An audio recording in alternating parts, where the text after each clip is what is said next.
can't believe the things that people do to each other in this world. Sometimes I want to quit this job and stay home by the fire and read a good book with my cat sitting on my lap and purring. I didn't know you had a cat. I don't. Jerry checked his watch. Listen, we've got plenty of time. Let's go across to the Warren Birthwell Centre, shall we? And check out this weird fetus that Waters is so worried about. I don't really want to be taking on another case, Jerry. As if we don't have enough to do.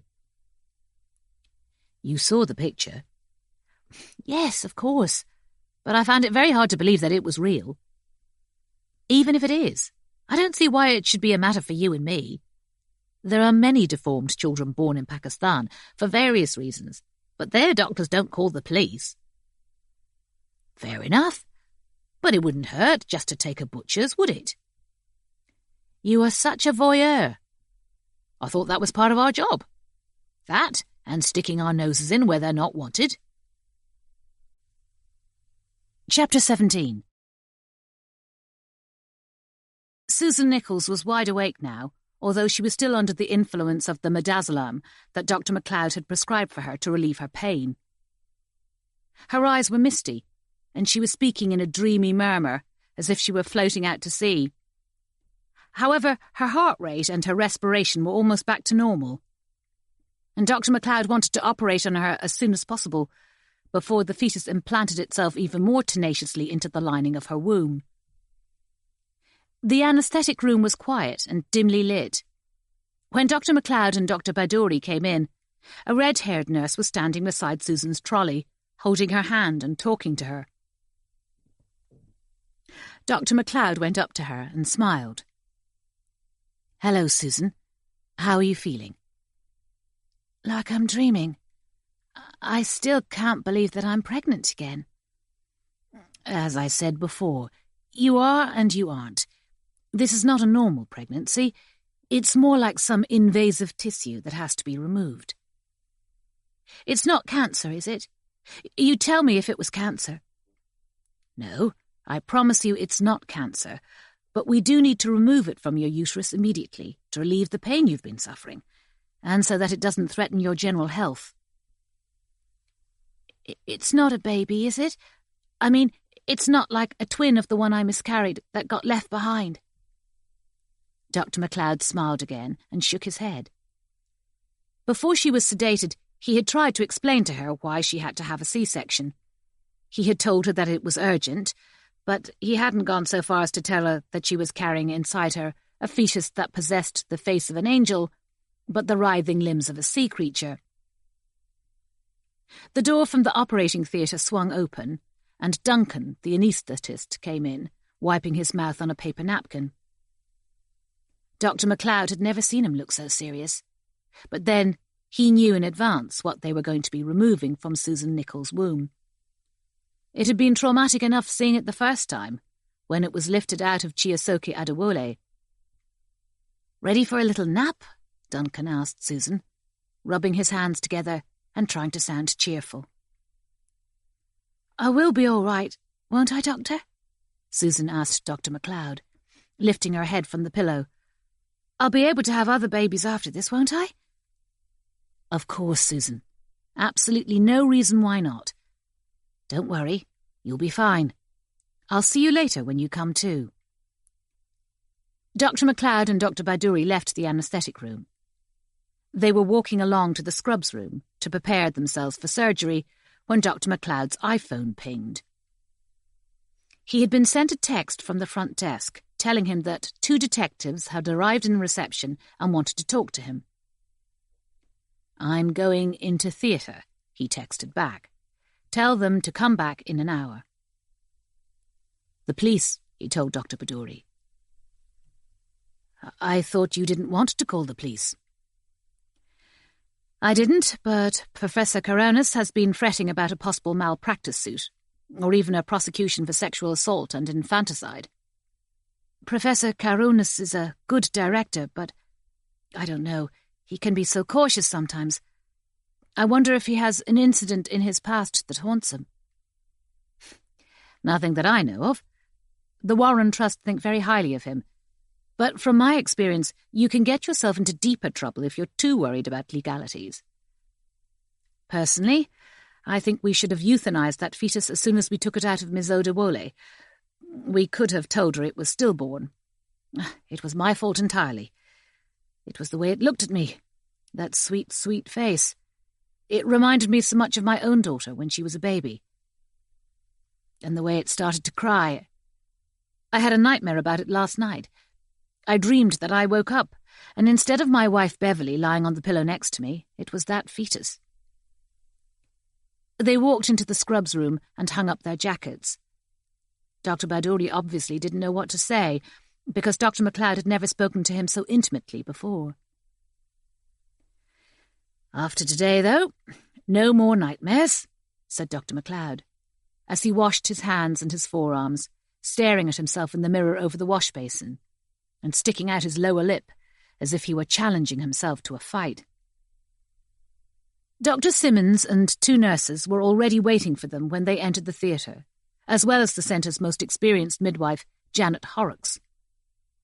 Susan Nichols was unconscious on the operating table, lit up by the 130,000 LX surgical lamps, as if she were lying on an altar.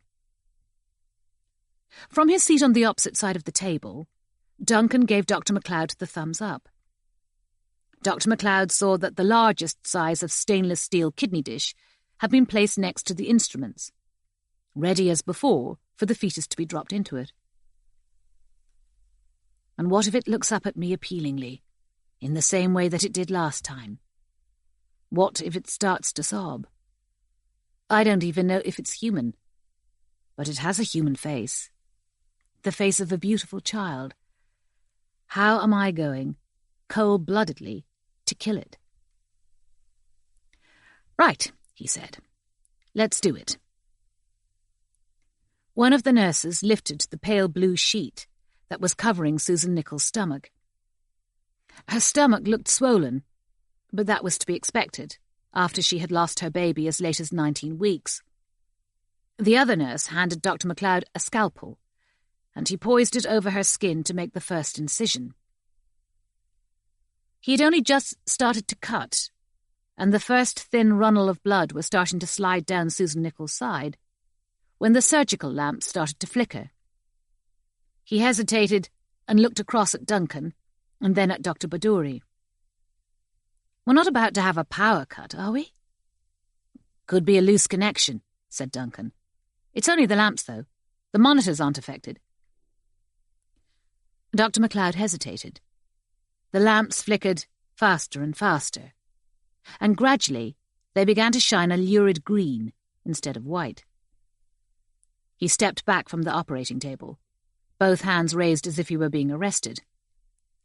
What in the name of God is going on, Duncan? I have no idea, Doctor. The monitors are still working fine. I'll call maintenance. I never saw anything like this in my life. The whole theatre was lit with shuddering green light, so that everything appeared to be jumping. The monitors, the operating table, even Dr. Pardoe and Dr. Simmons, and Janet Horrocks and the nurses.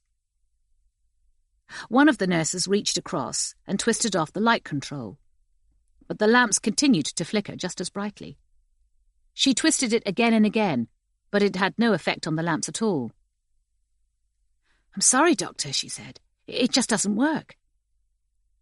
Right, said Dr. MacLeod. I think we'd better call a halt to this operation and get the patient out of here ASAP. Duncan, have you got through to maintenance? Duncan held up his phone and said, I'm getting nothing but a buzzing noise. I think the lamps are interfering with the signal. Nurse Harris, can you go and find somebody from maintenance? Quick as you like, said Dr. MacLeod. Janet, Nurse Yum, let's get the patient disconnected and into the recovery room. Nurse Harris went over to the theatre's double doors, but when she pushed them, they stayed firmly shut. She pushed them again, but they still wouldn't budge. So Dr. Pardoe went over and rammed them with his shoulder. He rammed them a second time, so hard that he rubbed his shoulder in pain, and then he kicked them 3 times, but they refused to open. It's like they're locked, But look at the bolts. They're not locked at all. Dr. MacLeod was about to go around the operating table to help him when he became aware of a dark, shadowy swirl in the corner of the theatre. He stopped and frowned at it through the flickering green light. At first it looked like nothing but smoke, but gradually it began to take on the shape of a figure. He reached over and touched Dr. Simmons' arm to get her attention, and pointed to it.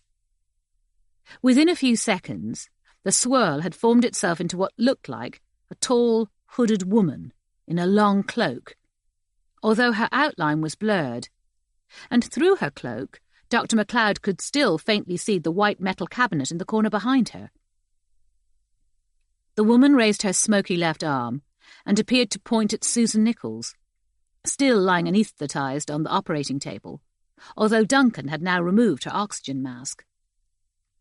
Susan Nichols stirred. Her hands twitched, and she gave a violent shiver from head to foot. Then, as if somebody invisible had taken hold of her shoulders and lifted her, she sat up. Janet Horrocks made a move toward her, obviously worried that she might try to climb off the operating table and hurt herself. But Dr. MacLeod held her back. "Wait. I don't know what's happening here, Janet, but wait." Duncan slowly rose from his stool, staring at the ghostly figure in the corner. "Doctor? Wait, Duncan." Dr. MacLeod felt that the whole world as he knew it was falling to pieces. He was usually so calm and sane and systematic. He had to be, for the sake of his patients. But what was happening now, in this operating theatre?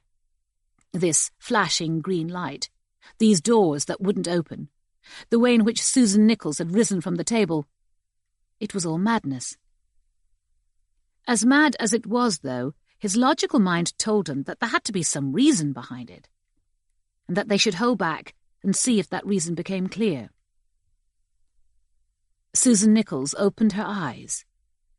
She turned to Dr. MacLeod, and her lip was curled in contempt. "You will not touch me," she told him in a throaty voice.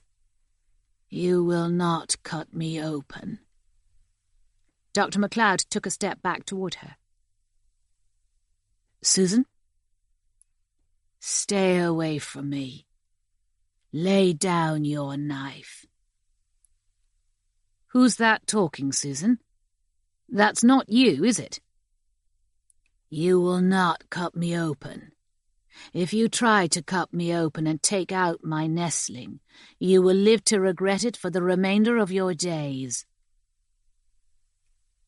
"I'm going to ask you again, Susan. Who's telling you to say that?" He pointed to the shadowy, hooded figure in the corner. "Is it her?" Susan Nichols didn't answer. After a few moments, she sank back onto the operating table, again as if some invisible helper were gently lowering her down. As soon as she lay back and closed her eyes, there was an ear-splitting crackle, and all the surgical lamps shattered, showering the operating table in hundreds of shards of glass. For a few seconds, the theatre was plunged into absolute darkness. Nurse Harris screamed. The emergency lights blinked on. When they did, the theatre looked so utterly normal that it was almost a shock.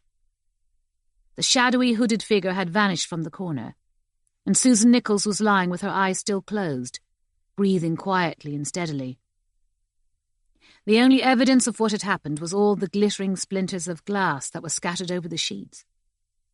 Dr. MacLeod and everybody else in the theatre looked at each other, stunned, not knowing what to say. At last, Dr. Simmons whispered, "Oh, my God. Oh, my God. What was that? I can't stop myself shaking." "I don't know what it was. Some kind of hallucination?" "How could it be a hallucination if we all saw it?" "Perhaps it was a ghost," said Dr. Pardoe. "The spirit of some person who has died, but who has not been able to leave this earth. My grandmother used to tell me about such phantoms." "Whatever it was, this poor young woman still has that thing inside her," said Dr. Simmons. What did she call it? A nestling? But we can't leave it there, can we? Who knows what it might do to her when it grows? Dr. MacLeod pressed his hand over his mouth. He didn't know what to think. Dr. Simmons was right.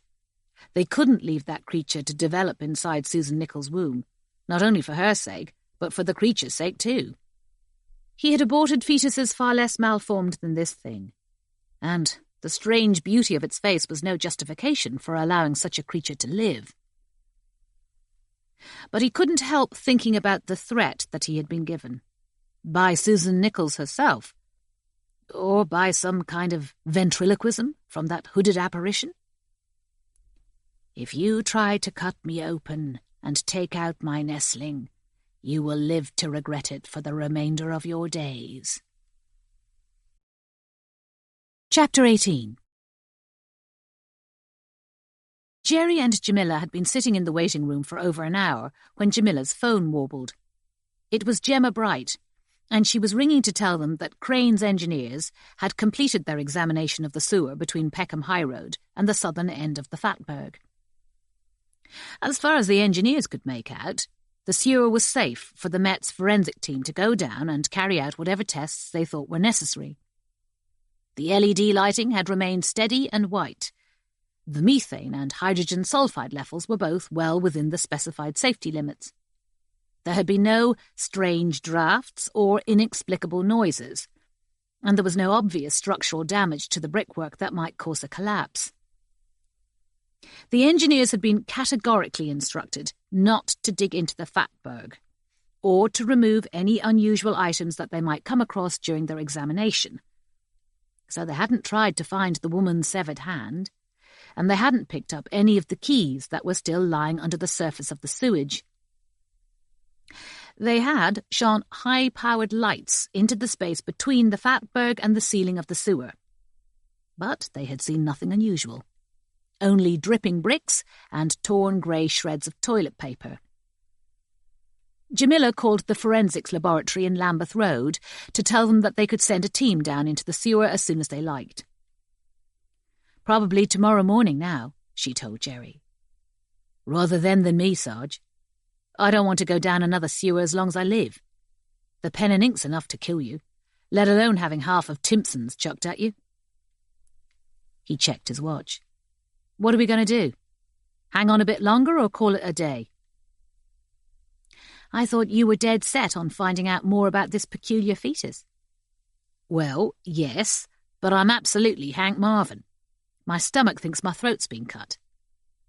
Didn't I tell you to have a good breakfast? If I hadn't run out of bacon, I would have had bacon and eggs, if I hadn't run out of eggs. All I had was a couple of Marmite biscuits, and they'd gone soft. Well, let's give it 10 more minutes. I have to say that I'm quite curious to know more about this fetus myself. Jerry was just reaching over for a copy of Country Life magazine when Professor Karunas entered the waiting room. He was wearing his usual grey three-piece suit and red bow tie, and he smelled strongly of Christian Dior aftershave, so Jerry guessed that he must be off to some function somewhere. You are the detectives. Allow me to introduce myself. I am Barak Karunas, the director of the Warren Birthwell Centre. How do you do, sir? I'm Detective Sergeant Patel, and this is Detective Constable Pardoe. We were notified that you called the police about a rather unusual medical situation, and that 2 officers came down from Walworth to talk to you about it. That is correct. They told us they would have to refer the matter to more specialist officers, and I presume that is who you are. If you would like to come up to my office, I will tell you more. But I have to say to you right away that in the past half hour the situation has become more than simply unusual. To be frank with you, it has become critical. Professor Karunas led them up to his office. Dr. MacLeod was there, sitting in front of the professor's desk. His hair was still sticking up from when he had pulled off his surgical cap, and he looked pale and distracted, as if he had just been sick. Please, take a seat, said Professor Karunas. This is Dr. MacLeod, our senior OB surgeon. I will perhaps leave it to him to explain what has occurred." Dr. MacLeod nodded to Jamila and Jerry, and then leaned forward, his fingers laced together. He didn't look at either of them when he spoke, only down at the carpet and around the room. Jerry recognised his posture and the way he was talking as a clear indication that he was in shock. He was like a witness to a fatal road accident, almost disbelieving what he had seen. "I gather you know about the malformed fetus and how it appears to have lodged itself inside the womb of another female patient?" "Yes, we do," said Jamila, "and we have seen the pictures of it too. I don't really know what to say about it. It's extraordinary." "It's far beyond extraordinary, Detective. We were attempting to abort the fetus because of the acute physical and psychological risk it was presenting to our patient, Ms. Susan Nichols. She had already suffered a late-stage miscarriage." He paused and licked his lips as if his mouth had dried up. "You say attempting?" Jerry prompted him. "That leads me to think that something's gone pear-shaped." "If you mean that I didn't succeed in completing the procedure, then you're absolutely right. It's very difficult for me to describe what happened because I have never experienced anything like it in my life. If there hadn't been 6 other witnesses, my 2 assistant obstetricians, my anaesthetist, my midwife, and 2 nurses, I seriously would have believed that I was suffering from some kind of psychological breakdown." "So, Doctor, please, tell us about it," Jamila coaxed him. "I had just started my first incision when the lamps over the operating table started to flicker, faster and faster. At first I thought it was a short circuit, but then the lamps turned green. I have no idea at all how they could have done that." "They turned green?" Jerry asked him. He looked across at Jamila, and Jamila looked back at him with what he privately called her "oh shit" expression, even though she never swore. "Yes, bright lime green, and they kept on flickering. And it was then that a woman appeared in the corner of the operating theatre. Perhaps materialised is a more accurate word. She looked at first as if she was made out of nothing but smoke. Even when she'd taken shape, I could still see through her." "What did she look like? Facially, I'm talking about. Would you be able to give us a description for an evofit?" "No, I couldn't see her face. She was wearing a high-pointed hood and what looked like a cloak, although, as I say, she was partially transparent." "If you couldn't see her face, and she was so insubstantial, how do you know it was a woman?" asked Jamila. "It was her shape and her general bearing, I suppose. She was quite tall for a woman, but she had sloping shoulders, and when she extended one arm, her gesture was very feminine. I suppose it could have been a man, but for some reason I was in no doubt at all that she was female." "And everybody else in that operating theatre saw her too?" "Yes, and they all agreed with me that she was a woman." "Tell me, Doctor," said Jamila, "how do you think she materialised, as you put it? Do you think she might have been a trick of the light? If the lights were flickering and they had turned green, do you think she might have been an optical illusion?" Dr. MacLeod was still looking down at the carpet, but he shook his head emphatically and said, "No. She wasn't solid, but she was there. I suppose she might conceivably have been a hologram, but a hologram would have needed a projector, wouldn't it? The smoke could have acted as a screen for a hologram. But where did the smoke come from, even if it was smoke? Whatever she was made of, it twisted and turned, but it didn't disperse, not in the way that smoke would have done." "And you told me that your patient sat up and spoke, did you not, Dr. MacLeod?" put in Professor Caronis. "You told me that she warned you not to continue with your incision and not to attempt to remove the fetus." "Yes," said Dr. MacLeod. "She said that if I aborted it, I would regret it for the rest of my life. She called it her nestling, almost as if she considered herself to be its surrogate mother. "So it's still inside her?" asked Jerry. "But what's going to happen to her if you leave it there and allow it to grow?" "We can't leave it there. There's absolutely no question of that. It's a monstrosity already, as you've seen for yourselves. God alone knows what it would turn into if we let it develop to full term." "But her threats don't worry you?" "I don't see what she could do to me, or what that hooded woman could do to me either. I had the feeling that it was her talking, the hooded woman, using Susan Nichols like a ventriloquist's dummy. But even if she's real and not a hallucination, what could she be made of? She must be formed out of some kind of ectoplasm, like those spirits that Victorian mediums used to conjure up. How could ectoplasm hurt me?" He raised his eyes and said, "Nope. As soon as we've prepped Theatre No. 2, and I'm satisfied that Susan Nichols can withstand a second general anaesthetic, I intend to operate." "And what will you do with the fetus once you've taken it out of her?" asked Jamila. "The last time you let it live, and look how that turned out." "Exactly. And this is one of the reasons I wanted the police to be aware of the situation," said Professor Caronis. "In the eyes of the law, is this fetus a viable human being or not? We have no way of knowing the exact date when it was conceived by Mrs. Odewale. She had a termination in April, so it could not have been a residual twin that survived that termination. In any case, such an event has occurred only about once worldwide in several million births. She claimed that she'd had no sexual relations after that termination. But if she was not being truthful, it is arguable that this fetus could be older than 24 weeks, and that, of course, is the legal limit for an abortion." "We'll be consulting the Met's lawyers, of course," said Jamila. "But judging by that picture you showed us, I think it is highly unlikely that there would be any repercussions if it failed to survive." Professor Caronis turned to Dr. MacLeod. "There, Stuart. You have the green light to go ahead." Jamila said, Talking of green lights, Dr. MacLeod, I would advise you to watch your back for a while after you've performed this termination." "I don't follow you, Detective." "You don't mean those threats that Susan Nichols made against me could be serious?" "As I've said, I don't see how."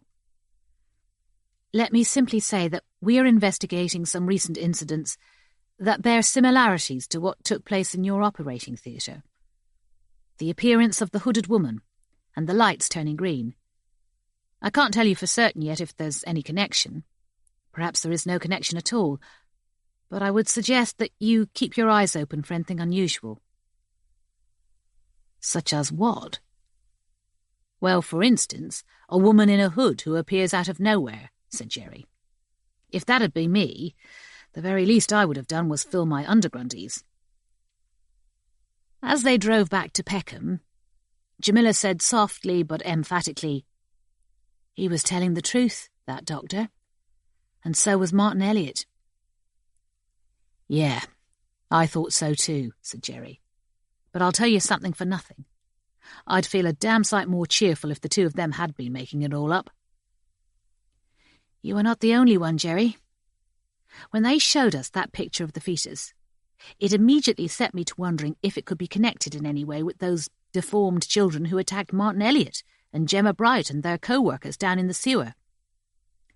After what we've heard today, though, it certainly seems possible, don't you think?"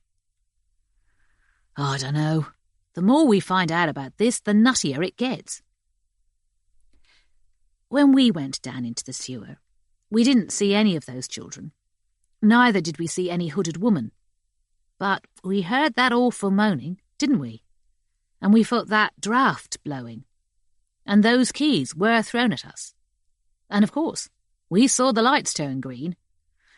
I find it very hard to believe that it was nothing more than a coincidence." "Well, right. Martin Elliot saw a hooded woman lit up all green, and so did Dr. MacLeod. I suppose the only difference is that she didn't take out a saw and cut off Dr. MacLeod's legs then pull out his eyeballs, so he should thank his God for that. They passed the Crooked Well pub and stopped at the red light at the junction of Peckham Road. For a long moment neither of them spoke. Then Jamila said, "It was that one word that really caught my attention. You know how that can happen? You're interviewing a suspect and they inadvertently say one word that unlocks the whole case, even if you don't realise it, not straight away." "Sure, I know what you mean. So, what was the word?" "Nestling. It suggested to me that this fetus was being taken care of, like a mother bird takes care of her fledglings. It wasn't simply struggling to survive on its own. Like, for example, a beetle will scurry away for dear life if you try to step in it." "And you think maybe this smoky ghost woman is the one who's looking after it?" Dr. MacLeod felt very strongly, didn't he, that it wasn't his patient who was threatening him if he carried on with his caesarean, but her. Remember that his patient was under a general anaesthetic, and yet somehow she managed to sit upright and speak. "I don't know," said Jerry, as the traffic lights changed to green, and he turned right into Peckham Road. "It's not just bonkers, it's double bonkers. Treble bonkers. Bonkers to the nth power." As they turned, Jamila touched his shoulder and said, "Look, over there, on the corner." Jerry said, "Hang on," because the van in front of him had come to an abrupt stop. A curly black mongrel had run across the road in front of it, and was now sprinting away along the wet pavement, as if all the demons in hell were after it. "Blimey, I should have had a bet on that dog." "But look," Jamila insisted, "there, in that doorway." Jerry looked across the road and saw that 5 children were clustered in the doorway of Elite Shoes. 2 of them were quite tall and looked as if they were 10 or 11 years old. The other 3 were much smaller, but all of them appeared to be afflicted in some way. One of the smallest had an abnormally oversized head, as if she was suffering from macrocephaly, and the tallest had one shoulder much higher than the other, sticking up at a sharp angle. What struck Jerry more than anything else, though, was that they all appeared to be wearing nothing but soiled white nightgowns. And they were barefoot, even though it was drizzling with rain, and the temperature couldn't have been higher than 8 or 9 degrees. "Pull over," said Jamila, although Jerry had already switched on the car's flashes and was steering over to the curb. He parked, and they climbed out and crossed over the road, with Jamila lifting her hand to hold up the traffic. By the time they'd reached the opposite side of the road, though, the 5 children had fled from the entrance to the shoe shop and around the corner into Grove Lane. Jerry and Jamila went after them, but when they turned the corner there was no sign of the children anywhere. The street was wet and glistening under the street lights, but apart from 2 cars that were waiting at the traffic lights, and an elderly woman pushing a shopping trolley, it was deserted. There was no sign of the children anywhere, even though there was nowhere that they could have hidden themselves. No shop doorways, or front gardens, or side alleyways. Jerry stopped, and Jamila came up to join him, panting. "Where have they gone?" she asked him. "They can't have vanished into thin air. It's not possible." They walked on a little further, but then they stopped again. "It's no use," said Jerry. "Wherever they've gone, we're not going to find them." "But why did they run away? They looked wet and cold and miserable. They didn't even have any shoes. You would have thought they wanted to be helped." "I think they knew who we were, and that's why they ran away." "What do you mean? We're not wearing uniforms." "Well, what were they doing there, in that doorway? They were looking across at us, weren't they? It's almost like they were waiting there to watch us go by. You know, like keeping an eye on us to see where we went." "That's ridiculous." "I know it is, but did you see the state of them? They were all deformed, just like the kids that dragged Martin Elliot off. One of them looked exactly like one of the drawings that Gemma Bright did of them. That kid with the bloody great bonce." They crossed back over the road and climbed into their car. "So what do we do now?" asked Jerry. "I don't know. We could send out some officers to look for them, but I think that would be fruitless and a waste of time and money." Jerry started the engine, but before he could drive off, Jamila said, "Did you ever see that film, The Third Man?" "I've heard of it, but I've never seen it. Orson Welles, wasn't it?" "That's the one. He plays Harry Lime, who's a drug dealer in Vienna just after the Second World War. He's followed, but when he's followed, he always manages to disappear. Poof, and he's gone. But the way he disappears is down into the sewers, and that's where they eventually catch him." "I've got a horrible feeling about this," Jerry told her. "A horrible, horrible feeling that we'll be going back down those stinky sewers again and again until we find out what the hell is going on. My sister always told me I was going to end up in the shit one day. I never knew how right she was." Chapter 19. Only 5 minutes after she had arrived at the station the next morning, Jamila was called by Dr. McLeod's secretary, Glynis. "The doctor asked me to tell you that he's postponed a second attempt to operate on Susan Nichols. She's still suffering from hypertension after yesterday's anaesthesia. If she's well enough, he may try again later today." "All right, but please let me know if he does. I would like to be there, or at least close at hand if I can." Jamila sat down and prized the lid off her Starbucks cappuccino. She'd slept for only 2 hours last night, because she hadn't been able to stop thinking about the deformed children that she and Jerry had seen running around the corner on their way back from the Birthwell Centre, and about Dr. McLeod's description of the smoky, hooded woman who had appeared in the operating theatre. What unsettled her about the hooded woman was that it reminded her of a story that her grandmother in Peshawar used to tell her about witches called churls. These were the spirits of women who had died during pregnancy or childbirth, who rose up from their graves to haunt those who had caused their death and the death of their baby. They were shapeshifters, the churls. Sometimes they appeared as animals, or as pretty young girls in white dresses, but at other times they looked like hideous hags, with their faces masked by coarse black hair. Sometimes, too, they materialized as nothing more than spirals of black smoke. All the same, she told herself, they were stories. She was open-minded about strange events that seemed to defy any rational explanation, but she was a highly trained police detective too, and first and foremost, she believed in evidence, no matter how irrational or how strange.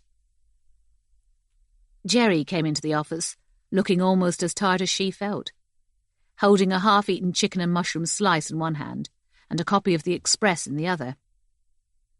He hung up his raincoat behind the door, then he slumped down opposite her and said, "Bloody hell. Nightmares or what? I dreamt I was in a fish and chip shop, and when I opened up my chips, that fetus thing was lying there looking up at me. It jumped out the wrapper and ran off across the floor." Jamila shook her head sympathetically. "Myself, I could hardly sleep at all." "Hardly surprising. I mean, I can't get my head around any of this. Like, what's the motive? Even the weirdest offences have a motive. Look at that gay bloke who killed his husband because he kept putting the wooden spoons in the dishwasher." This is not necessarily about motive, Jerry, but it's critical that we try to understand what is really going on here. It will not help us simply to dismiss all these events as supernatural, not before we have exhausted every other possibility. The more I think about them, the more convinced I am that what we saw in the sewer, and this fetus, and those children we saw in the street, they're all somehow connected, as we talked about yesterday. And it seems to me that the sewers are central to what is going on. So what's your thinking? Of course, we'll have to wait for the forensic reports, but the explanation could be that there has been some unusual chemical spillage that has released a toxic gas. You know, like the Bhopal disaster in India in 1984. That was caused by pesticide leaking into the air, But perhaps this gas is like an airborne version of thalidomide, and it can cause severe malformation of unborn children. After Bhopal, there were countless stillbirths and children with muscular and exoskeletal growth problems, as well as brain damage. But perhaps this gas can also cause mass hallucinations.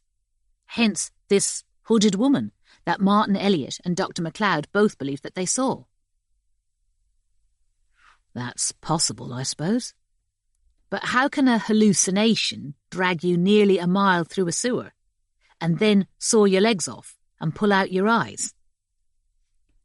It can't, of course, but it could have been a real person doing it, and Martin Elliot was hallucinating that it was some kind of spectre. Well, all right, down the sewers is one thing. But how did this gas get into the operating theatre at the Birthwell, so that Dr. MacLeod hallucinated? I've no idea, Jerry. I am only theorising. But I was brought up on stories of demons and evil spirits, and I know that for the most part, they're only an excuse for the cruelty and the negligence and the misdemeanours of men. It wasn't ghosts who killed 16,000 innocent people at Bhopal. It was the careless release of a cloud of methyl isocyanate. But the keys? What about the keys? Jamila's Skype rang, and she leaned across to her laptop to answer it. D.C. O'Brien appeared on her screen, sitting at his desk in his shirt sleeves. D.C.I. Waters was standing in the background, talking on his phone, and repeatedly waving a ball pen as if he were conducting a church choir. D.S. Patel? Oh, good morning. D.C. Pardoe told me yesterday that things at the Birthwell didn't quite go according to plan. No, you're right, they didn't. Did he tell you why? Not in any detail, no. Just that the surgeon might have to put the operation on hold. Jamila looked across at Jerry, who now had his mouth full.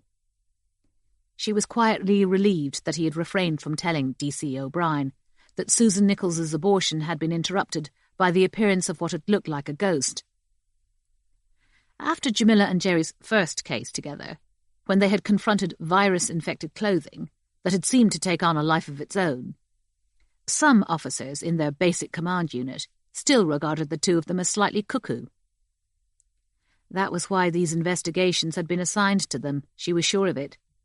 Nobody else wanted to have it on their service record that they had spent weeks chasing fetuses with 8 legs and hooded figures made of smoke. So, how can I help you? Jamila asked D.C. O'Brien. You're going to love this. We've just had reports of 2 more. One from Streatham, Nick, and the other from Camberwell. 2 more what? 2 more of them fetuses. Not exactly the same as that one that they're operating on at the Birthwell, but sort of similar. Are you serious? Where did they come from? One of the fetuses came from a young Pakistani woman. Apparently, she tried to give herself a C-section to get it out. She's still alive, but she's in intensive care at King's, and her condition's critical. The other fetus is hard to believe, to be honest with you. A young white woman claims that it killed her cat and then tried to crawl inside her. Lucky for her, her boyfriend came home and pulled it out of her. It killed her cat, said Jerry. You're having a giraffe, aren't you? That's what she said, apparently. How is she? Asked Jamila. Shocked, naturally, and she's been given a checkup, but no serious injury. So where are they, these fetuses? D.C. O'Brien held up a photograph of the squirrel-like fetus that had been cut out of Joya, and then a picture of the blue-eyed fetus that Michael had managed to extricate from Jenny. Yakuadea, Jamila breathed. They're not still alive, are they? Where are they now? We had both of them sent over to the forensic lab at St. George's. And yes, the last we heard, they were still living and breathing. We've called in a forensic pathologist to take a look at them. Dr. Poshtomsky. He's the leading pathologist in the South East group, and he doesn't only examine dead bodies, but victims with serious injuries too, and fetuses. Unfortunately, he's not available today, but he'll be there tomorrow about 1 o'clock, and here's his number if you want to make contact. When Jamila had switched off her Skype, Jerry said, "Gordon Bennett. 2 more? It looks like you might be right, and this is some sort of toxic gas escape." "If it is, we need to know as soon as possible what type of gas we're talking about. We might even have to call for people all around Peckham to be evacuated, especially expectant mothers. Let me get in touch with Lambeth and see what progress they're making with the forensics." It took Jamila nearly 10 minutes to find somebody at the forensics laboratory at Lambeth Road who could give her an update on the team who had been assigned to examine the sewer along Southampton Way. A lab assistant with a thick Welsh accent told her that there were 8 of them, and that they had just called in to say they would have completed their preliminary investigation in about an hour or so. "Right," said Jamila. "Let's go and meet up with them. And then this afternoon we can go over to St. George's and see this Dr. Posthumus, or whatever his name is, and see what he thinks about these fetuses." "Oh, well," said Jerry, finishing his chicken and mushroom slice and slapping his hands together. "I suppose it beats chasing after kids who keep shanking each other." Chapter 20.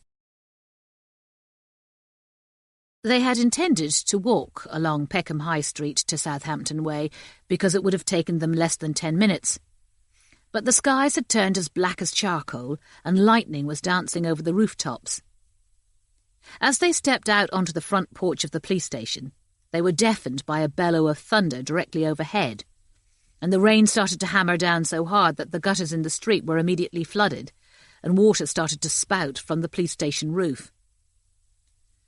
"The gods are angry about something or other," said Jerry, as they went out of the back door to the car park and climbed into his Mondeo. "Chelsea thrashed the Gunners 4-1 last night. That's probably it." He turned into Peckham High Street, but almost immediately he had to slow down behind a bus. Standing at the bus stop, he could have sworn he saw the same shabby old man in the brown tweed coat who he had seen in the vestibule of King's College Hospital when they had visited Martin Elliot. The man was staring at him, and just before Jerry was able to move off, he gave him the same gap-toothed grin, as well as a sly wink, as if he knew him. "I think I'm losing it, Sarge." "What do you mean?" I just saw the same old geezer I saw at King's yesterday, standing by that bus stop." "Coincidence, Jerry, or else he's a look-alike. You have to admit that one old man can easily be mistaken for another. All the elders in my village look like clones." "No, this was him all right." "Jerry, there is no law against him visiting the hospital one day and catching a bus in the high street the next." "I know, but right at the moment when I happen to be passing. World of weird." The rain continued to drum down so hard that Jerry had to keep the windscreen wipers whacking away at top speed all the way to Peckham Road. When they arrived, they saw that the forensic team had erected a large blue vinyl tent over the manhole, and that 3 of them were standing around outside it in their white Tyvek suits. 4 white forensic services vans were parked on the pavement in a line, and he parked in front of them. They hurried back to the tent, and one of the team lifted the flap for them so that they could go inside. The noise of the rain clattering on the vinyl was so loud they had to raise their voices. Jerry already knew 2 of the crime scene investigators, Phil Mullins and Margaret Broadbent, and so he introduced Jamila. Gemma Bright was there too, along with Jim Feather. Gemma looked pale and cold and washed out, and when Jerry asked her, "All right?" she gave him nothing more than a half-hearted shrug. "No word of a lie, this is the strangest bloody crime scene I've ever had to examine. Like, ever," said Margaret Broadbent. She came from Durham originally, so she spoke in a broad northern accent. "I've been down collapsed mines before, but never down a blocked-up sewer. I'm going to take a week-long bath in Chanel No. 5 after this, and I'll still be worried what I smell like." "So how's your examination progressing?" asked Jamila. "We were told that you were almost finished." We've dug up a whole mess of stuff we need to take back to the lab so that we can scrutinise it in more detail. There's the keys, of course. We've found well over 60 of them under the surface of the sewage, scattered over a distance of about 75 metres. 60! Can you believe it? They're all pretty similar to that one key you fetched out yourself, although every one of them is slightly different. Some of them have stars on, and some have crescent moons, and others have faces. Yes, I said faces, although they had plenty of that on them too. The keys we'll be sending off to Cullen's. They're an antique lock and key specialist in Kensington. With any luck, they should be able to tell us where the keys came from, and how old they are, and what they are supposed to open. Have you found a woman's amputated hand? It had orange nail varnish and what looked like a gold wedding ring. Margaret Broadbent shook her head. We've dug up several items of jewellery, as well as kids' toys and sex aids, and the remains of more bloody pets than you could shake a stick at. Why people don't take their unwanted kittens to a shelter instead of flushing them down the toilet, I'll never work out. There seem to be passages or tunnels running through the Fatberg. Do you know how these were dug out? Or were they caused by the natural flow of sewage? Some are obviously natural, because the sewage usually finds a way to keep flowing, but some of them look as if they may have been clawed out by hand.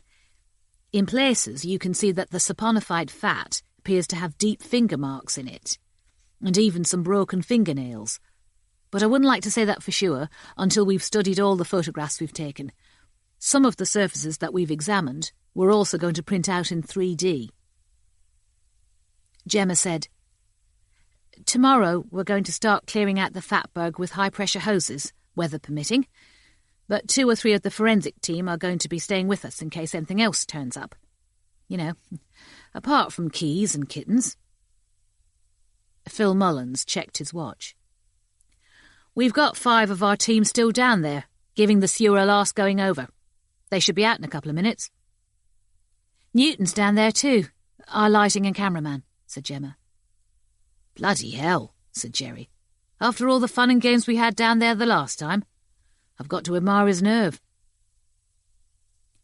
Phil Mullins bent over the open manhole and shouted out, "Terry, how's it going?" He waited, with his head cocked to one side, listening, but there was no reply, only the trickling sound of sewage. "I thought he was almost back," he said, and unhooked his radio. "Terry, where are you now, mate? I thought you said you were just about finished."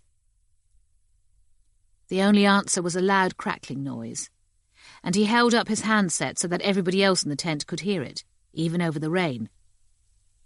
"Some kind of interference," said Jem Feather. "We get that sometimes in a thunderstorm." "Yes, but he should be almost back by now. The last we heard he was pretty much winding up." He slapped his radio hard into the palm of his hand, then tried calling the forensic team again. "Terry? Janice? Hello? Can you hear me?" The loud crackling continued, but then they heard another sound, and this was coming from the manhole. It started as a thin, edgy whistling, like the wind on a stormy night, although it rapidly descended in pitch to a low, ghostly moan. The same moan they had heard the last time they had ventured into the sewer. The flickering white LED lights that had been reflected from the sewage directly below the open manhole began to shine an acidic green. "Oh, my God, it's happening again," said Gemma. "You need to get your team out of there right now. I mean it!" Phil Mullins knelt down over the manhole and shouted out, "Terry, can you hear me? Get the hell out of there pronto! Terry!" There was still no answer.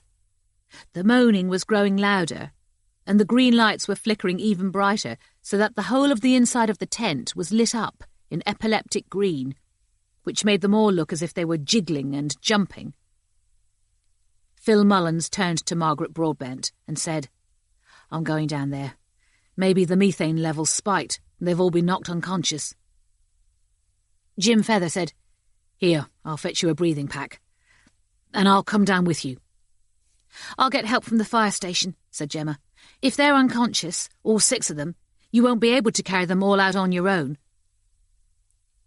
The Peckham fire station was no further than the opposite side of the road, and she lifted the tent flap to go over and alert them.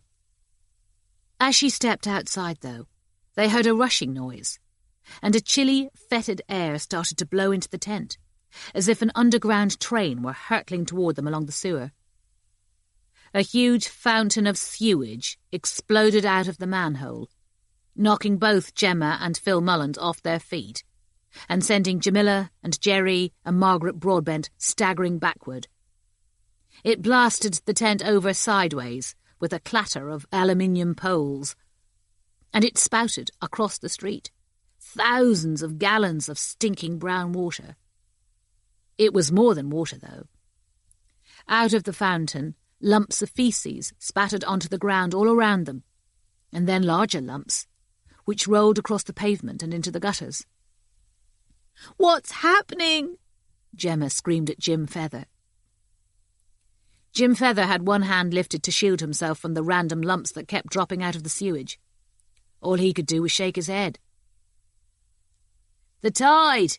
he shouted back. "It could be the tide. Maybe it's a freak tide and they've closed the Thames barrier and it's all backing up." "How can we stop it?" "We can't, not if it's the tide." Another lump dropped with a splash at Jim Feather's feet, and when he looked down at it, he saw that it was a torso. It was headless, although it still had a pipe-like neck, and its lungs and its chocolate-coloured liver were still hanging out of it. Jerry was standing next to him, and he saw it too. And when he looked all around him, he realised that all the larger lumps that were falling out of the fountain were pieces of human bodies. Heads, hands, arms, legs and feet. Half a ribcage. A woman's pelvis, wound around with shreds of torn white Tyvek. They were so slathered in shiny dark brown sewage that it had taken him a few moments to understand what they were. "Oh, my God! Oh, my God! Oh, my God!" screamed Gemma. Newton's video camera came tumbling onto the ground right beside her, with its light still lit, followed almost immediately by Newton's left arm, ripped off at the shoulder, but with his bloody grey T-shirt still wound tightly around it. Traffic along the Peckham Road had come to a standstill, and on the far side of the road a small crowd of onlookers had already gathered, staring at the fountain without comprehending at first what it was. It was only when sewage started to flood the opposite gutter that they smelled it and began to run away. A few of them at first, and then more and more, shouting in horror. Jamila and Jerry backed over to the other side of Southampton Way, both of them calling on their phones for reinforcements. The folding doors of the fire station opposite were rolled back, and a fire engine began to nose its way out with its blue lights flashing. It reached the curb, but the road in front of it was blocked by a stationary skip lorry, and as far as Jerry could see, traffic had already backed up as far westward as Camberwell Green, so the skip lorry couldn't move either. Another torso came spinning out of the fountain and bounced across the road. As it rolled toward them, Jerry could see that its flesh looked as if it had been sliced rather than ripped apart, and its spinal column was cleanly cut through. "Jesus Christ! They've all been chopped into pieces," said Jerry, as he lowered his phone. "All of them. Yes, by the look of it," said Jamila, and her voice was strained with shock. "I count 2, 3, 4 pieces from maybe 5 bodies anyway." "But what the hell can do that, Sarge? Don't tell me one spooky woman with a sword could have done that. Not on her own." Gradually, the sewage began to subside. It sank lower and lower until it was only just brimming above the level of the manhole. It gurgled occasionally as pockets of gas burst out, and Jerry could see that there were still some lumps floating in it. 6 firefighters went hurrying across the road on foot, but there was little that they could do except stand next to Gemma and Jim Feather, beside the manhole, and watch the sewage bubble. There would have been no point in trying to pump it out because it would have had nowhere to drain away. Jerry could hear sirens coming from the direction of Lewisham and Walworth, the nearest police stations that were still open. Jamila had called the MIT team back at the Peckham station. DCI Waters had left for a meeting at New Scotland Yard, but DCs O'Brien and Pettigrew were still on duty, and they were already on their way.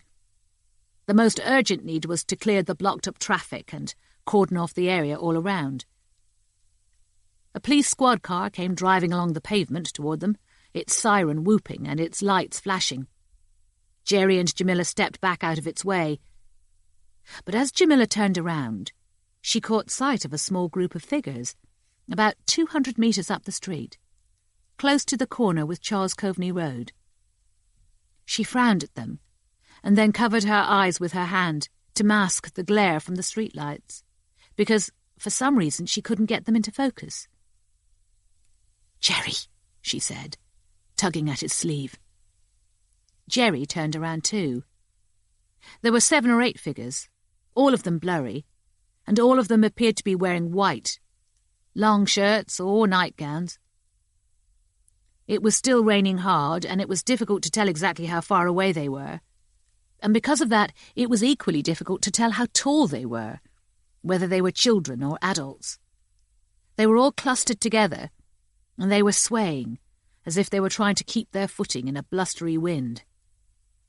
"Oh, shit. It's more of them," said Jerry. "It's more of them spooky kids." He hesitated at first, but then he started to walk toward them, quickening his pace as he went. Jamila said, "Jerry," and she hesitated. But then she followed after him. "Jerry, be careful."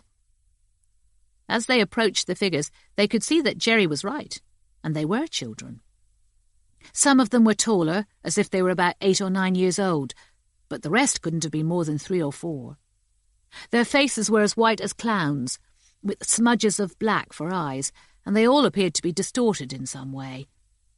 One child at the back had an elongated head and a jaw that sagged down, so that his tongue hung out between his jumbled teeth.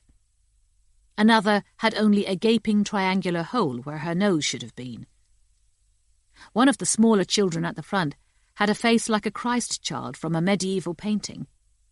But underneath its soaking white nightgown, its hips were disproportionately wide, and its ankles and feet were the size of an adult's. On the opposite side of the road, a young couple with a baby buggy were standing under their umbrellas, transfixed. Their wet black Labrador was cowering down behind them, clearly terrified. Jerry had no idea what he was going to do when he reached the children. His hair was plastered flat on top of his head, and rain was running down inside his collar, and he was so pumped up with adrenaline that he could hardly believe any of this was real. But he was still 100 metres away from them when they clustered closer together and started to shrink away. "Stop!" he shouted. "Stay right where you are. Stop! We need to talk to you. Stop!" At that moment, as if it were pouring out of the cracks between the paving stones, a dark twirl of smoke rose up into the rain. It grew thicker and thicker, and started to circle around the children as if it were protecting them. Jerry ran the last few metres, then stopped dead. The smoke had taken on the shape of a hooded figure, taller than him, and its arms were spread wide as if it were warning him not to come any closer.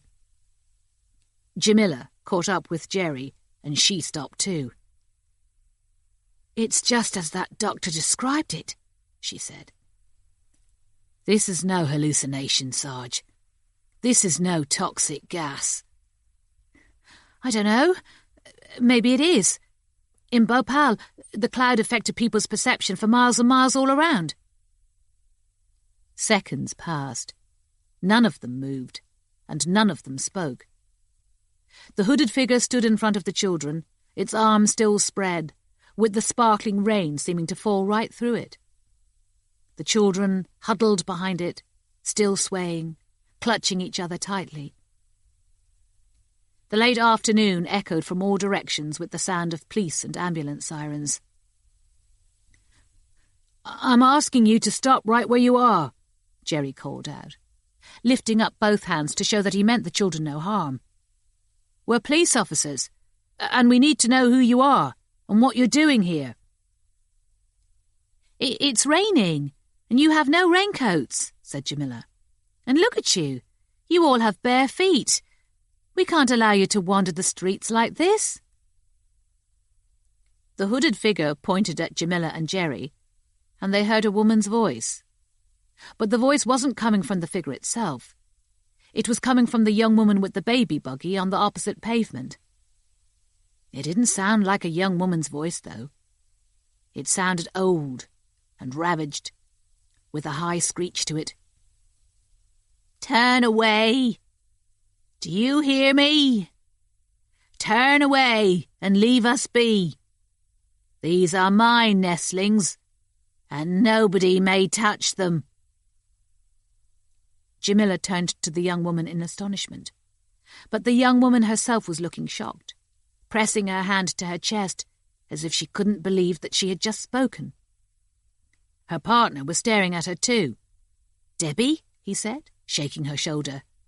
"Debbie, what the fuck?"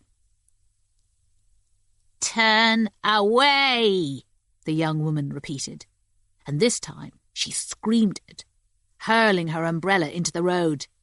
"Turn away and leave us be. Touch my nestlings, and you will suffer as your friends have suffered." "Debbie!"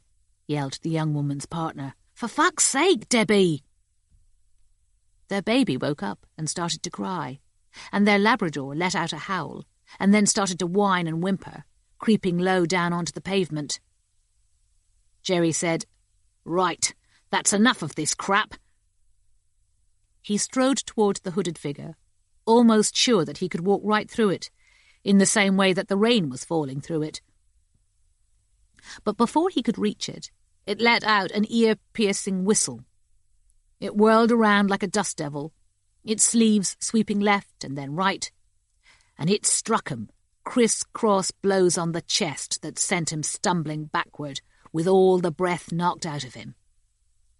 Its arms may have looked as if they were nothing but smoke, but he felt he had been dealt 2 vicious lashes by a braided leather whip. He lost his balance and sat down heavily on the curb, clutching his breastbone and bending forward in agony. "Jerry?" Jamila turned toward the high street to see if there were any uniformed officers in sight who she could call for backup.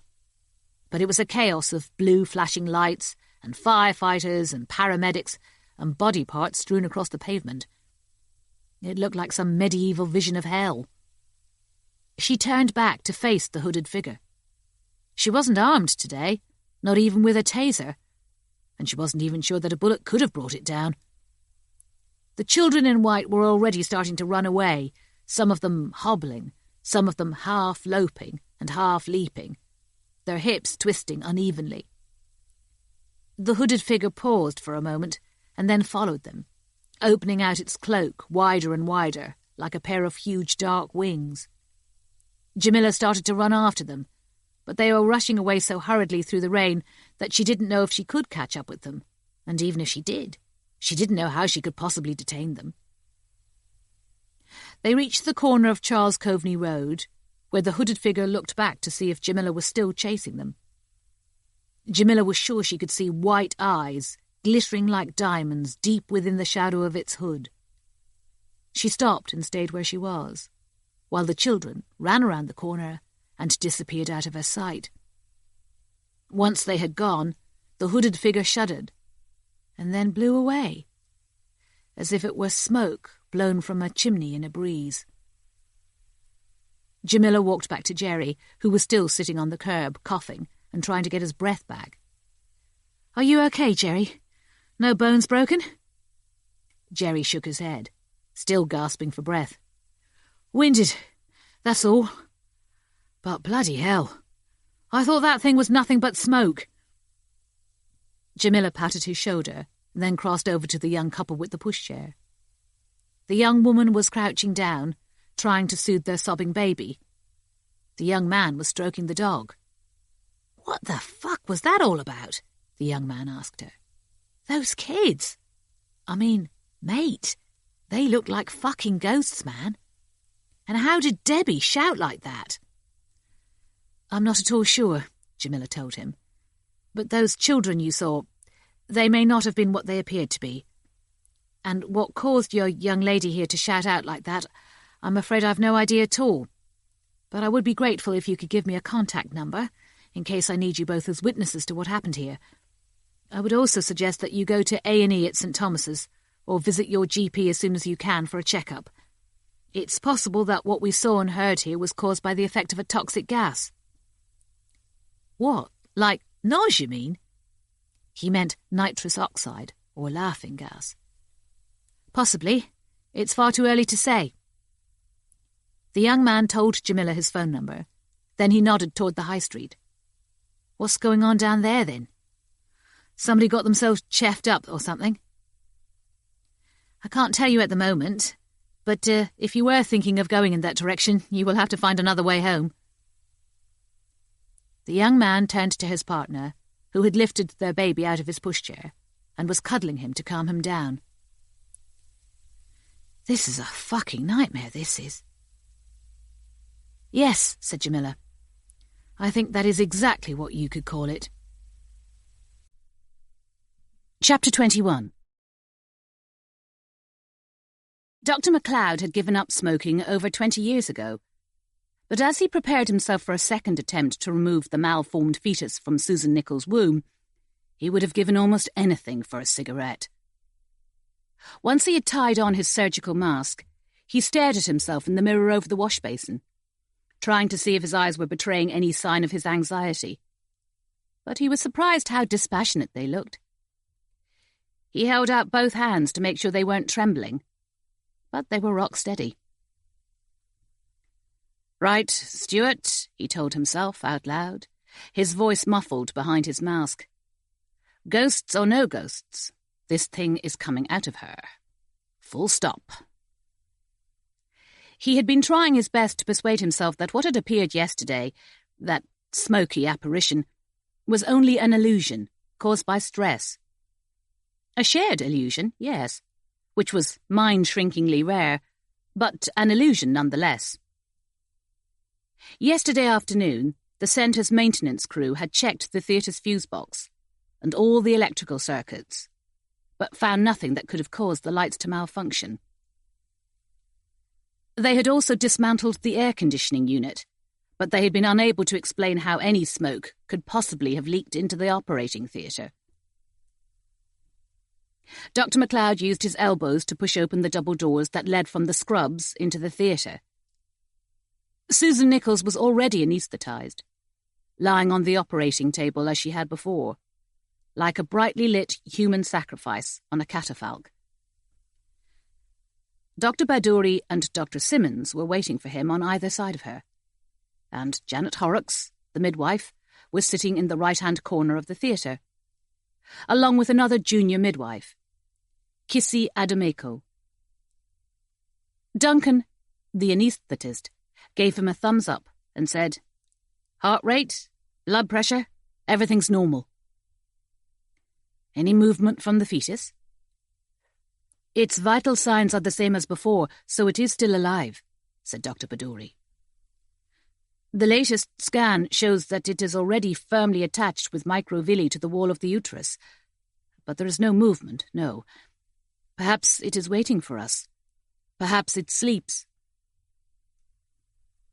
Dr. MacLeod looked across at him, but said nothing. He could clearly imagine that angelic face, with its eyes closed, and its tentacle-like limbs tangled all around it, and the thought of that gave him a crawling sensation down his spine. In a matter of minutes, he would have to cut it out and confront it. And this time, he would euthanize it, instantly. Nurse Harris had already prepared a hypodermic with a 3 milligram dose of fentanyl, which was easily enough to kill an adult, let alone an unformed fetus. "Okay, everybody," he told them. "Let's go for it." Dr. Simmons folded back the sheet that had been covering Susan Nichols's stomach. Dr. MacLeod stepped up to the operating table and held out his hand for the scalpel to make his first incision. He hesitated and looked up, in case there was any indication that the surgical lamps were starting to flicker or change colour. But they remained steady, without even the faintest tinge of green. Once the thick gauze dressing had been peeled off, he snipped apart the sutures with which Dr. Pardoe had temporarily closed the incision that he had started to make yesterday. Blood slid out again, which Nurse Harris quickly dabbed up. Then he slit open Susan Nichols's uterus, and a glistening flood of yellowish amniotic fluid poured out, streaked with pink. He was fully prepared for the fetus to twitch or writhe or shrink away from him. But as soon as the walls of the uterus parted, it boiled into furious life, its limbs thrashing and waving, and its muscles contracting again and again in one powerful spasm after another. For a split second, behind its tentacles, he saw its blue eyes staring up at him through a thin film of mucus, and its look was one of utter hostility. Susan Nichols started to jerk up and down on the operating table, thumping on it loudly, and Dr. MacLeod said, "Hold her down. For God's sake, keep her still." Nurse Harris and Nurse Yum gripped her knees and her ankles, while Dr. Simmons and Dr. Pardoe pinned her shoulders flat. That didn't stop her from repeatedly banging her head and tossing it wildly from side to side. Dr. MacLeod took a deep breath before he plunged his left hand into the wetness of her womb. He buried his fingers into the wriggly, bony mass of the fetus's limbs to keep it as immobile as he could. Its slippery, bony tentacles fought furiously against him, but with one deft scalpel stroke after another, he started to slice it free. Once his last stroke had detached it from the lining of her womb, he paused, his chest rising and falling, while he summoned up all of his strength, and then he slowly dragged it out. It came away with an obscene sucking sound, and he held it up in his fist, still squirming. "Nurse!" he snapped, beckoning Nurse Yum to pass him the stainless steel kidney dish.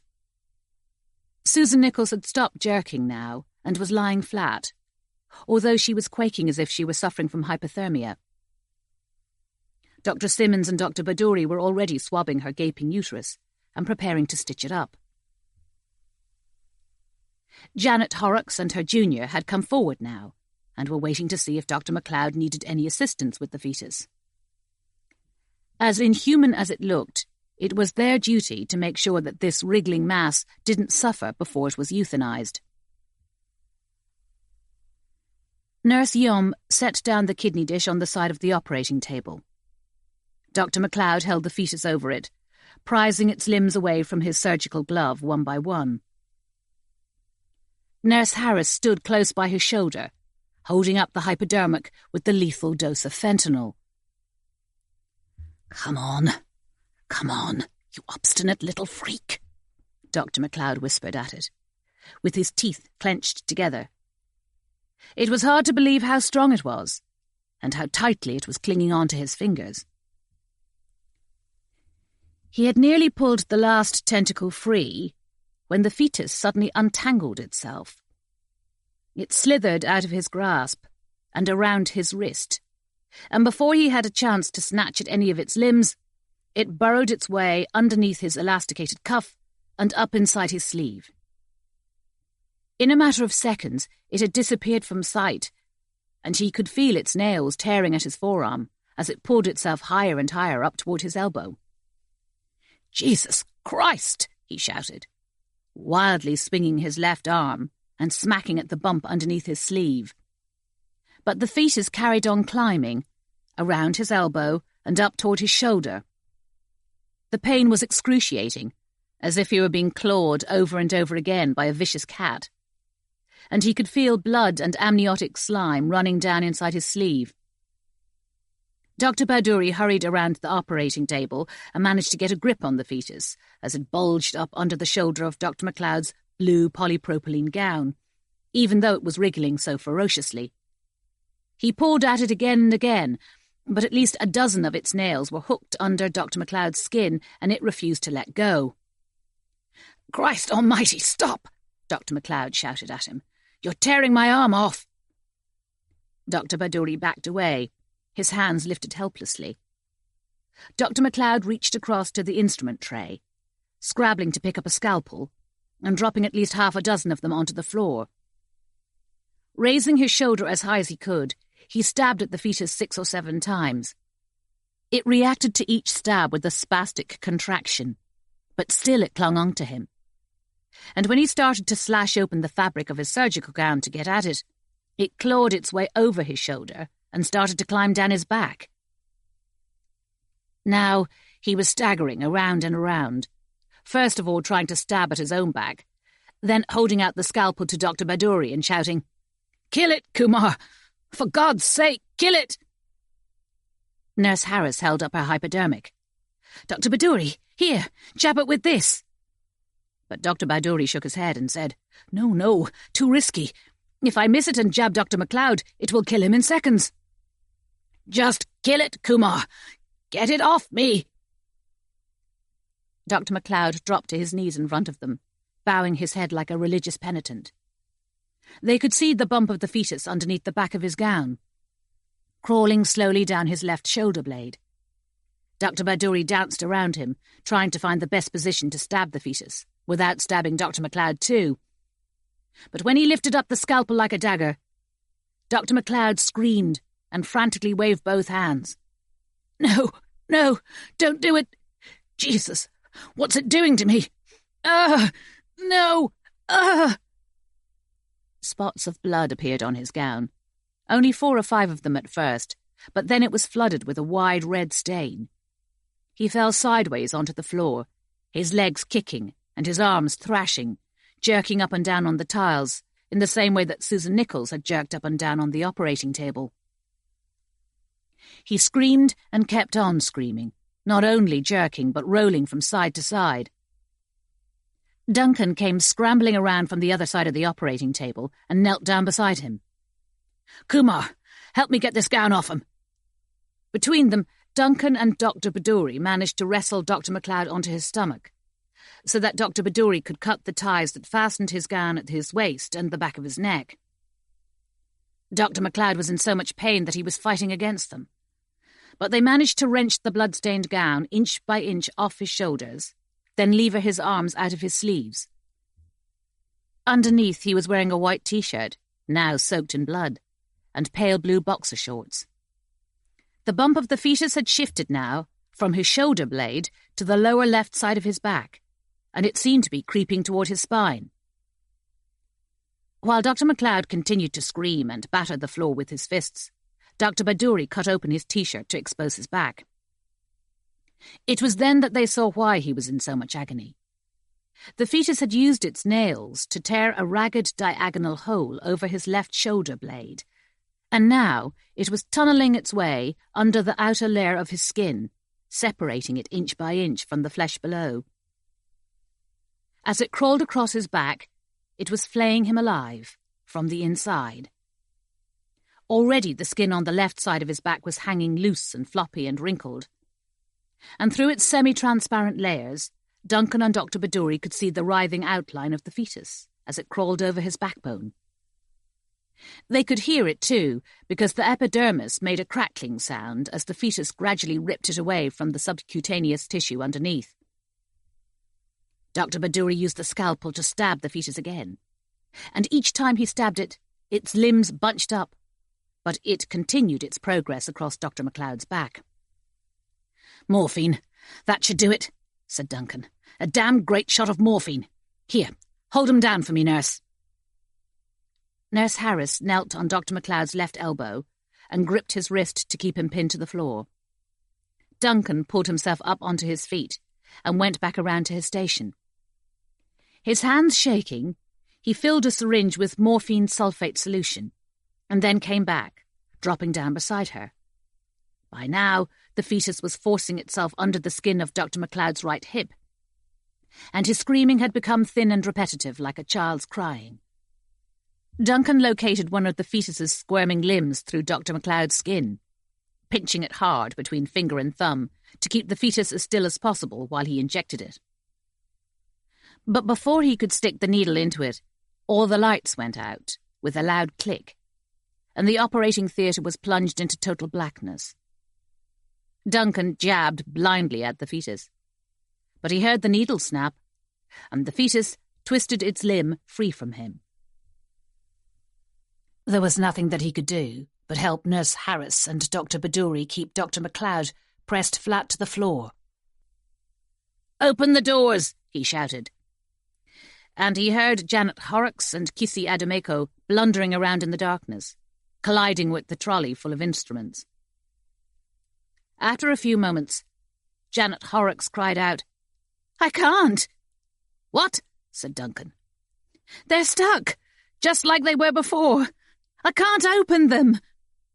"Try the scrubs doors." "I am trying that," said Nurse Yeom. "I can't open them either."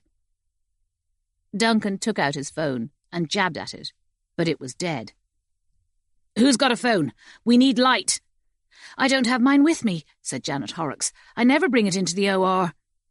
"I have," said Dr. Simmons. "Hold on a second. No, it's not working." Dr. MacLeod had stopped kicking and rolling from side to side, and his screaming was now reduced to a scratchy, high-pitched whining. He lay still, with only an occasional twitch, and after Duncan was satisfied that he was going to stay that way, he stood up and reached out for the side of the operating table to guide himself. He stepped over Dr. MacLeod's legs and shuffled him toward the doors, his arms held out in front of him. The darkness was overwhelming, without even a glimmer of light from the corridor outside. He bumped into Janet Horrocks, then reached out for the doors. He pushed against them, hard, but they remained immovable. "This is insane," he said. He took 2 steps back from the doors and threw his whole body weight at them, jarring his shoulder.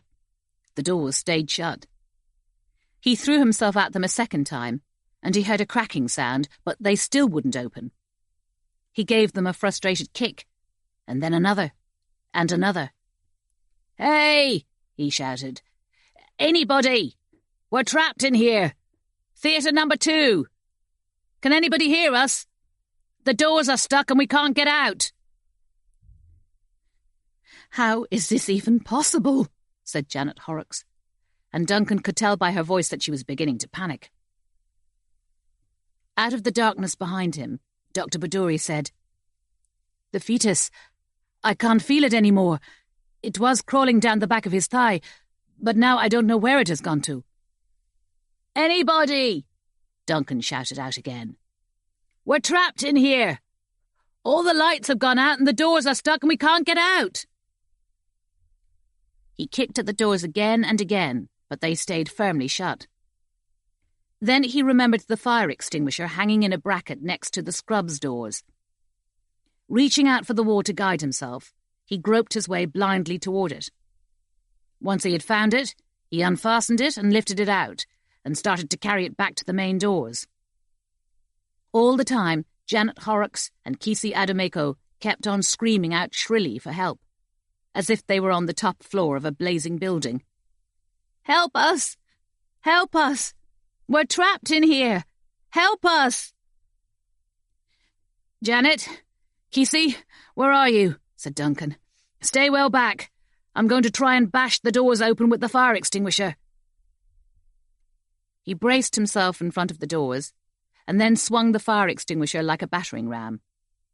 It hit the doors with a loud bang, and they shook, and he heard that cracking sound again.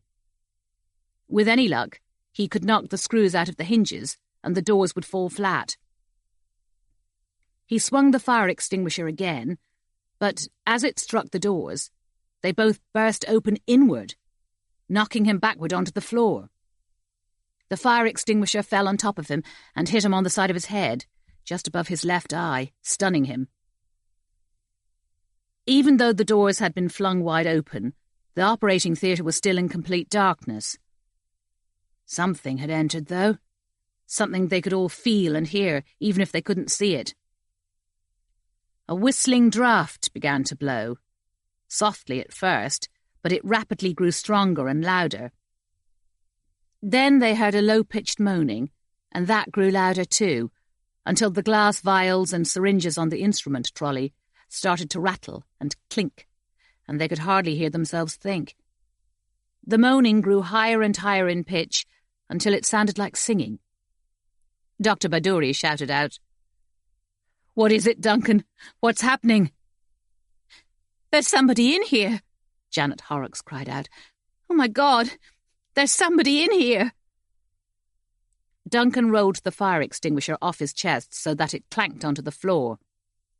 He propped himself up on one elbow and strained to see into the darkness. The draught was blowing so strongly now that it ruffled his hair and made his eyes water.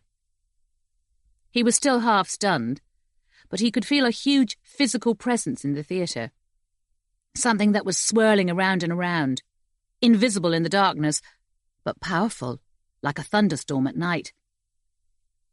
He could smell something, too, an acrid smell, like wood smoke, and a citric tang, an acid overtone of lemons.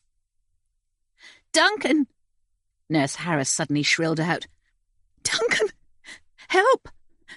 It's Dr. MacLeod! Duncan, I can't hold on to him!" "The same!" shouted Dr. Pardoe. "Somebody's pulling him away from me!"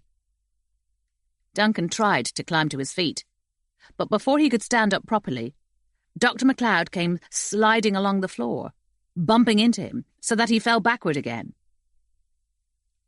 As far as Duncan could tell in the darkness, Dr. MacLeod was still lying flat on his stomach. He reached out to seize his arm, or his gown, or whatever he could, but he was gone. A few seconds passed. The moaning died away, and the whistling draught subsided. The lights in the operating theatre flickered and buzzed, then lit up again, with a sharp ping. The 7 of them stared at each other in disbelief. Nurse Harris and Dr. Pardoe were still on their knees, but Dr. MacLeod had disappeared. Several parallel lines of blood were smeared across the beige epoxy flooring, a trail that led out of the wide-open doors. Duncan went out into the corridor and saw that the trail continued for about 15 or 20 metres, then abruptly came to an end, as if Dr. MacLeod had been picked up. As he stood there, he heard Dr. Simmons's phone playing a marimba ringtone. "Call security now," he said. "Maybe he hasn't been taken out of the building yet. And we need to call the police." "I'll do that," Nurse Harris told him, standing up. She went across to the scrubs doors, cautiously pushed at them, and they opened.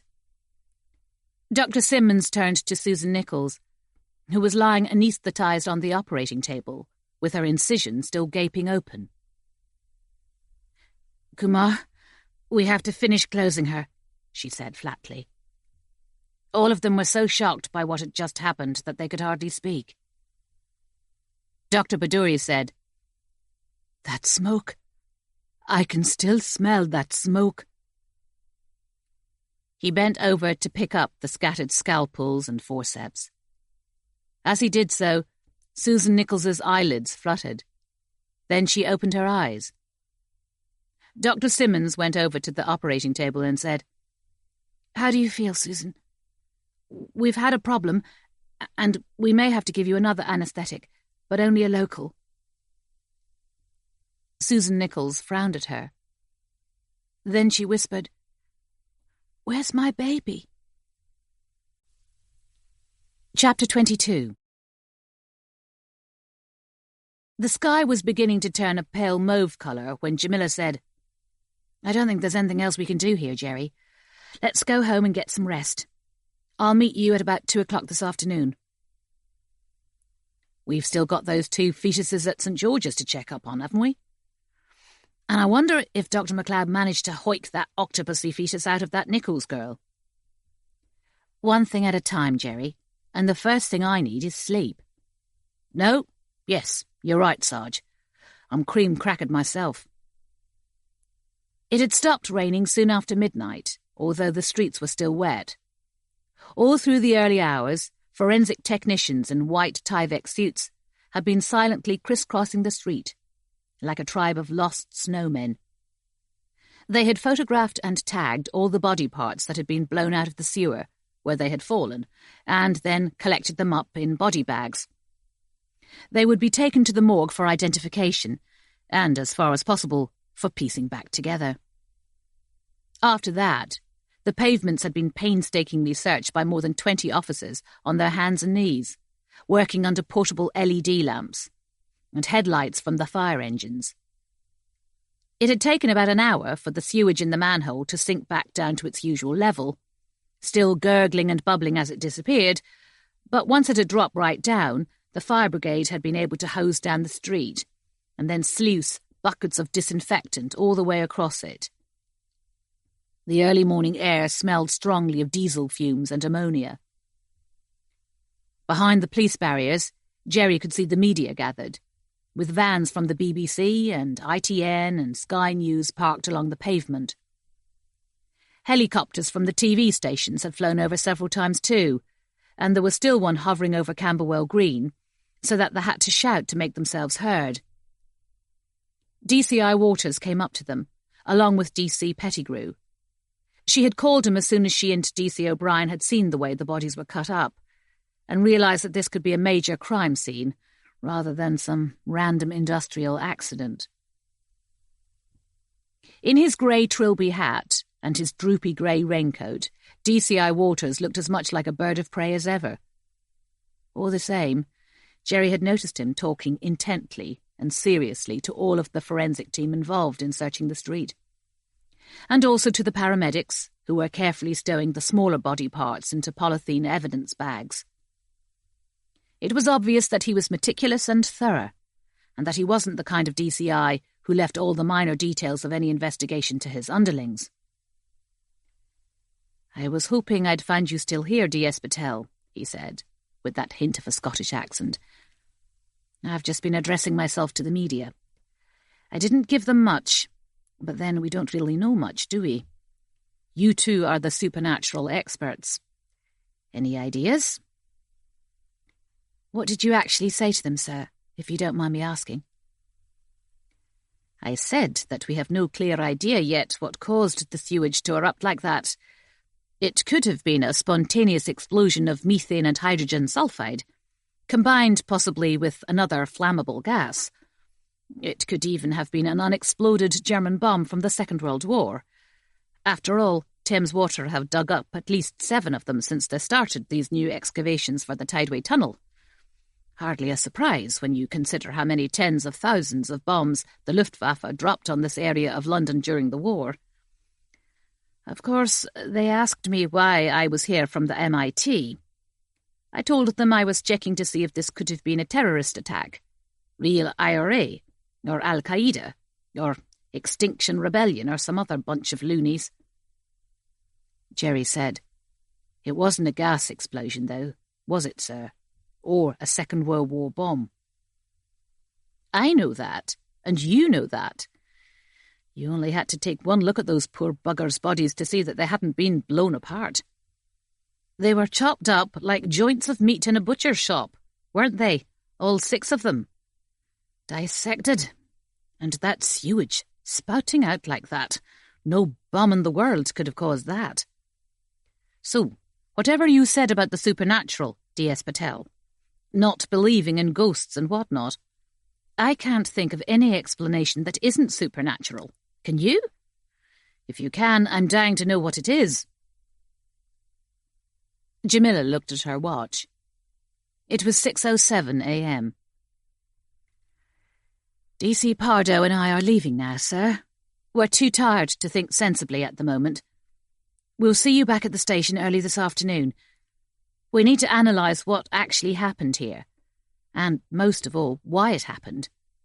And if it could have been in any way supernatural, although I'm always very reluctant to use that word, as you know.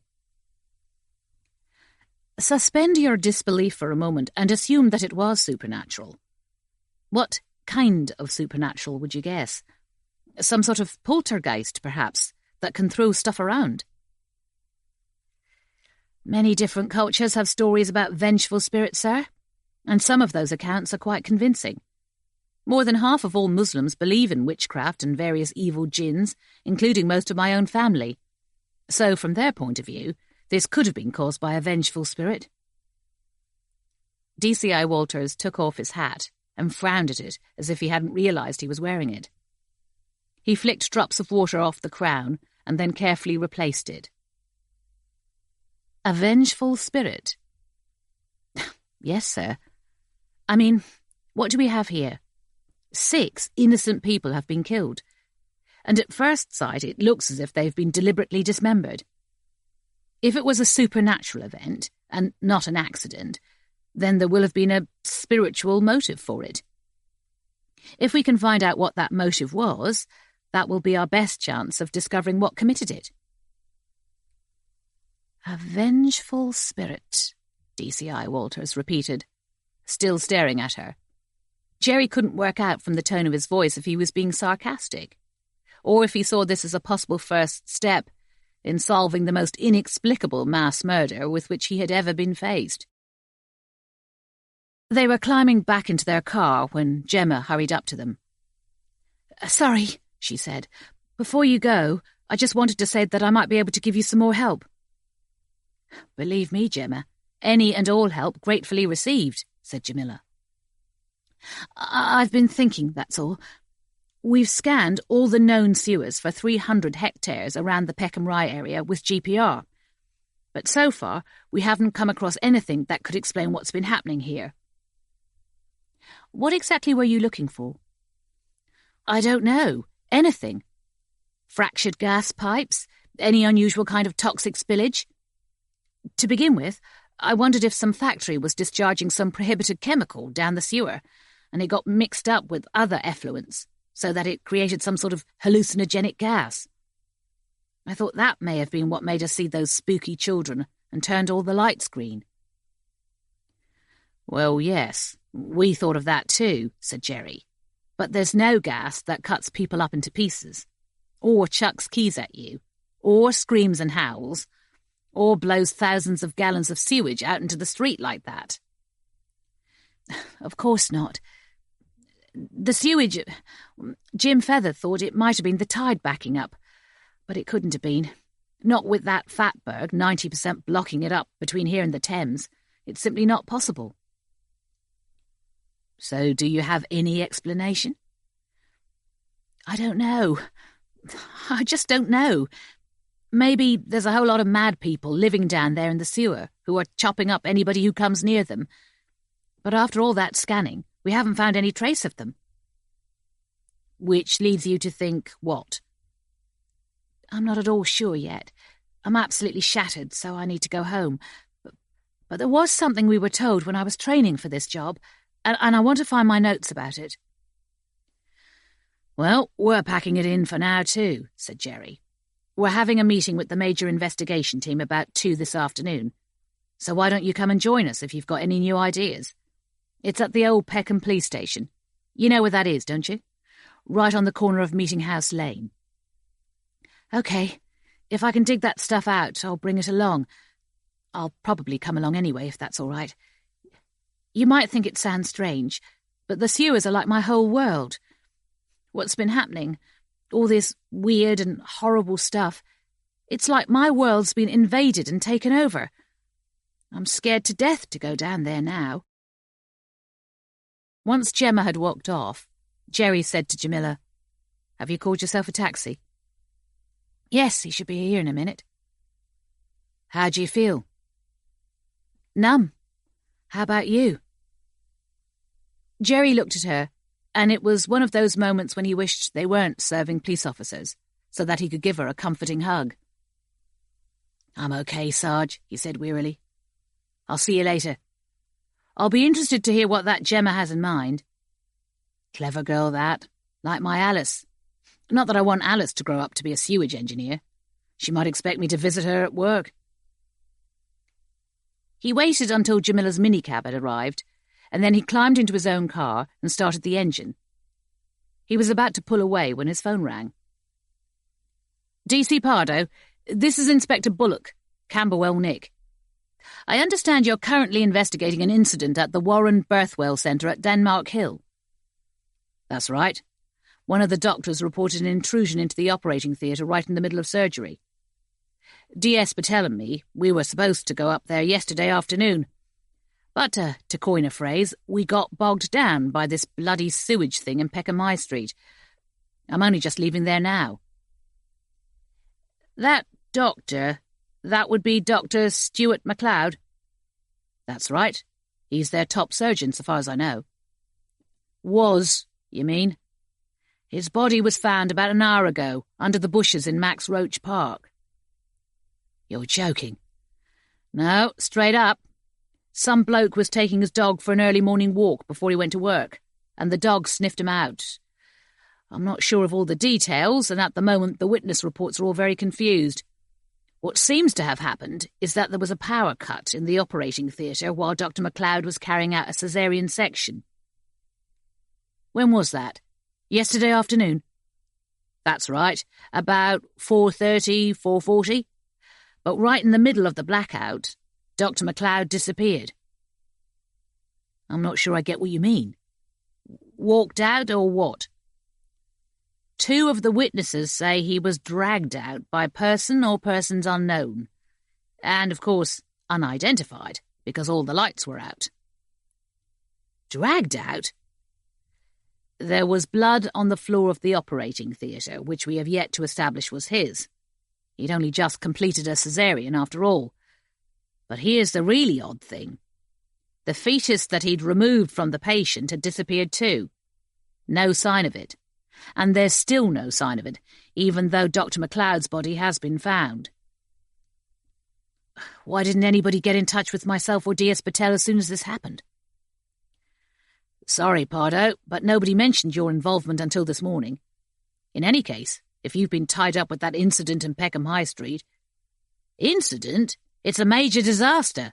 5 forensic officers dead, and 1 photographer. Yes, I've seen the reports coming in, and it's the leading story on the news.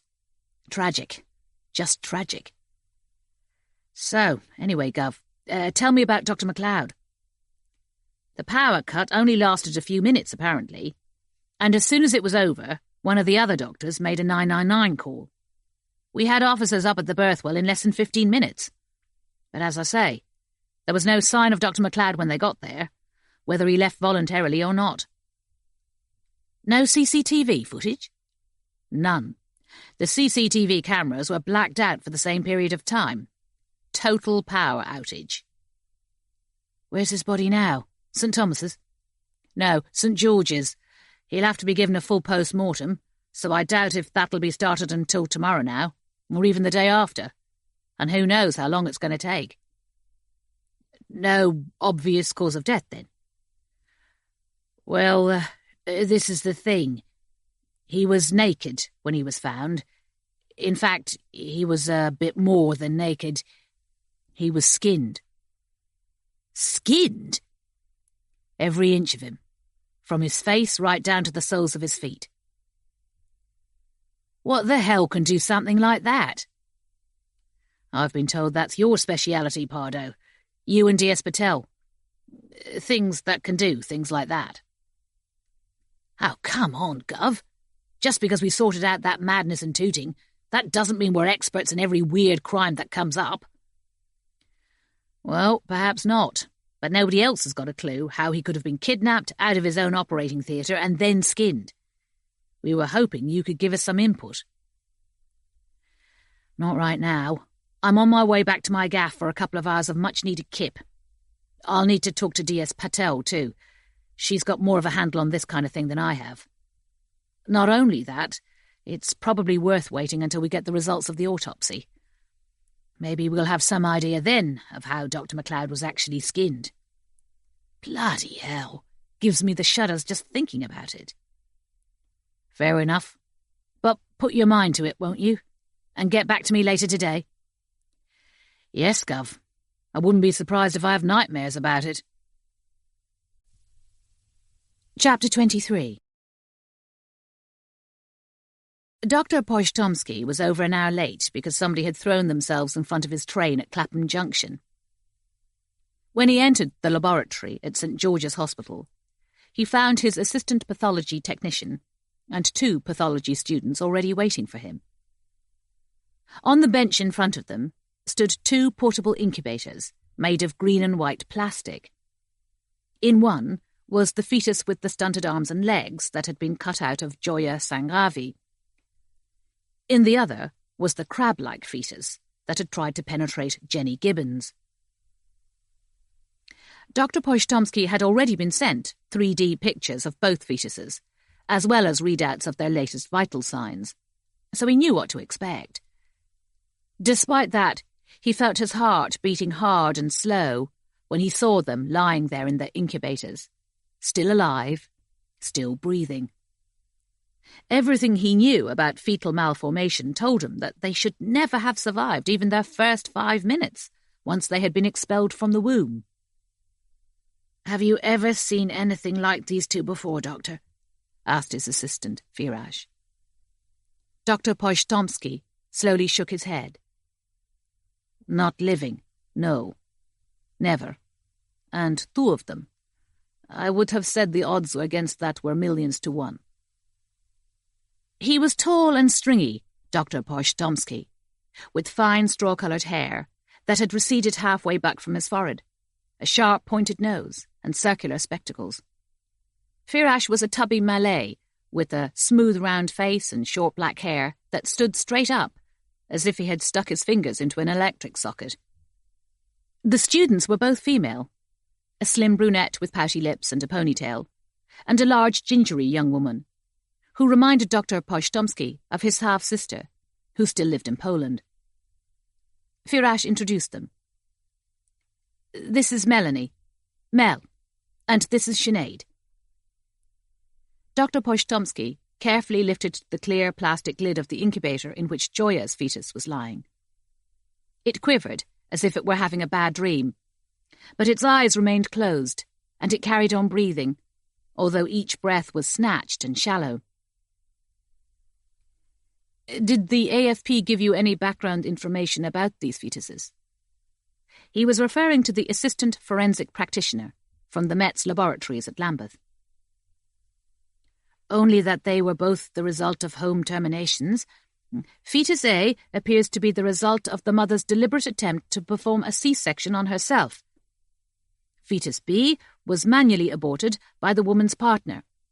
Apart from that, all they told me was that you were coming to examine them, and to keep them in their incubators until you arrived." Dr. Poshtomsky peered closely into both incubators, and then shook his head. "I find it almost unbelievable that either fetus has survived.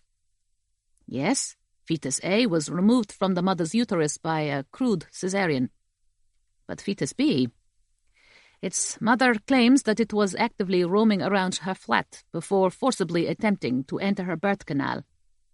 I say, mother.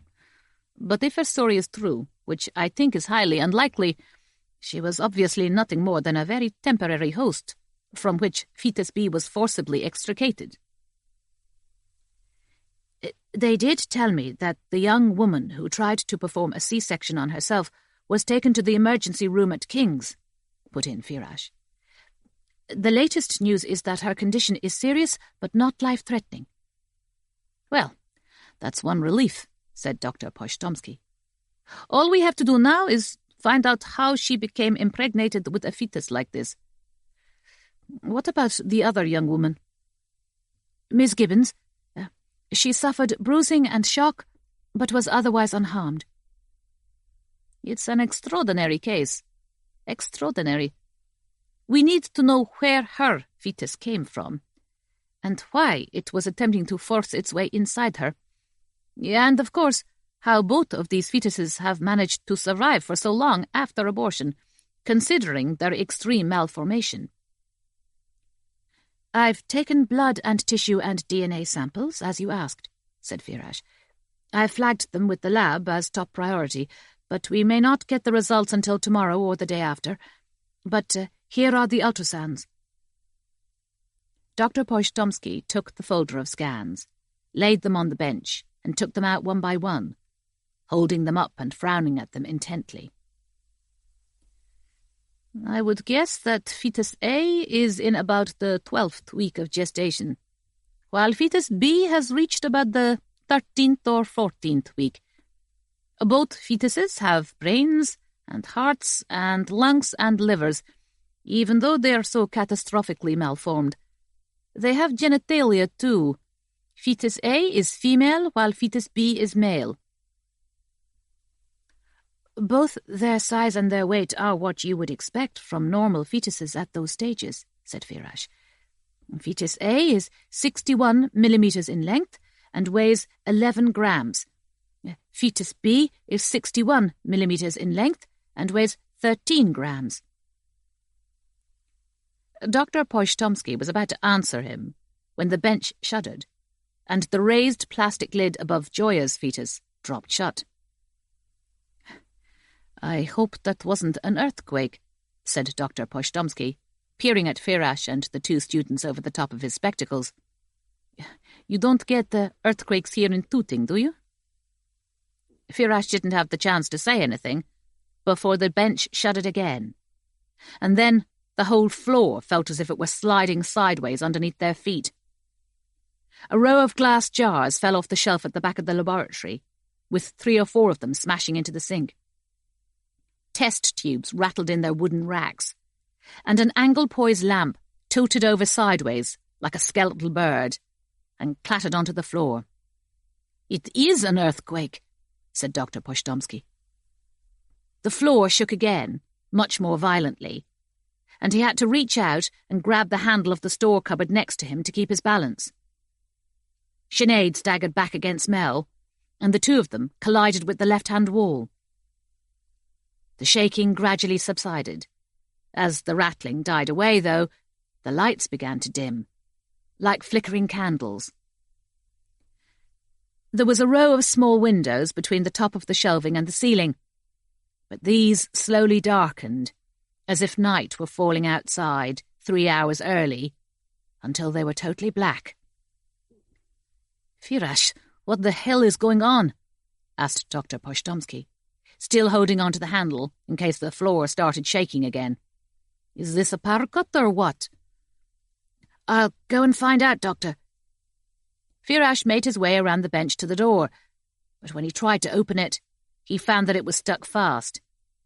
He jiggled the handle and tugged at it hard, but it still refused to open. "Phone reception," Dr. Poshtomsky told him. "They can send maintenance." Firash took out his phone and prodded at it, but then he pulled a face. "It's dead, Doctor. It's fully charged, but look." He held it up so that Dr. Poshtomsky could see the black screen.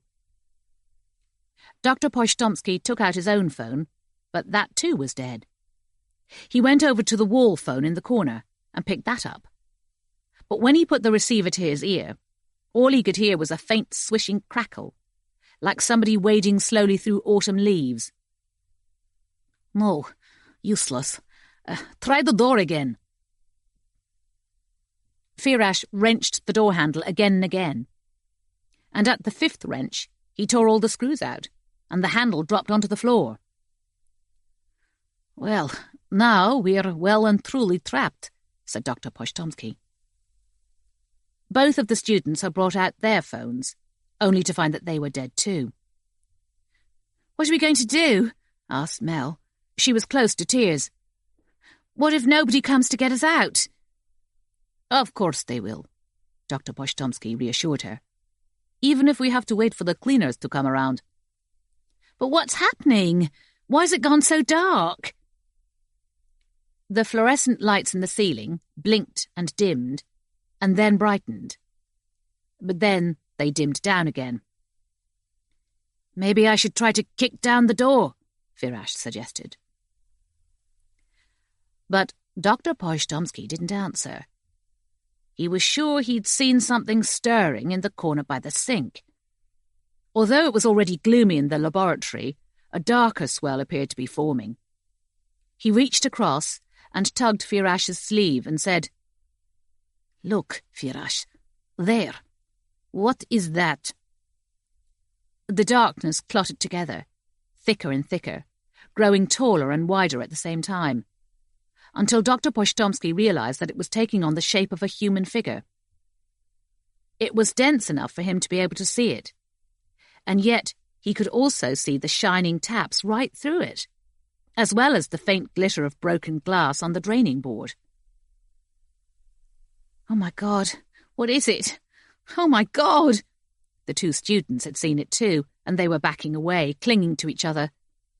Sinead was making a thin keening sound in the back of her throat, and both of them were clearly terrified. The flickering light took on a sickly green hue and began to grow brighter again, and steadier.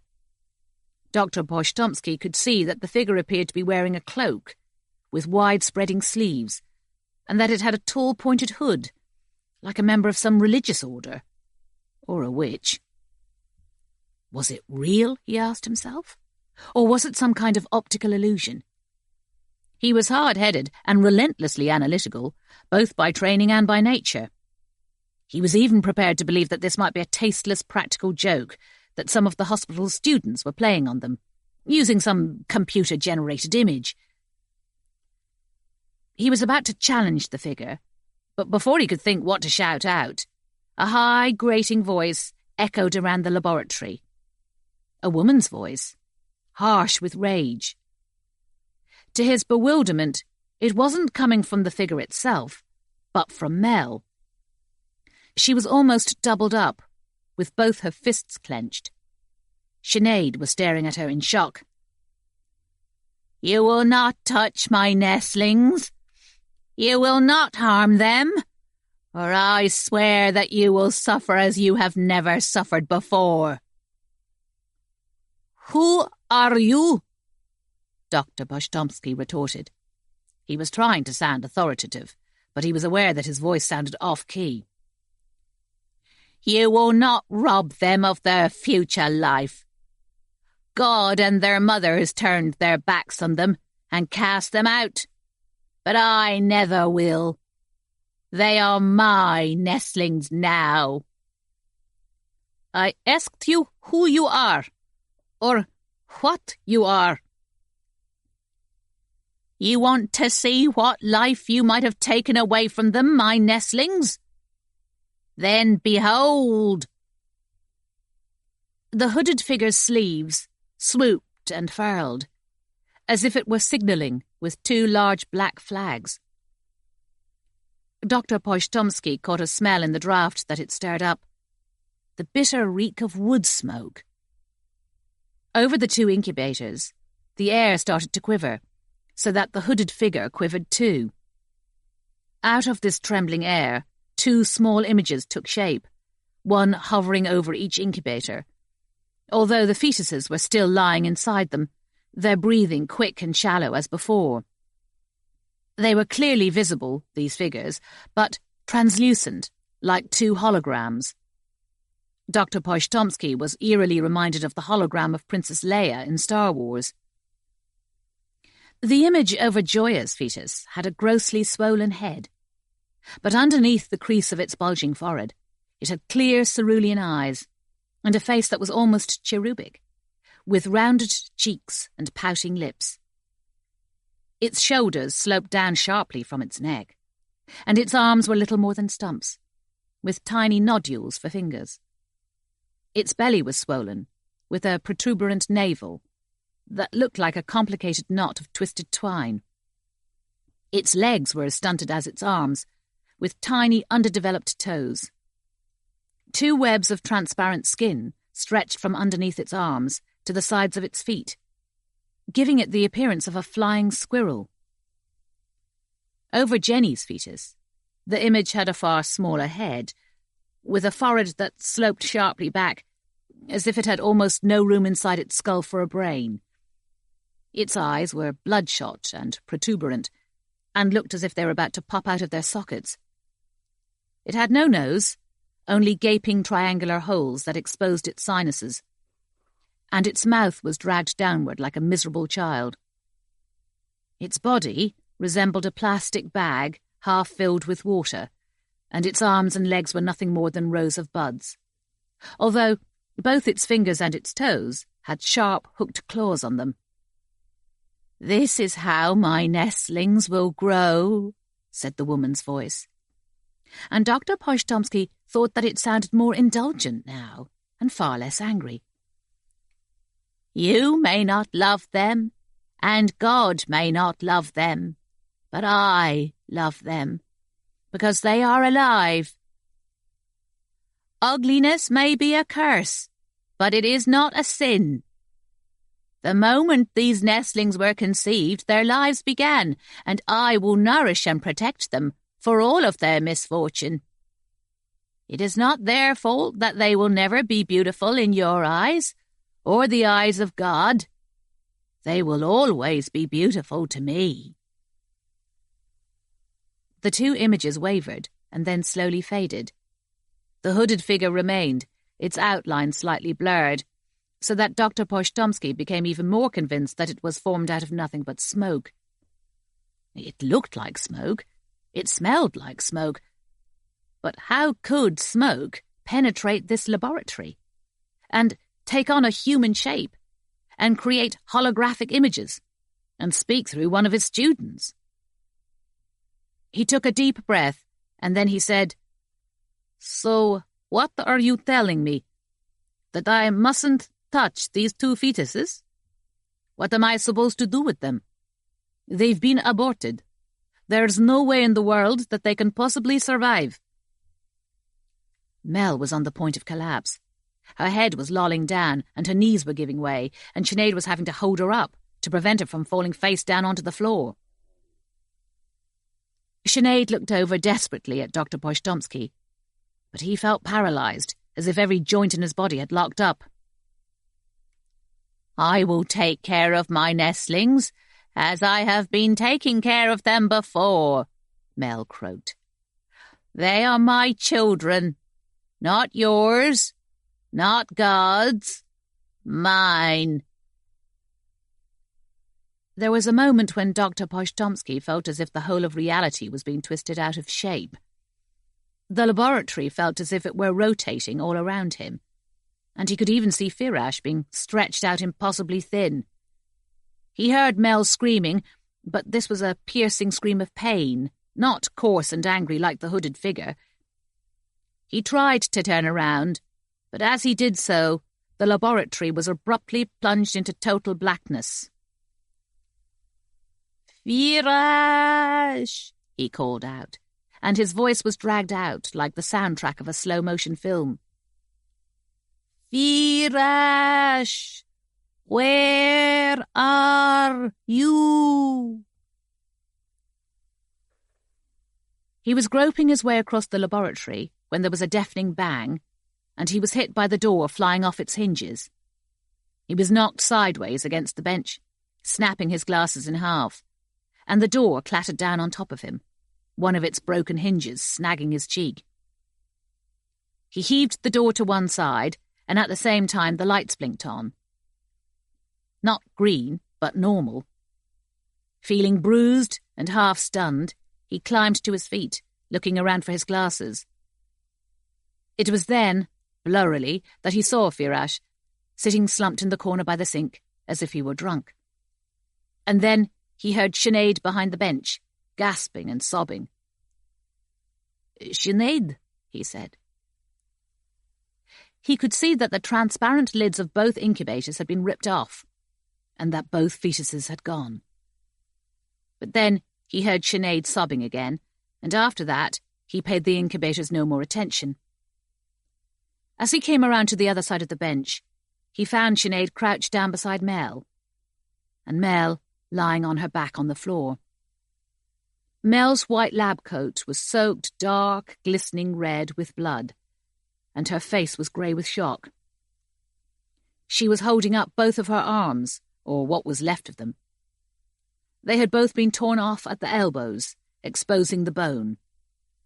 Sinead was trying to wind the tatters of Mel's sleeve around her upper left arm as a tourniquet, but her hands were slippery with blood, and she was in shock too, and finding it hard to make her fingers do what she wanted. Dr. Postomsky took out his phone and saw that it was working. He jabbed out 999, and then he unbuckled his belt and pulled it out from the loops around his trousers with a sharp snap. "Firash!" he shouted, as he knelt down beside Mel. Yes, doctor, I hear you." "Firash, go to A&E now. I mean, now. Mel has been critically injured." "What? How?" "Don't ask, Firash, just go." "Yes, doctor, I'm going. I'm on my way." The operator answered. "Emergency, which service?" And Dr. Postomsky briskly told her what had happened and gave her his location. One way or another, he wanted to make sure that help reached them as quickly as possible. After that, he looped his belt around Mel's upper right arm and pulled it as tight as he could. Sinead had managed to bind Mel's torn sleeve around her left arm and tie that tightly too. Neither tourniquet was perfect, but they would stem the bleeding until the paramedics arrived. "Mel, stay with us, darling," said Sinead. Mel's eyelids were fluttering and she didn't respond. "Mel, don't leave us. Help's on the way." Dr. Postomsky pressed his fingertips against Mel's neck to feel her pulse.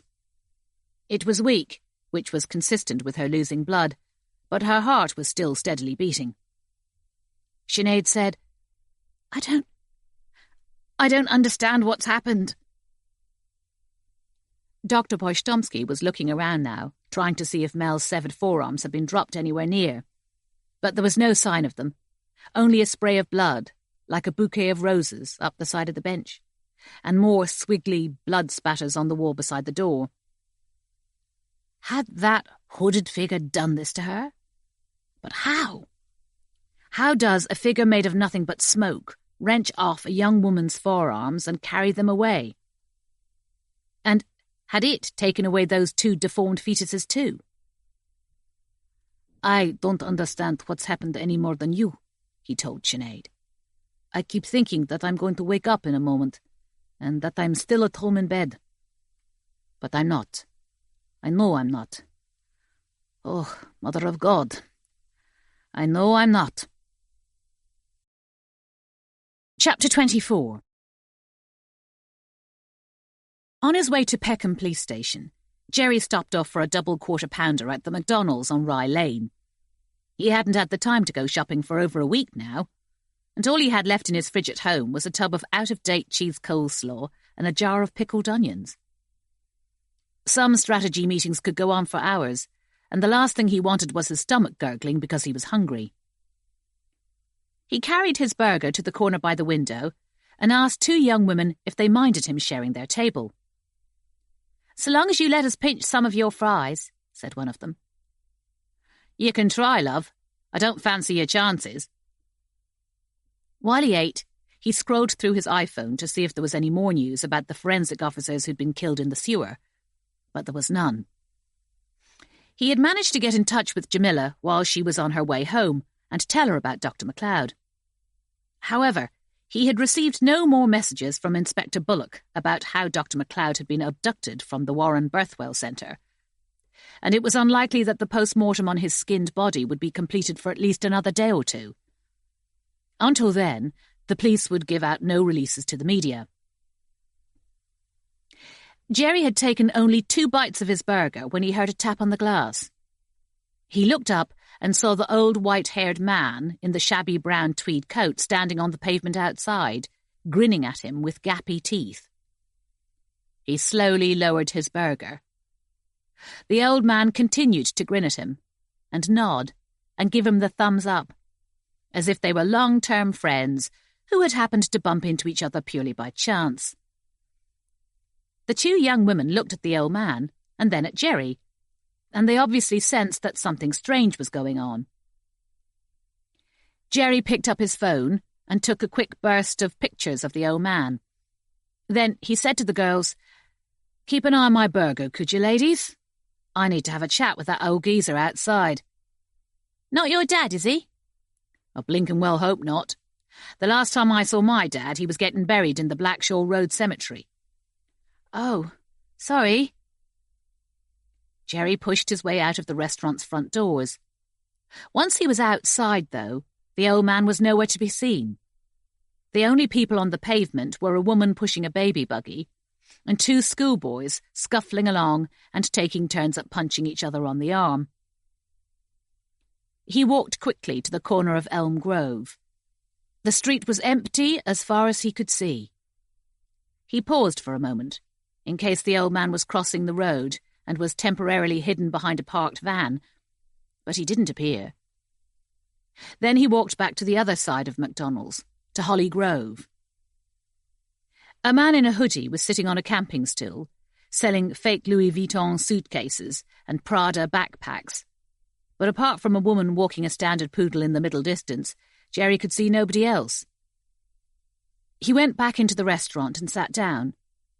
One of the girls said sorry again, but he flapped his hand to show her that it didn't matter. He had never got on well with his father anyway. He checked the photographs on his phone. He had taken 5 pictures of the street outside, but the old man appeared in none of them. He had been about to take another bite of his burger, but he slowly put it back down on his plate. The old man had been standing right in front of him. He was sure of it. How was it possible that he wasn't in any of the pictures? He looked across at the girls and said, "You saw him, didn't you?"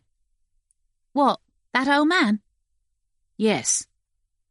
"You didn't see where he went, did you?" Both girls shook their heads. "We wasn't really looking." "But you did see him?" "Yes, that's why I thought he might be your dad." Jerry checked his phone again, but there was no question about it.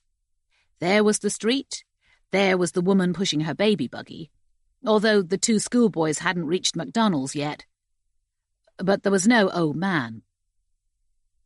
Suddenly, he didn't have an appetite anymore. He stood up and lifted his jacket off the back of the chair. "Are you going?" asked one of the girls. "Don't you want your fries?" "No, love. Take the lot. I've decided to go on a diet." Jamila was waiting for him when he arrived at the station. "You haven't heard any more from Camberwell?" she asked him. No, not a sausage. I called Inspector Bullock myself after you'd told me about Dr. MacLeod.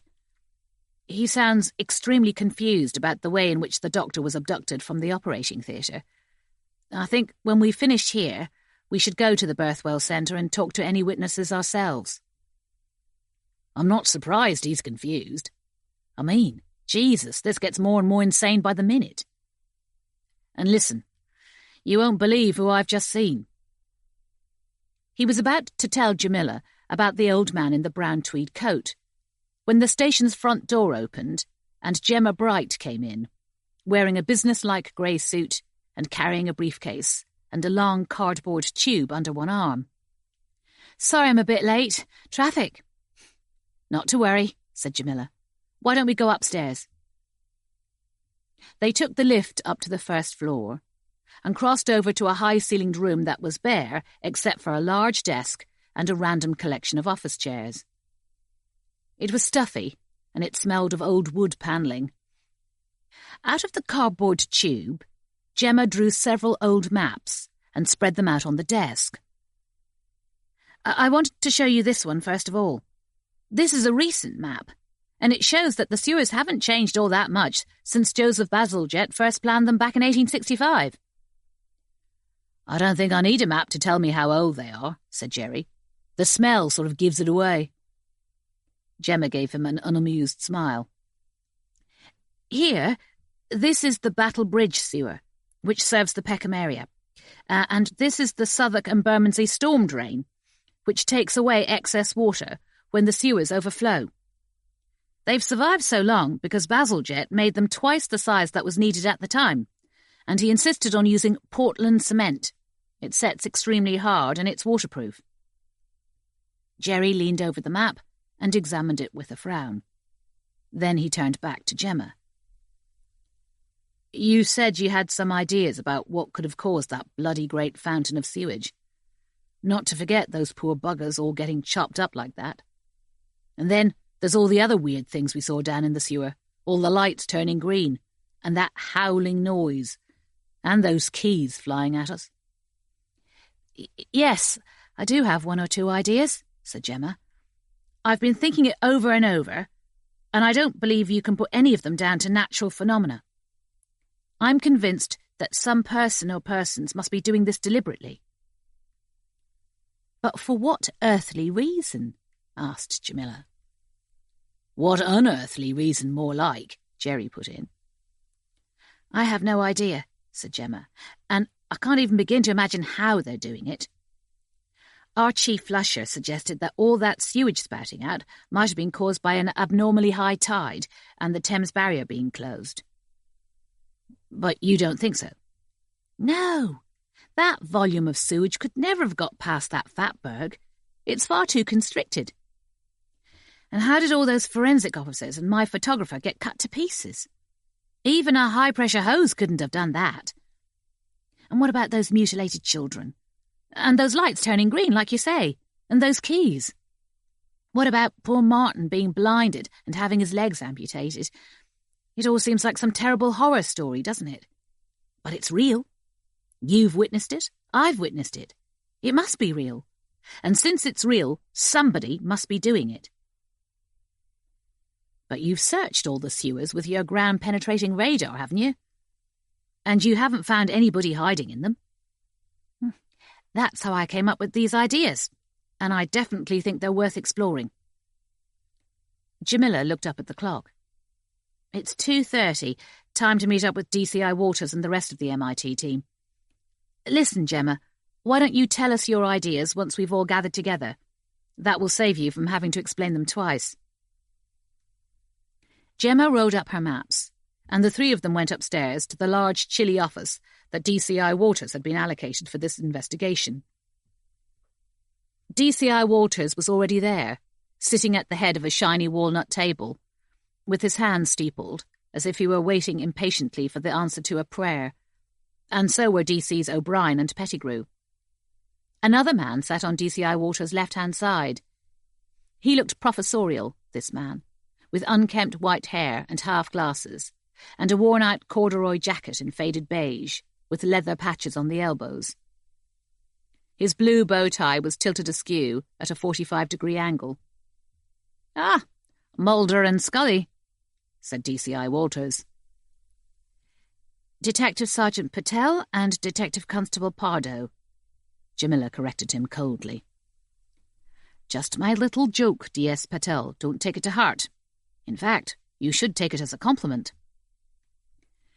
Thank you, sir, but I think the compliments can wait until we can bring this investigation to a close. That's if we can. In the meantime, this is Ms. Gemma Bright, the engineer from Crane's Drains, who's been in charge of the sewer where all of these tragic incidents have been taking place. She says she has some ideas that could possibly help us. Gemma said, Yes, I believe that I might have. Excellent. Good. We appreciate your input, Miss Bright, DCI Walters told her, without looking at her. Although he sounded to Jerry as if he were thinking, what can a woman possibly know about sewers, especially a young, attractive woman like this? Please take a seat, he told them. This is Alan Pattinson, from Cullen's, the antique lock and key specialists. Probably the most knowledgeable man in the country when it comes to antique locks and keys. He's even written a book about them, haven't you, Mr. Pattinson? 2 books, actually, Detective Chief Inspector. One about antique locks and one about antique keys. But I don't like to blow my own trumpet about it. They all sat down, and Jamila poured herself a glass of water from one of the plastic bottles in the middle of the table. Jerry was already beginning to regret leaving his cappuccino behind at McDonald's. "Tell D.S. Patel and D.C. Pardoe what you've been telling us, Mr. Pattinson," said DCI Walters. "I think you've shed some quite interesting light on this whole wretched business."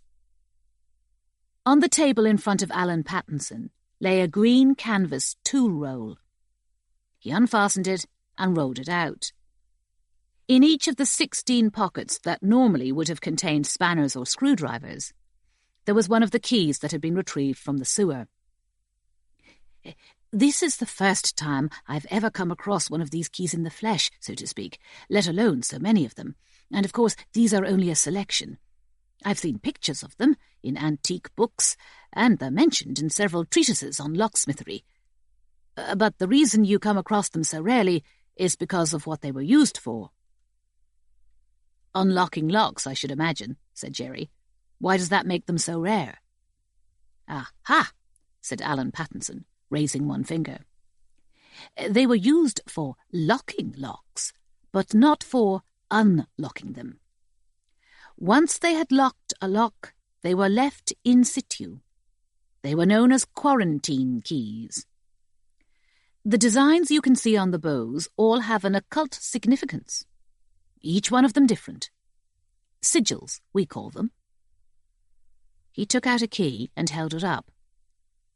It had an X on its bow, with a crescent moon on either side, and the letters M-U-R, M-U-R around the rim.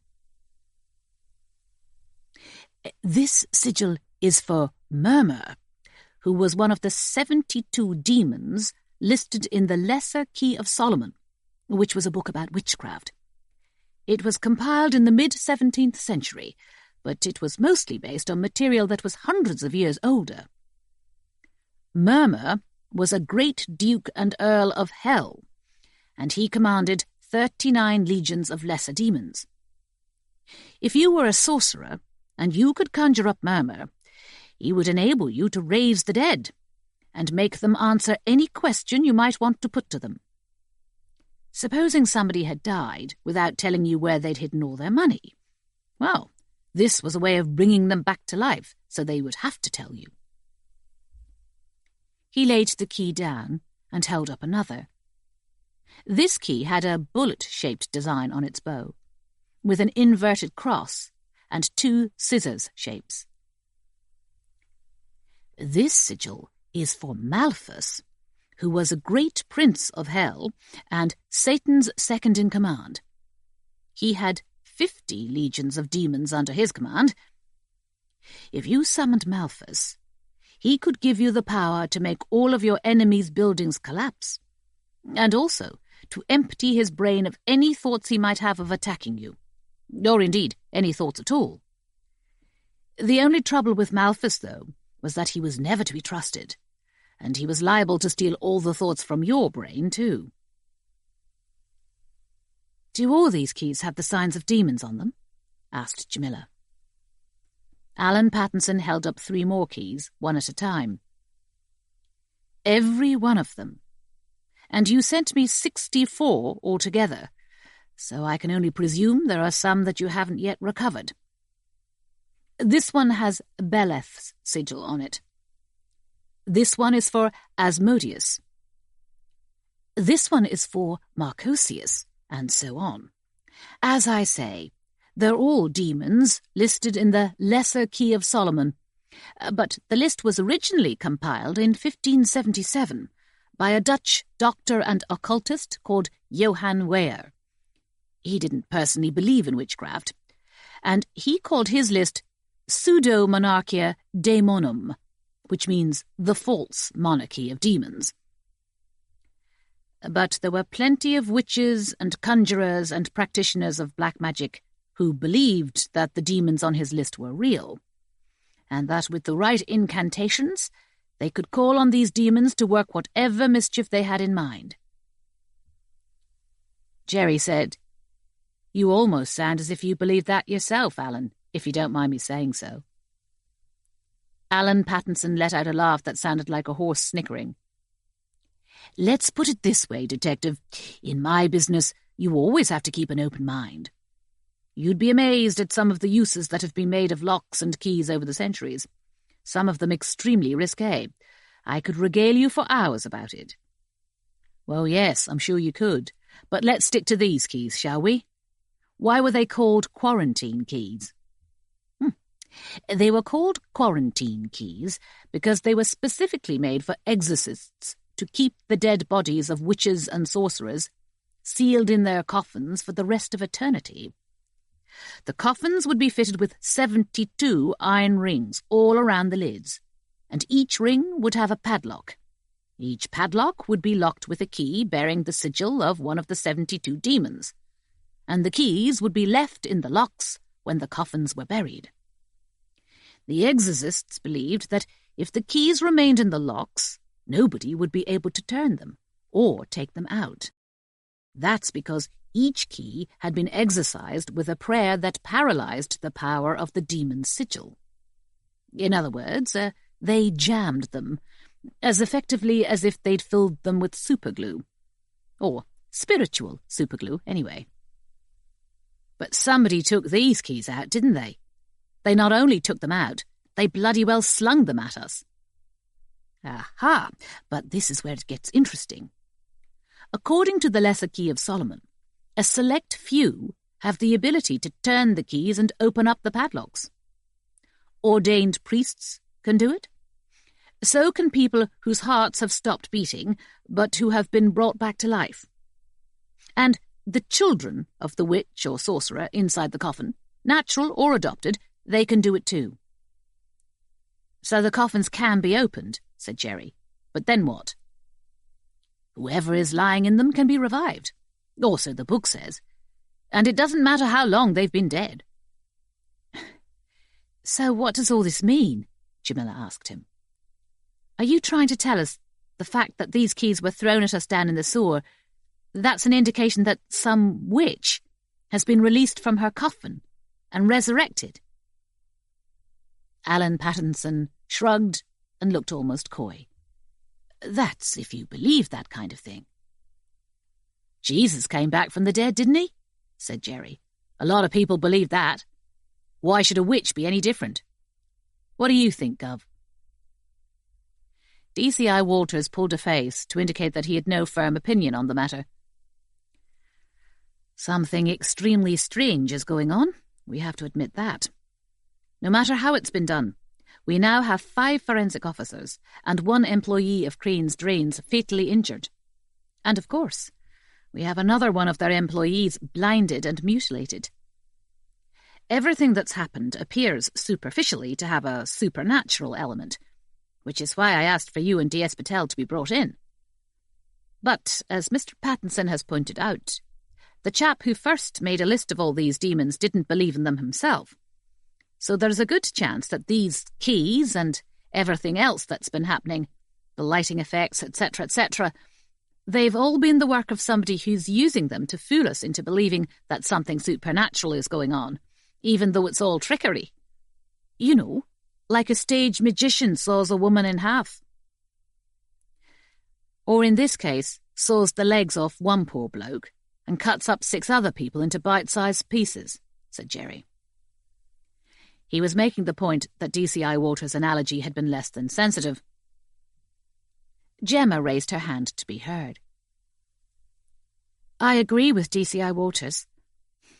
I was attacked by those strange-looking children myself, and they certainly didn't feel like ghosts. They were real, even though they looked so deformed. They felt as if they had claws, and they tried to pull off my safety helmet, and no ghosts could do that, could they? I still think the whole thing could have been rigged, and that they might have been wearing costumes. I mean, how could any child survive with all its insides hanging out, especially down in the sewers?" "I have to ask the same question again and again, though," said Jamila. "And that question is, why would anybody go to such extreme lengths to do such bizarre things? What is their purpose?" "You talk about a stage magician, DCI Walters, and I would be willing to accept that the lighting and the costumes and the sound effects, yes, they could all have been artificially set up. They could have been a hoax. But how do you make a gale-force wind blow down a sewer? How do you throw dozens of keys through the air like a blizzard? How do you dismember 6 people and have their bodies blasted out of a manhole in thousands of litres of raw sewage? And most of all, why? DCI Walters nodded. All good questions, Detective Sergeant Patel. All very good questions indeed. Questions that I've been asking myself, too. But that's why I've been farming out this investigation to the specialists, like Mr. Pattinson here, and like you and Detective Constable Pardoe. Because, quite frankly, I'm damned if I know the answer. Chapter 25. Gemma unrolled one of the maps that she had brought with her. It was a scan of an 1847 map that was yellow with age, and which had been folded and refolded so many times that it had been stuck together with sellotape. From my point of view, our first priority is to track down the person who's doing all these things. Until we can find them, I don't think we can possibly understand what their motive is. Perhaps they don't even have a motive. It must be the same with some of the murders you have to investigate. That's true, said Jamila. I had a case only last month in which a young woman in Redbridge had been stabbed to death. There seemed to be no motive at all.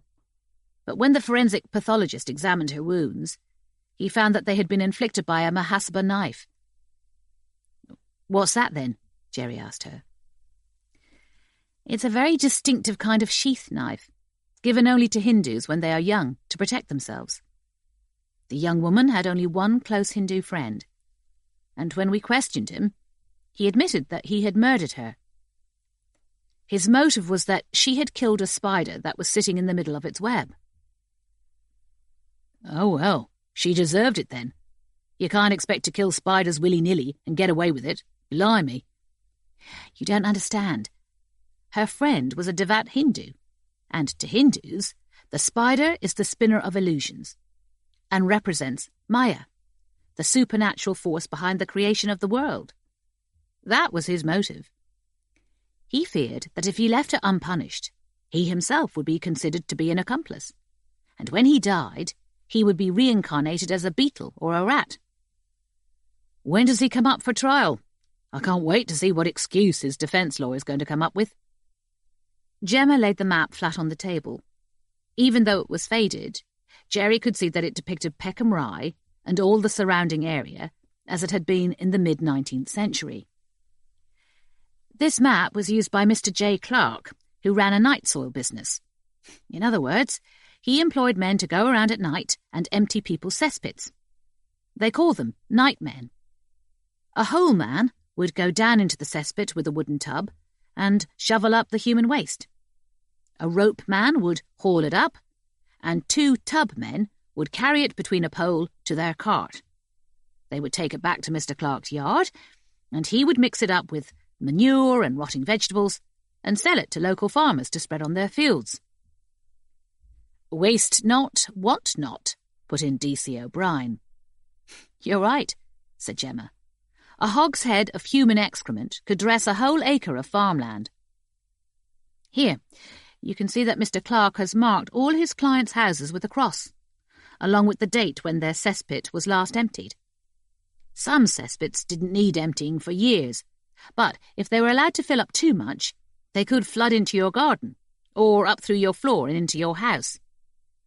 Samuel Pepys had some trouble with that when his neighbour's cesspit burst into a cellar, and he wrote that he went down to fetch a bottle of brandy and found himself ankle-deep in turds. His words, not mine. Jerry glanced across at DCI Walters. He could tell that Gemma was impressing him now, and that he was listening to her attentively. DC Pettigrew had her hand clamped over her mouth, and her nose wrinkled, as if she could actually smell those 19th-century cesspits. We traced nothing unusual when we searched the sewers with GPR, Gemma continued. But I went back over all the readings we'd taken, and I discovered that there are several locations where disused cesspits are connected to the sewers, either deliberately or because they've broken through where the brickwork has collapsed. I've marked those cesspits with a sticker, here and here and here. 5 of them altogether. And you believe that your ghosts, or your deformed children, or whatever they are, you think they could be hiding in one or other of these disused cesspits? Asked DCI Walters. It's a possibility. Where else could they be? We have seen them out twice on the streets, as you know, said Jamila. Or what appeared to be them, anyway. On both occasions, though, they turned a corner and disappeared. And we could only assume that they'd opened a manhole and gone back down into the sewers. There was absolutely nowhere else for them to go. Gemma said, yes. And if they had gone back down into the sewers, they could have easily made their way along to one of the breaches in the brickwork and concealed themselves in a cesspit, which we wouldn't have thought of scanning with radar. The nearest breach from Peckham High Street is on the corner of Talford Place. A lot of the streets around there were bombed flat during the war, but there are still 1 or 2 large houses standing there from the 1830s, before the sewers were dug. So what's your suggestion? Asked DCI Walters. To begin with, I suggest that we scan each of these 5 cesspits with GPR. And if any of the scans show anything unusual, then we investigate it further. I can get that done early tomorrow morning. But if they come up with nothing at all? I don't know, Detective Inspector, Gemma told him. It might sound strange to you, but like I've told DS Patel and DC Pardoe, the sewers are my whole world. They're my life. And I want my life back, that's all. As they drove along Peckham High Street, Jerry told Jamila that he had seen the old man in the brown tweed coat again, outside McDonald's. Jerry, I'm sure it's just a coincidence. Either that or he's stalking me. But why would he? And how would he know where to find you each time? They were turning into Denmark Hill when Jerry's phone warbled. He took it out and passed it over to Jamila. Jerry, it's Edgog. Who? DC Pardoe's driving at the moment. Oh, sorry. Is that DS Patel? This is DC Mallet from Tooting. Yes, this is DS Patel. Can I help you? There's been a major incident at St. George's involving those 2 fetuses that were being examined by Dr. What's-his-name, the forensic pathologist. What kind of an incident? An intruder broke into the path lab and took away the fetuses before the doctor had a chance to look at them. Worse than that, they seriously injured a student who was there to watch him. Ripped off both of her forearms right up to the elbows. Oh my God, when did this happen? Less than 2 hours ago. I've talked to Dr. What's-his-name and his assistant and another student who was there.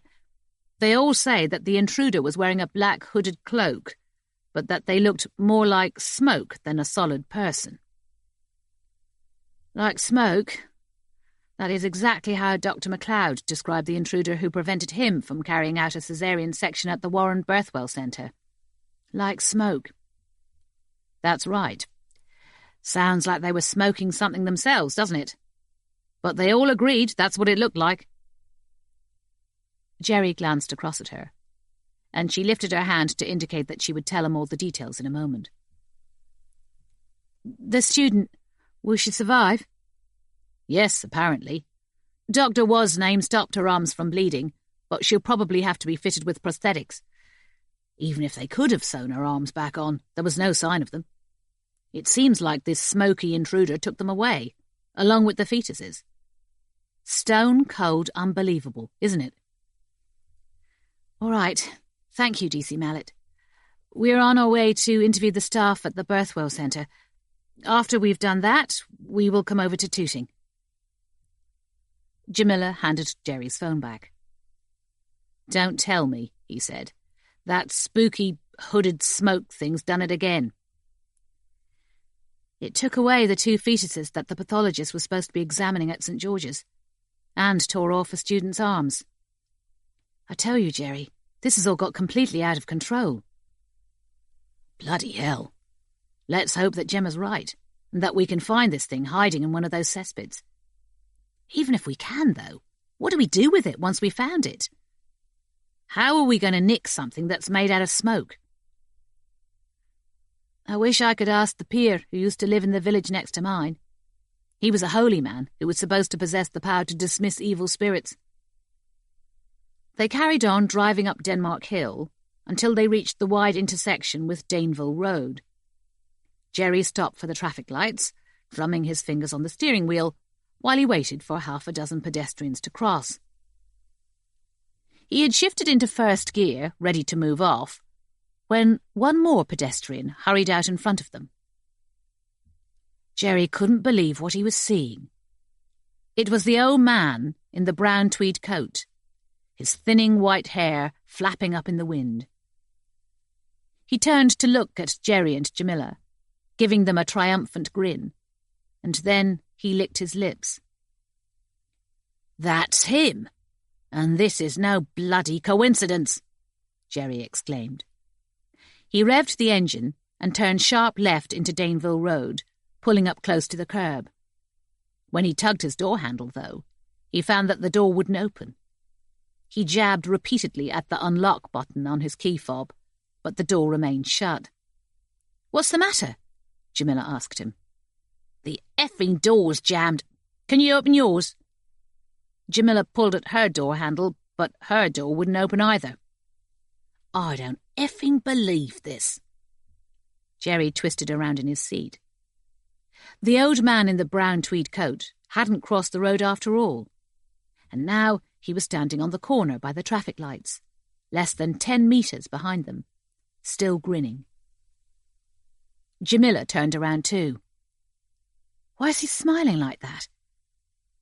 Do you think he's stopping us from getting out?" "How can he? He's nowhere near us.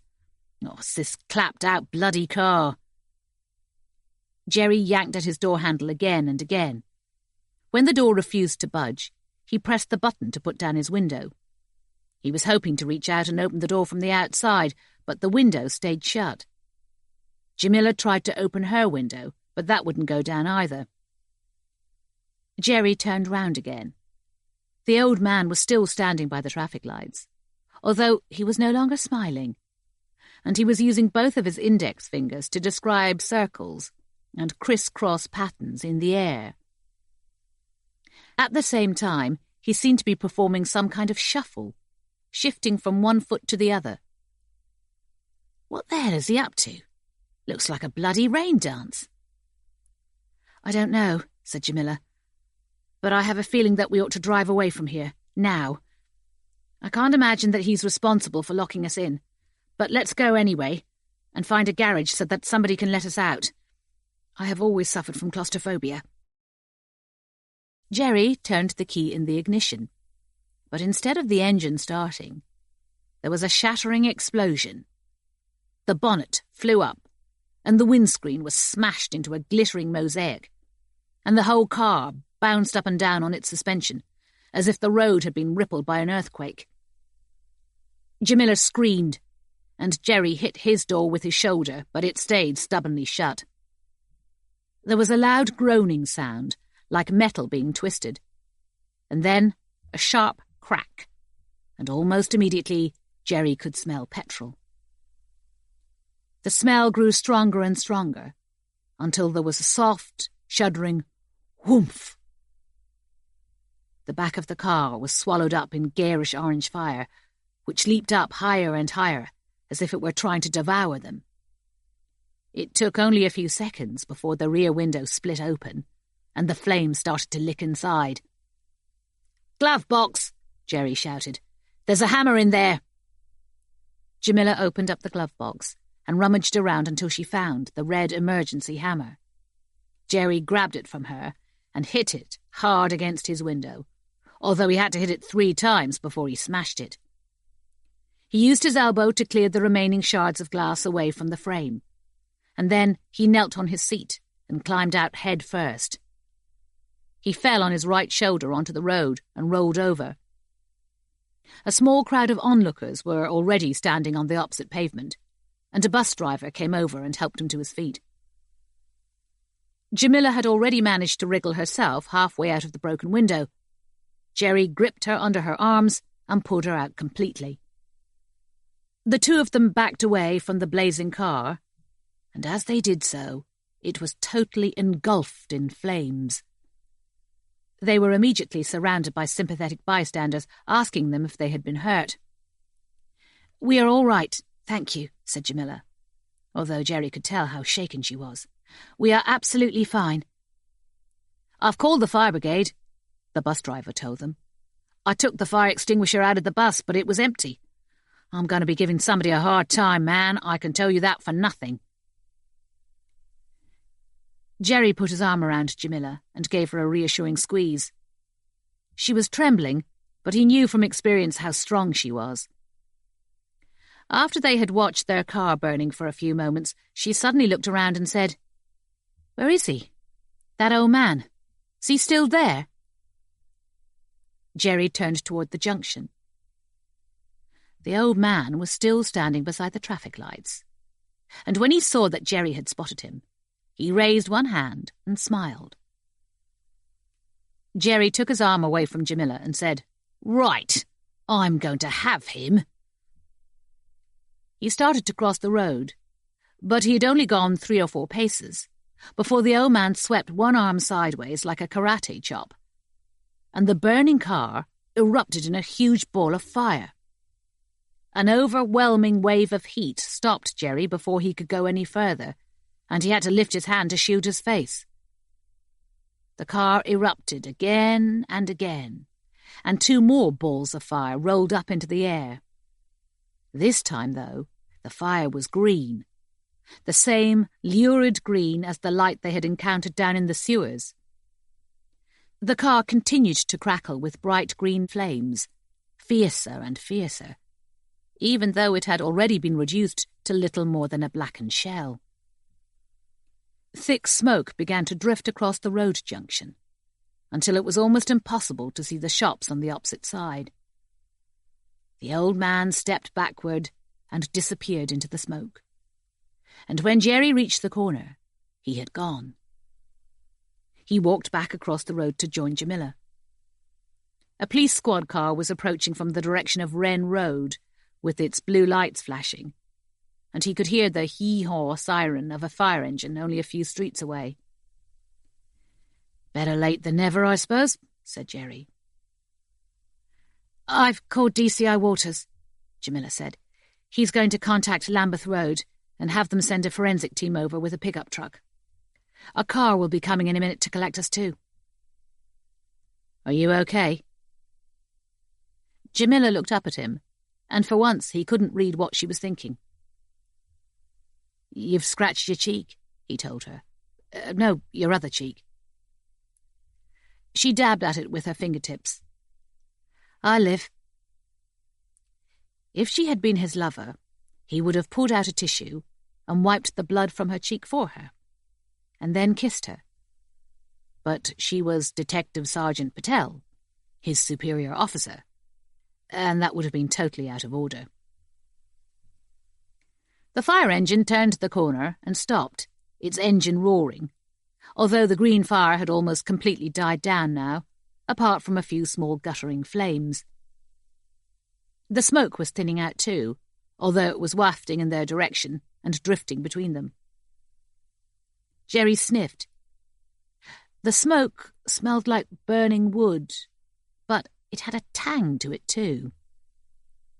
He sniffed again and said to Jamila, "Can you smell that?" She breathed in, closed her eyes, and then said, "Yes, I can. Lemons." This all has to be connected, doesn't it? There was that same lemony smell down in the sewers. And the way that old geezer in the brown coat keeps showing up. It's all linked up. It has to be. Just don't ask me how. He looked across at the skeleton of his car. 2 firefighters were circling around it, spraying it with foam. Don't ask me what I'm going to tell my insurance company either. Some geriatric waggled his fingers at me, and my car blew up. Chapter 26. Louise was woken up by a deeply disturbing dream. She dreamed that she was lost in a forest of tall, dark trees, and that it was raining hard. In between the trees, the forest floor was overgrown with ferns, and they nodded in sequence as the raindrops pattered down on them. She had the feeling that creatures of some kind were scuttling around, hidden beneath the ferns. Rats or giant cockroaches. She could hear them, but she couldn't see them. She knew there was a reason why she had entered the forest, but she couldn't remember what it was. All she wanted to do now was find her way out. She forced her way through some bramble bushes, scratching her arms and her legs. On the other side of the brambles, she came across a limpid pool, its surface dimpled by the raindrops. As she approached the edge of the pool, she heard crying from the opposite side. A child crying. In fact, as she listened, she realized it was two children crying, in melancholy harmony. It was then that she remembered why she was here. She was looking for her children. She had gone into their bedroom this morning to wake them up, but their cots were both empty, with rumpled sheets, and she had known instinctively that they had gone to the forest. She started to make her way around the pool. Progress was difficult because it was boggy in places, and her slippered feet sank into the mud. She was only halfway round when she saw two pale figures emerge from the overgrown reeds. They were both dressed in white nightgowns, although the hems had trailed in the dirt. Their cheeks were streaked with tears, and their mouths were turned down in misery. But even though they looked so sad, they were strangely beautiful, like angels in a medieval painting. "What are you doing here?" Louise called out, although her voice sounded oddly muffled, as if she were shouting into a pillow. "You need to come home." The two children began to struggle their way toward her through the reeds and the nettles. But as they came closer, Louise saw that one of them appeared to have thin, jointed arms and legs, like a spider, while the other was waving hands that were curved into claws. She felt icy cold. She knew that these were her children, and that she was supposed to take care of them, but they were both monstrosities. As they came nearer and nearer, she suddenly lost her nerve. She turned around and battled her way back through the bramble bushes, flailing at them wildly with both arms, even though they were lacerating her. She heard the two children scream in fear and bewilderment. "Mummy! Mummy! Where are you going?" But she kept on, stumbling through the forest, until she burst out into the open, into the rain, and woke up. She opened her eyes, and the first thing she did was lift up her arms to see if they were scratched. Around her wrist was the fine silver bracelet her grandmother had given her, but except for some almost invisible scars from her school days, her skin was unmarked. She sniffed. There was an unfamiliar smell in the room, like smoke, but she supposed that the rest home's gardener must have lit a bonfire. She sat up. The orange Hessian curtains were drawn, but it was daylight outside. Last night she'd worked the early morning shift at the Whittington Rest Home, starting at midnight and finishing at 8, and after breakfast she had gone straight to bed. She was a large young woman, over 12 stone and 5'9". Last month she had celebrated her 34th birthday and her 5th anniversary of nursing at the Whittington. The old people in the home adored her because she was endlessly patient with them, even those residents who were suffering from dementia or Alzheimer's, or who were doubly incontinent. Despite her warmth, though, she had only ever had one boyfriend, a shy, ginger-haired accountant called Alan, who had eventually left her for another young man called Grzegorz. She stood up and went into her bathroom. Her stomach felt full and uncomfortable, as if she'd eaten far too much. But she sat on the toilet for almost 5 minutes, and all she could manage was a few squirts of urine. Eventually she gave up, washed her hands, and brushed her choppy brunette bob in the mirror. Her mother had always complimented her for having beautiful green eyes, but she had long ago given up believing that beautiful green eyes were enough to attract a man. Not if you had a double chin and enormous breasts, and a belly that flopped over the top of your tights. She had dieted endlessly. This morning's breakfast had been nothing more than 2 slices of Ryvita with low-fat cream cheese and a cup of lemon tea. But dieting made no difference. It only prevented her from getting even fatter. She sat back down on her bed and picked up her watch. It was 3:17 in the afternoon, so at least she had managed to have 5.5 hours sleep. She had nearly run out of toothpaste and shower gel, so she decided she might as well get dressed and go out to the chemist. She just wished that her insides didn't feel so bloated. She lay back on her pillows, frowning and cradling her stomach. "Marta, rambling rose of the wild wood," a thin voice sang outside her door. She knew who that was. Leonard Bassett, only 6 months shy of his 100th birthday. He had once been given top billing at the Camberwell Palace Theatre, but the theatre had been demolished 30 years ago, and Leonard couldn't even remember his own name. She wondered why he was wandering unaccompanied around the care home, and she was starting to get up when she was gripped by an agonizing spasm in her stomach. She dropped back onto her bed, gasping with pain, clutching her stomach with one hand and the candlewick bedspread with the other. Something was moving inside her, something that was stretching and poking and scratching at her. And when she pulled up her nightdress, she could see that her stomach was bulging and undulating, as if she were pregnant and a baby was kicking inside her. She tried again to sit up, but she was racked by another spasm, so painful that she hissed and doubled up. She had never known anything in the whole of her life to hurt so much as this. She rolled from side to side, digging her fingers deep into her stomach to try and stop the churning sensation. And when she did that, she could actually feel a hard shape rising up and turning over inside her womb. It felt like a crab shell. Almost immediately after, she felt a second shape rise up, and the 2 shapes seemed to become locked and tangled up together, scratching the lining of her womb as fiercely as the brambles in her dream. She stretched her mouth wide open, but her senses were blotted out with pain, and if she was screaming, she couldn't hear it. After a few moments, though, her door was cautiously opened, and Leonard appeared, almost skeletally thin, with long white hair, wrapped in a white toweling dressing gown. He came up to her bedside and leaned over her, his straggly eyebrows knitted in concern, and she could see his lips moving. Louise reached out toward him, trying to make him understand that she was in too much pain to speak, but silently begging him to go and fetch help as quickly as he could.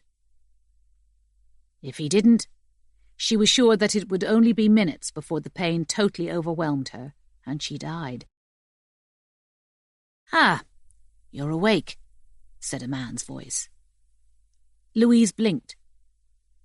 She looked around her and gradually realized that she was lying in a dimly lit hospital room, and that it was dark outside, except for streetlights. 2 doctors were standing beside her bed, 1 male and 1 female, one on either side, smiling at her. At the end of the bed, a nurse in a green uniform was writing on a clipboard. "Where am I?" she asked. Her mouth was so dry that she found it difficult to speak, and her breath smelled like wood varnish. "You're in KCH," said the doctor. "That's King's College Hospital. You're in a room in Beverley Ward, where we treat patients who have birthing problems. My name is Dr. Sanjay Gupta. I am a consultant in emergency medicine. This is Dr. Clarissa Edwards, who's a consultant obstetrician. In fact, she's our head of obstetrics." Louise's head was throbbing, and she felt both bruised and nauseous, as if she'd been punched very hard in the stomach, not just once, but again and again, so that she had been sick. Her hips were sore too. "Birthing problems," she said huskily. "What do you mean, birthing problems? I'm not pregnant." "I hope it doesn't come as too much of a shock to you, Louise," said Dr. Edwards. "But you are pregnant, yes." "I can't be pregnant. I haven't been with anybody. I haven't even got a boyfriend." "You're sure you haven't had any kind of sexual relations with anybody? Not necessarily intercourse. Is it possible that somebody could have taken advantage of you while you were asleep? Or after you'd had a little too much to drink?" "I don't drink. And no, I don't see how anybody could have had sex with me while I was asleep. Nobody's allowed into the care home without a pass. And all our male patients, well, they're long past that kind of thing." "However it happened, Louise, there's no question that you are pregnant. We gave you a sonograph scan as soon as you were brought in here. As a matter of fact, I hate to spring this on you, but you're carrying not only one fetus, but two." "Twins? That isn't possible. It simply isn't possible." Louise pressed her hand against her stomach and winced because it was still very tender. "How long have I been here? What time is it?" 11:15. You were brought in just after 3. "But before today, I haven't been feeling any pain or any movement inside me. None at all. And it was my period last week. How can I be pregnant if I had my period last week?" Dr. Edwards looked across at Dr. Gupta, and her expression was serious now. "You have 2 living fetuses in your womb, Louise, but the problem is a little more complicated than that. There's no point in my beating about the bush. I have to tell you that the sonograph showed both of them to be suffering from severe malformation." "What does that mean? What's wrong with them?" "It looks as if they're well into the 2nd trimester, perhaps 18 weeks or more. But although they're unusually active, they simply haven't formed properly. They have brains and hearts and all the other internal organs, but their bodies and their limbs are extremely misshapen. Every fetus develops claw-like muscles in their hands in the early stages of their growth, muscles that disappear before they reach full term. But it looks as if these 2 fetuses have sprouted all manner of extraneous muscles and limbs, and show no sign of losing them." "You're telling me that I've had them inside me for 18 weeks? I can't have." "I understand how confused you are, Louise," said Dr. Gupta, "but the results of the ultrasound are irrefutable. I am going to suggest that we also give you a CVS test. This is when we take a sample of cells from your placenta, so that we can examine them for genetic or chromosomal disorders.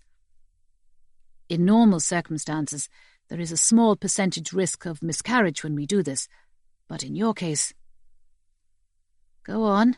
Tell me, what's so different about my case?" "I'll have to be frank with you. In your case, it seems highly unlikely that you will lose either of these 2 fetuses because of the unusual way in which they have connected themselves to you. They are attached not only to the lining of your womb, but somehow they have managed to intertwine their nervous systems with yours by burying nerve rootlets into your spinal cord, and combined their circulatory systems with your inferior mesenteric artery. We have never seen anything like it." Louise could feel the fetuses shifting inside her, and her womb went into a painful spasm, which made her clench her teeth and grunt. She looked up at Dr. Edwards in desperation. "When you say I won't lose them, you can get rid of them, can't you?" "Before we can consider termination, Louise, I'm afraid we'll have to carry out far more detailed scans. As Dr. Gupta says, both fetuses have connected themselves to you in such a comprehensive and complex way that we can't simply give you a dose of mifepristone or cut them out surgically. If we tried to do that, the risk to your own life would be unacceptably high. In other words, abortion would not only kill them, but you too, said Dr. Gupta. At least, that is how it looks at the moment. But we will try to find a way to do it. Louise started to cry. Her eyes welled up with tears, and she sobbed uncontrollably until she could scarcely breathe. Her womb went into another spasm, even more painful than the last, and she could feel a chilly, fizzing sensation up her spine. Dr. Edwards tugged a tissue out of the box beside the bed and wiped her eyes for her.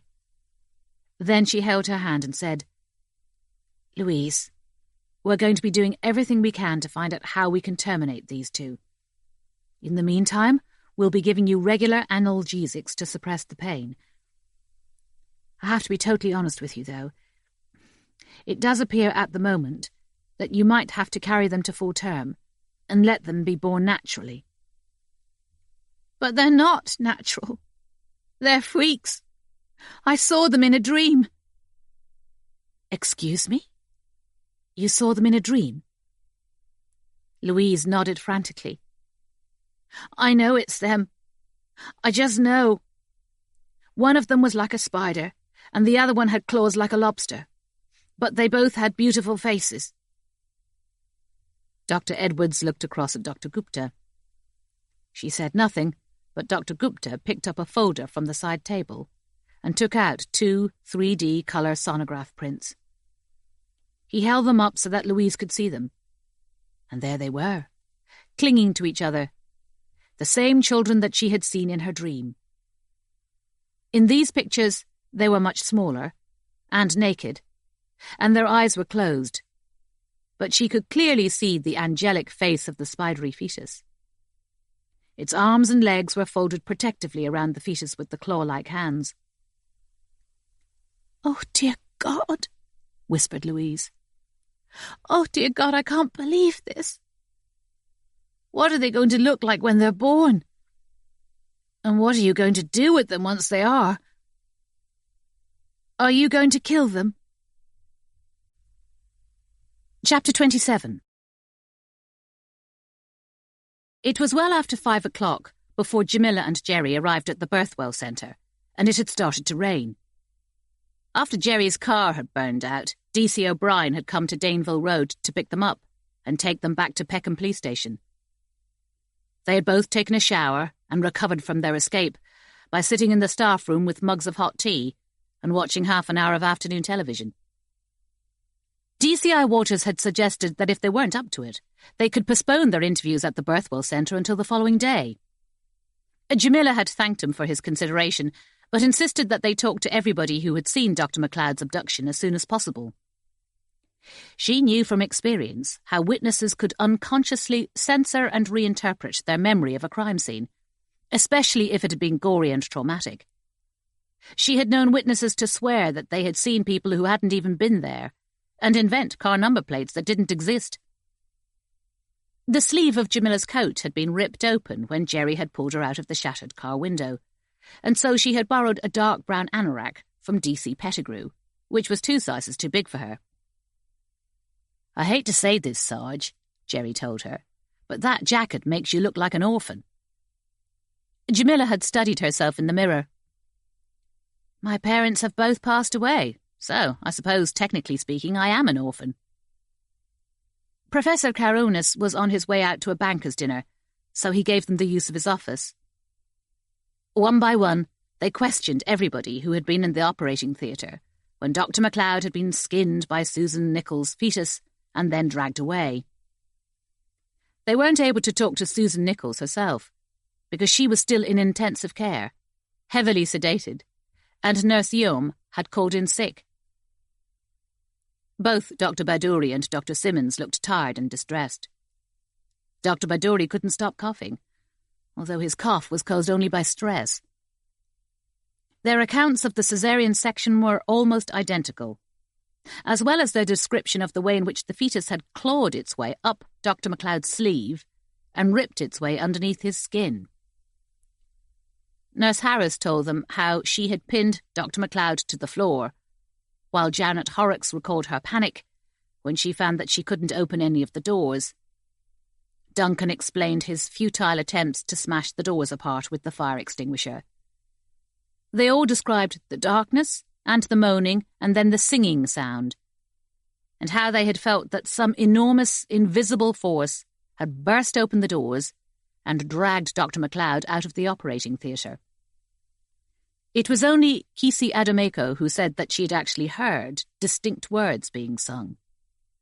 She was the last witness that Jerry and Jamila were questioning.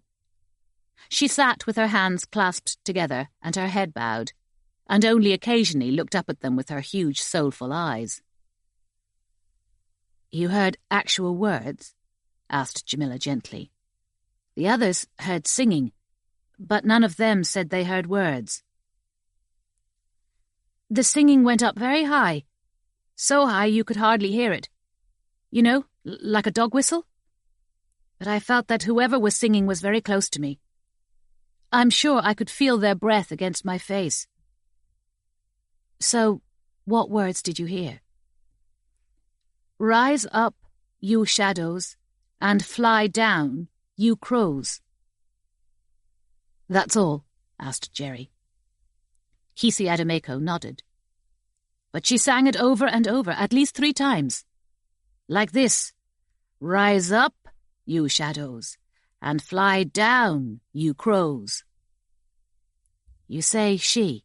asked Jamila. "I'm sure it was a woman. She was singing so high. And the way she was singing was not like she was pleading with the shadows and the crows to come and help her. It was like she was telling them to, or else there would be hell to pay. Men don't sing like that." "All right, Kisi, thank you. I'm not exactly sure how, but that could be really helpful." Kisi said, "I can still hear her. I can still hear that singing in my ears. I have never felt so frightened in my life." When they had finished all of their interviews, Jerry and Jamila sat back and looked at each other. The rain pattered against the office window, and it sounded almost as if it had something important to tell them. "Do you really think she heard those words?" asked Jerry. "Why would she make it up?" "I don't know. Maybe she simply misheard. You know what it's like when you mishear a pop song. For years, I thought 'We built this city on rock and roll' was 'We built this city on sausage rolls.'" "She heard some words, though. And if she heard words, then we're dealing with a person. And a female person. Even if that person is some kind of supernatural force. Or a spirit, or a ghost. What are the chances that it was the same spooky thing that took away those fetuses at St. George's? And tore that poor girl's arms off? That same thing we saw on the street with all those kids?" "Extremely high, I should think. And since we're finished here, we'd better get over to St. George's now." When they arrived at St. George's Hospital 40 minutes later, Dr. Poshtomsky took them immediately into the laboratory, where he had been intending to examine the 2 distorted fetuses. 2 forensic technicians were still there, in their crinkly Tyvek suits, taking samples from the pools and splatters of blood on the floor. They had propped the broken door up against the wall and were photographing it with ultraviolet light. "Give us a couple of minutes and we'll be finished," one of them told Jamila, tugging down his face mask to reveal a neat little moustache like Hercule Poirot. "I can tell you what's really odd, though, even before we've carried out any analysis back at Lambeth Road." "Tell us something that isn't odd," said Jerry. "No. You see the floor there, next to the sink? That's where the victim had her arms ripped off. And you see all the footprints in the blood? Every one of those footprints matches the shoes of one of the pathology team. The doctor here, and his assistant, and the 2 students who were here to watch. But that's all. The perpetrator, him or herself, they didn't leave a single footprint." Jamila pointed to the 2 portable incubators with their plastic lids still open. "There's no fingerprints or DNA on those?" "Yes, of course. And we'll be matching them with all the hospital staff who might have handled them. But neither of them appeared to have any trace of blood on them, which we would have expected if the perpetrator had opened them up after severing the victim's arms." After they had looked around the laboratory, Dr. Postomsky led them upstairs to a small, quiet waiting room with an overstuffed sofa and 2 ill-matched armchairs. On the wall hung a faded reproduction of Ophelia floating in the stream. And on the coffee table lay dog-eared copies of Country Life and OK magazines.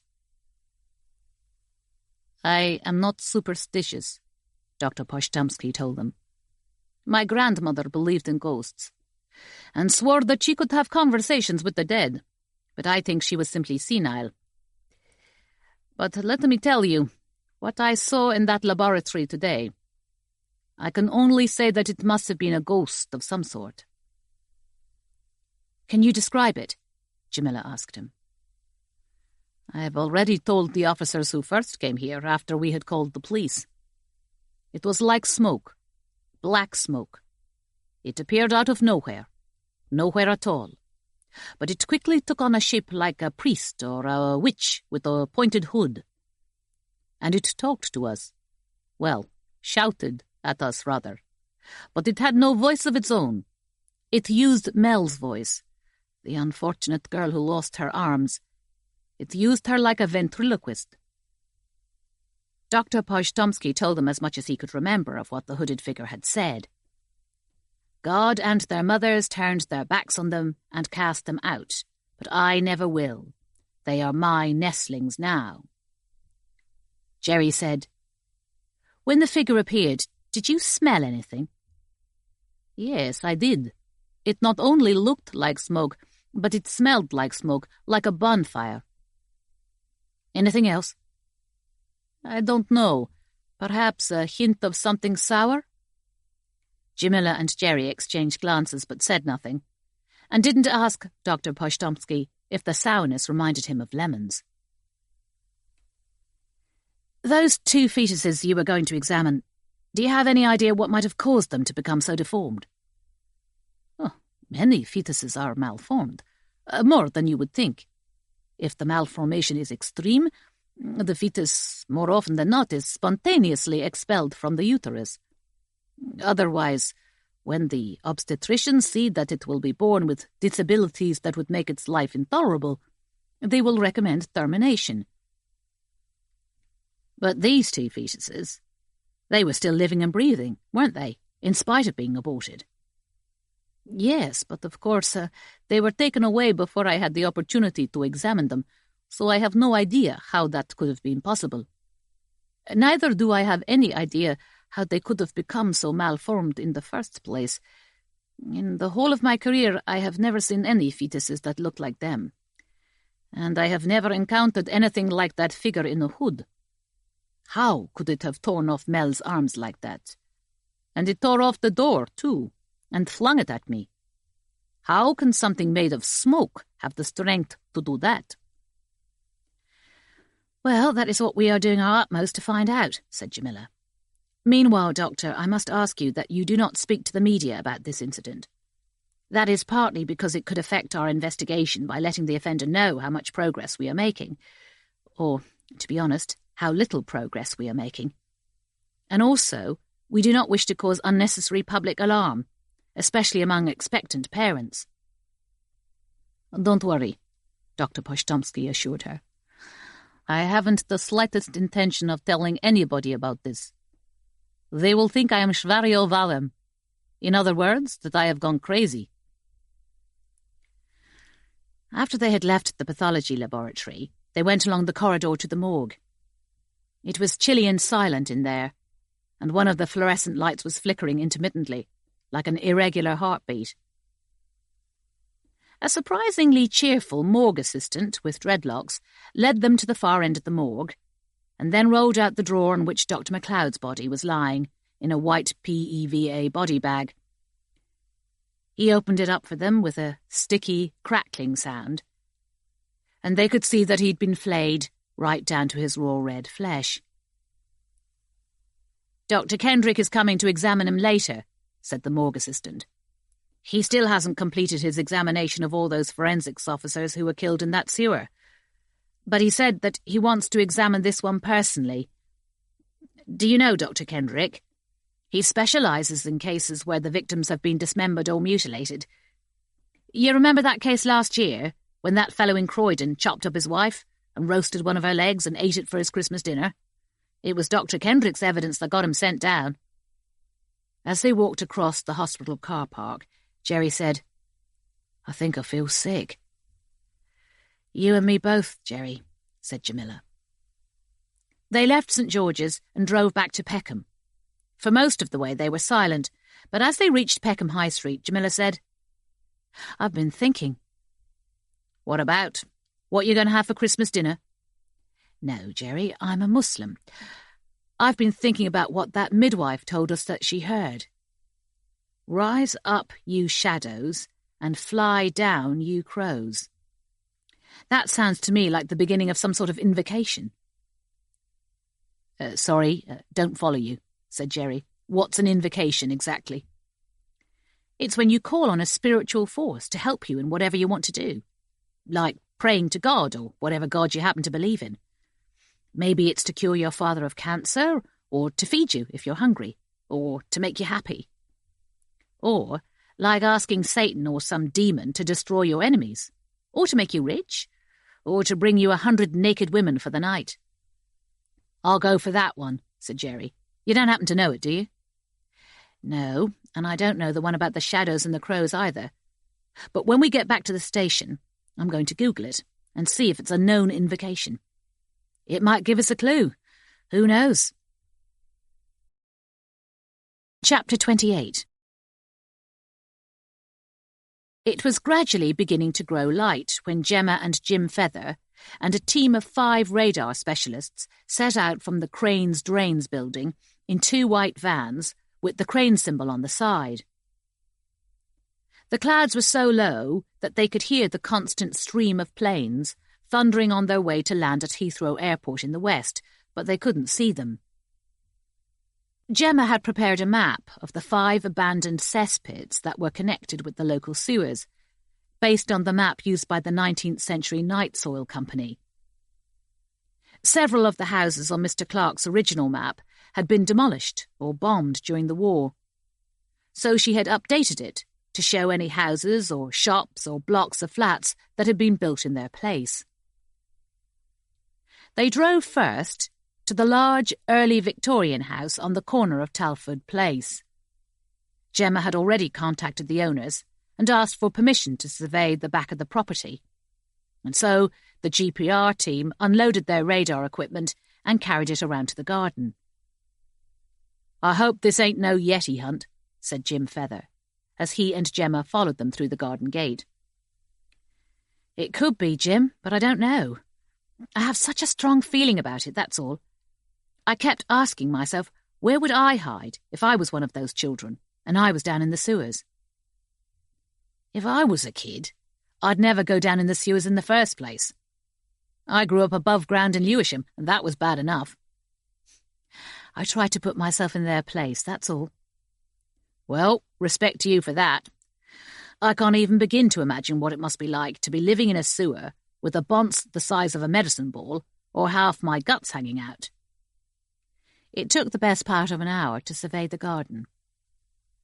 The cesspit was still there, under the ground, but it had been completely filled in with topsoil, and all the GPR team could find was a hoe with a broken handle and the skeletons of 3 cats, which had presumably been buried by their owners when they died. "All right, on to the next one," said Gemma. The next disused cesspit was located at Carlton Grove, on the corner of Peckham High Street.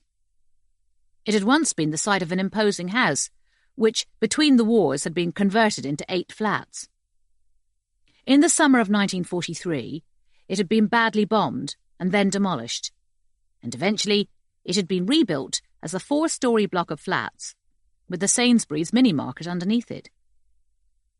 Luckily for Gemma and the GPR team, the street level behind the mini-market had been left open for the residents to park their cars, so they were able to roll their radar scanners over the garage floors. Again, though, they found nothing. The blurry outline of the cesspit was still visible on their radar screens, but during the construction of the flats, it had mostly been filled in with concrete and rubble from the demolished house to act as foundations.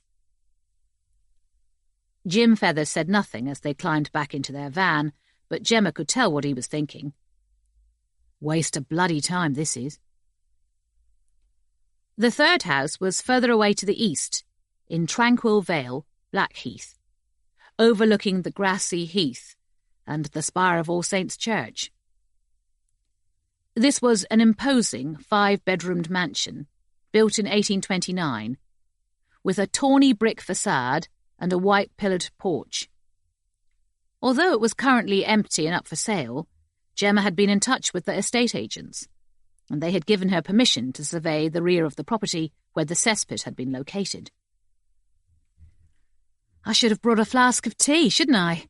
said Gemma, clapping her hands together and shuffling her feet to keep warm.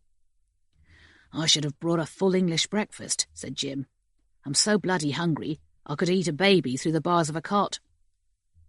They watched as the GPR team systematically wheeled their instruments up and down the garden, which was laid out with octagonal rose beds and a vegetable patch, and a circular patio with a sundial, although it was all beginning to look neglected and overgrown. A fine rain started falling, and still the invisible planes kept thundering overhead. After about 20 minutes, the leader of the GPR team called out, "Gemma," and beckoned her. He was a short, bald-headed man, with enormous tortoiseshell spectacles, which gave him the appearance of a cartoon character. Gemma and Jim crossed over to the other side of the garden. "What is it, Norman? Don't tell me you found something." Norman pointed to the video screen attached to the handles of the ground-penetrating radar scanner.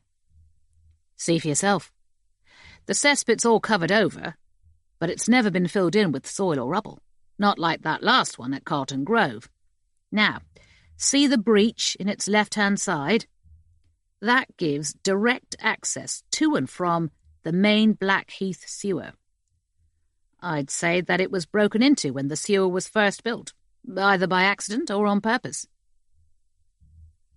The other 4 members of Norman's team were now gathered around them, and they were all watching Gemma intently to see what her reaction was going to be. Norman turned the radar scanner around through 90 degrees, and then he said, "There. Is this what we've been looking for?"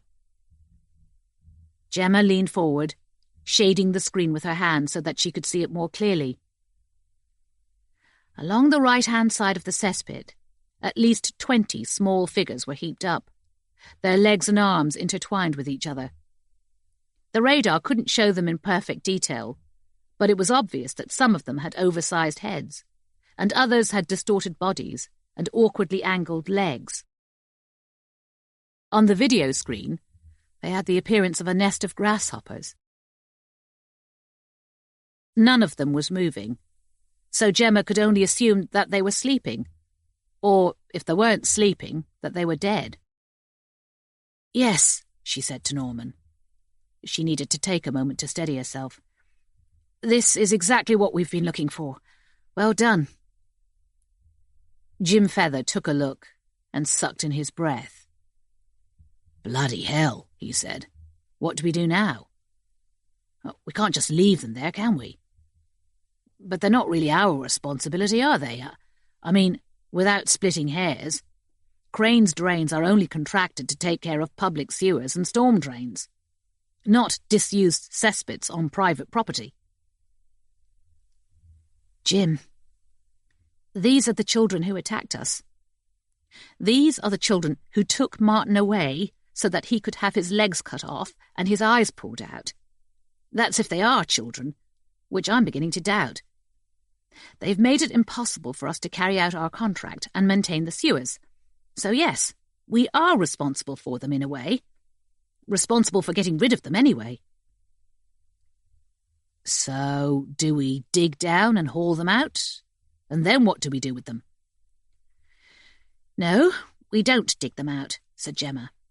"That cesspit is at least 2 meters deep, and the moment they heard us digging, they'd probably try to escape through the sewers. God alone knows where they'd find to hide themselves then. The first thing I'm going to do is call Detective Sergeant Patel and tell her that we found them. We're going to need police officers, aren't we? And probably first aiders too. Then the best way to get them out of there would be to approach them through the sewer, the same way they got in there. I noticed that there's manhole access on the far side of the heath. You don't think there's any danger of the same thing happening like it did at Southampton Way? Asked Jim Feather. Sewage blasting out, and us all getting chopped to bits. I don't know, Jim. I hope not. We'll need to stay hyper-alert, that's all. If there's any sign of flooding or wind or the lights going funny, we'll have to get out of there fast. But this is much higher ground than Southampton Way, and it's only about 200 metres from the manhole to the cesspit. And we can't just leave those children in there. There's no way. If you say so, said Jim Feather. If it was up to me, I'd brick them up and fucking forget about them. Jerry was in the kitchenette of his flat in Tooting, frying himself 2 eggs, when his phone played My Old Man's a Dustman. Jerry, it's Jamila. She's found them. Oh, yeah? Who's found what? Gemma Bright. That hunch she had about cesspits. She was right. She took out a team of ground radar specialists early this morning, and she's found where the children are hiding. They're in a disused cesspit under a house on the edge of Blackheath. She thinks there must be at least 20 of them. Blackheath? That's posh. At least they're not hiding anywhere down Market. She's still out there now with her radar team. She says the children look as if they're asleep, but she's keeping a watch on them to make sure they don't wake up and make a run for it. Her suggestion is that we go down the sewer from the nearest manhole and bring them out from the cesspit the way they got in. Oh, no. Not down the sewer again. And if there's 20 of them, Jesus, we're going to need at least 24 uniforms to back us up. Plus paramedics, in case any of them are sick, or put up a fight and get injured, plus at least 2 buses, or vans. And what are we going to do with them, once we've got them all out? Every one of them has some kind of special need or another, and that's putting it mildly. I know, Jerry, but I'll be contacting DCI Walters right away to get it all set up. We need to do this as soon as possible. I'm supposed to be picking up Alice this morning.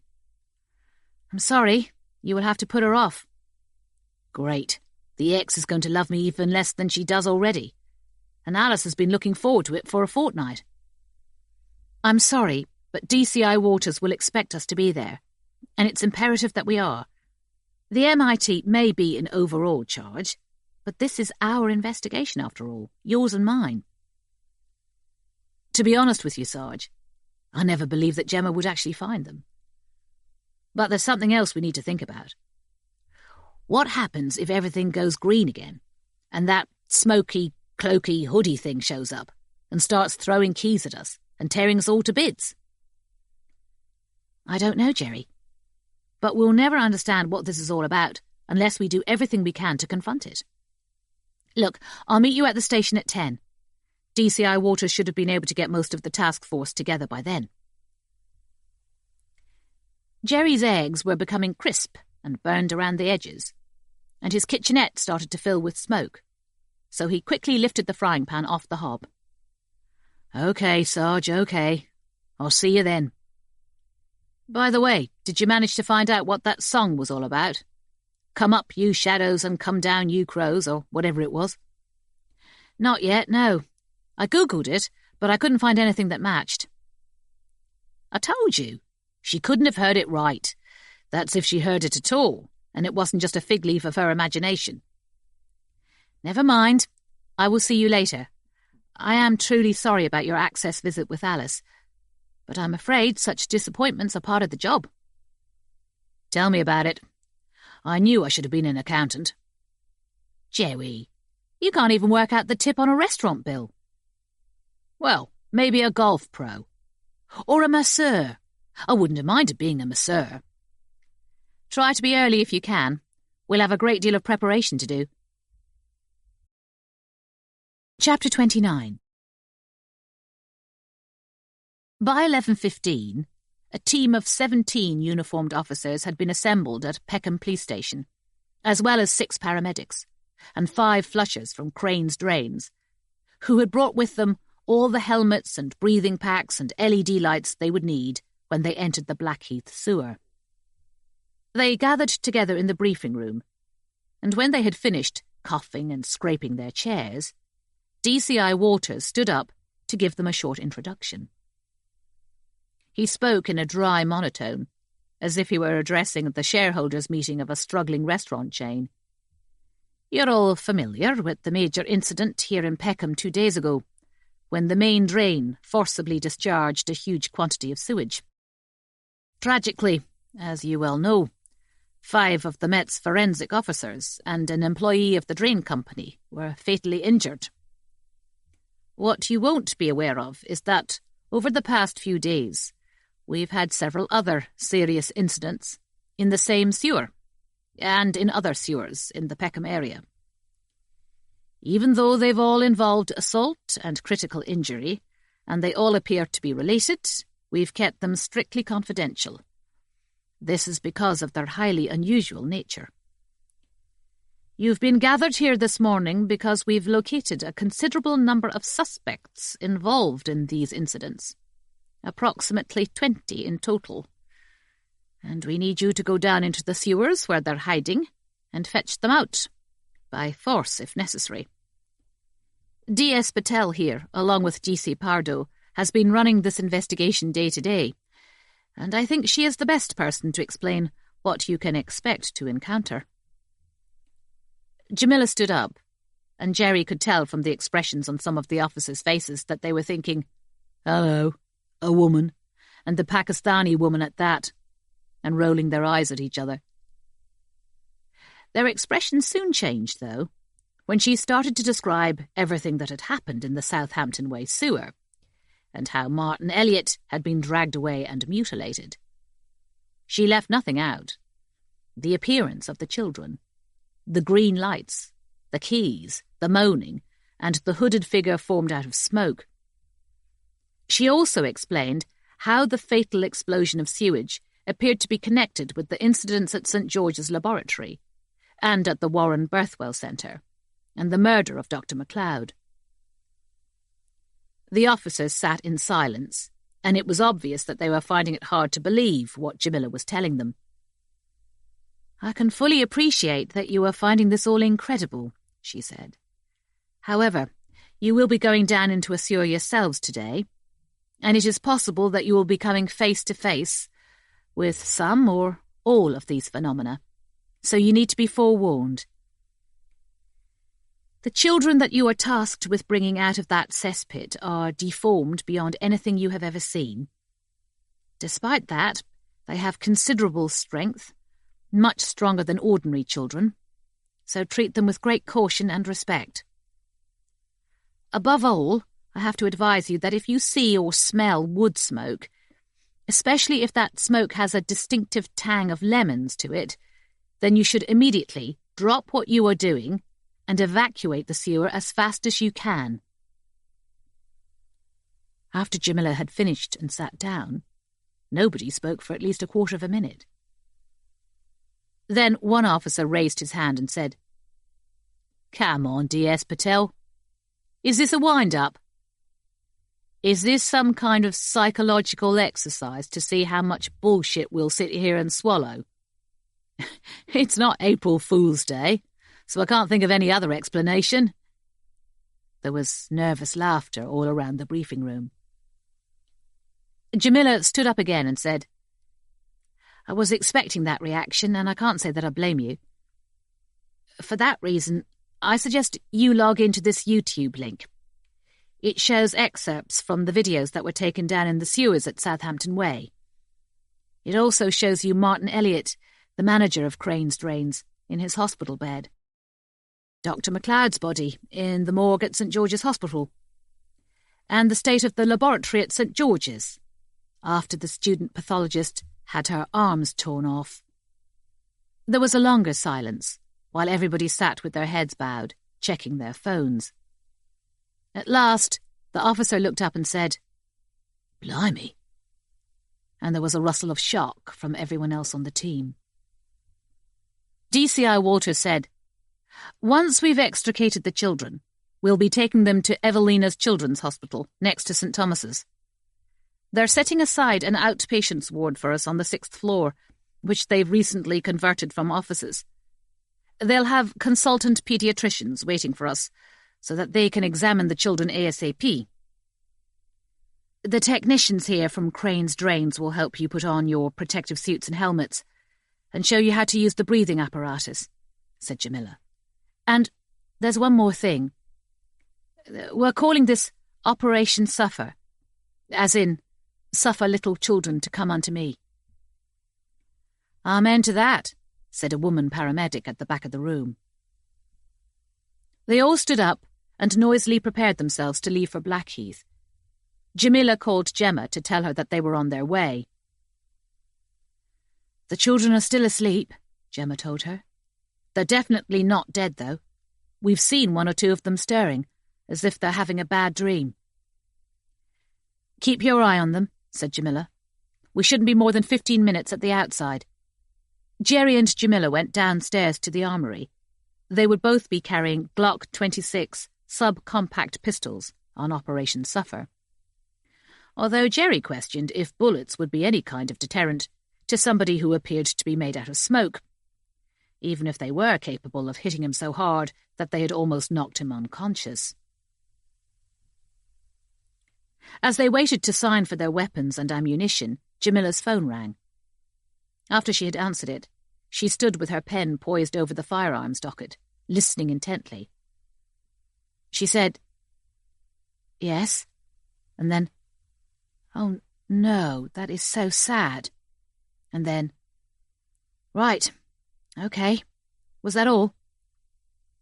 "What is it?" Jerry asked her, as she tucked her phone back in her pocket. "That was Dr. Gupta from King's College Hospital. Martin Elliot died about an hour ago. Cardiac arrest." "Oh, shit. Poor bloke. He wouldn't have had much of a life, though, would he? Blind, with no legs." "Dr. Gupta said he was calling because the duty nurse spoke to him last night. She told him that Martin Elliot was highly agitated, and she was worried about him. It seems he was convinced that he'd forgotten to tell us something important." "Really? Did he tell the nurse what it was?" "Yes. Even though he was totally blind, he'd managed to write it down on a piece of paper. The nurse promised him she would make sure that we received it. Dr. Gupta's kept it for us, but it was only 2 words. Cave and friendship. And Martin Elliot was stressed out because he'd forgotten to tell us that. Cave and friendship. Apparently. Maybe by cave he meant the cesspit where the children were hiding. I wouldn't like to guess about friendship. Who knows? And of course he's passed away now, so we can't ask him." "Didn't that unpronounceable doctor at St. George's say that his grandmother could talk to the dead? Maybe we could ask her to ask him." "Jerry, Dr. Poshtomsky also told us that his grandmother was senile. And anyway, we need to get our skates on. Whatever Martin Elliot meant, we have to go over to Blackheath now and bring out those children." By the time Jerry and Jamila and their 17-strong squad of officers arrived at Blackheath, they found that the flushers from Crane's Drains had already opened up the manhole on the corner of Duke Humphrey Road and surrounded it with blue canvas screens. A brisk breeze was blowing across the heath, which made the screens rumble like the sails of a yacht. Every member of the squad was now kitted out in fluorescent yellow PVC coveralls, as well as white helmets, gloves and boots, including Jerry and Jamila and the paramedics. "Gordon Bennett," said Jerry, as the officers gathered around them. "We look like the Canaries' annual reunion." Gemma and Jim Feather were standing by the manhole too, although they had left their ground radar team in the garden over the cesspit to keep watch over the sleeping children and warn them if they showed any signs of movement. "We surveyed the whole length of the sewer between here and the house with a Troglotech camera," said Gemma. "It's 3 metres wide, and it's reasonably clean, and at the moment the sewage flow is only about 9 centimetres deep." "What about the breach into the cesspit itself?" asked Jamila. "How wide is that? None of our officers is exactly anorexic, and these suits are quite bulky. We don't want to reach it and then find we can't get in." "It'll be a bit of a tight squeeze, I'll admit that," said Jim Feather. "I reckon it was originally built as an outlet duct, so that the cesspit could empty straight into the sewer. That was probably done in the 1860s, before the householder could install one of them new-fangled flushing toilets, and the air-spend plumbing that went with it. But by the looks of it, some of the brickwork on both sides has been knocked out to widen it, and quite recently too. I'd guess that whoever did that was trying to give the children easier access." Jamila turned to the officers standing around her. "Right, ladies and gentlemen. The plan is that we will enter the sewer in single file, with an operative from Crane's Drains in between every 5th one of us, carrying LED lamps, and that's apart from the lamps on our helmets. Once we've reached the cesspit, we'll enter it immediately and flood it with light. That will make it easier for us to see what we are doing, but more importantly, it will dazzle the children and hopefully catch them off their guard.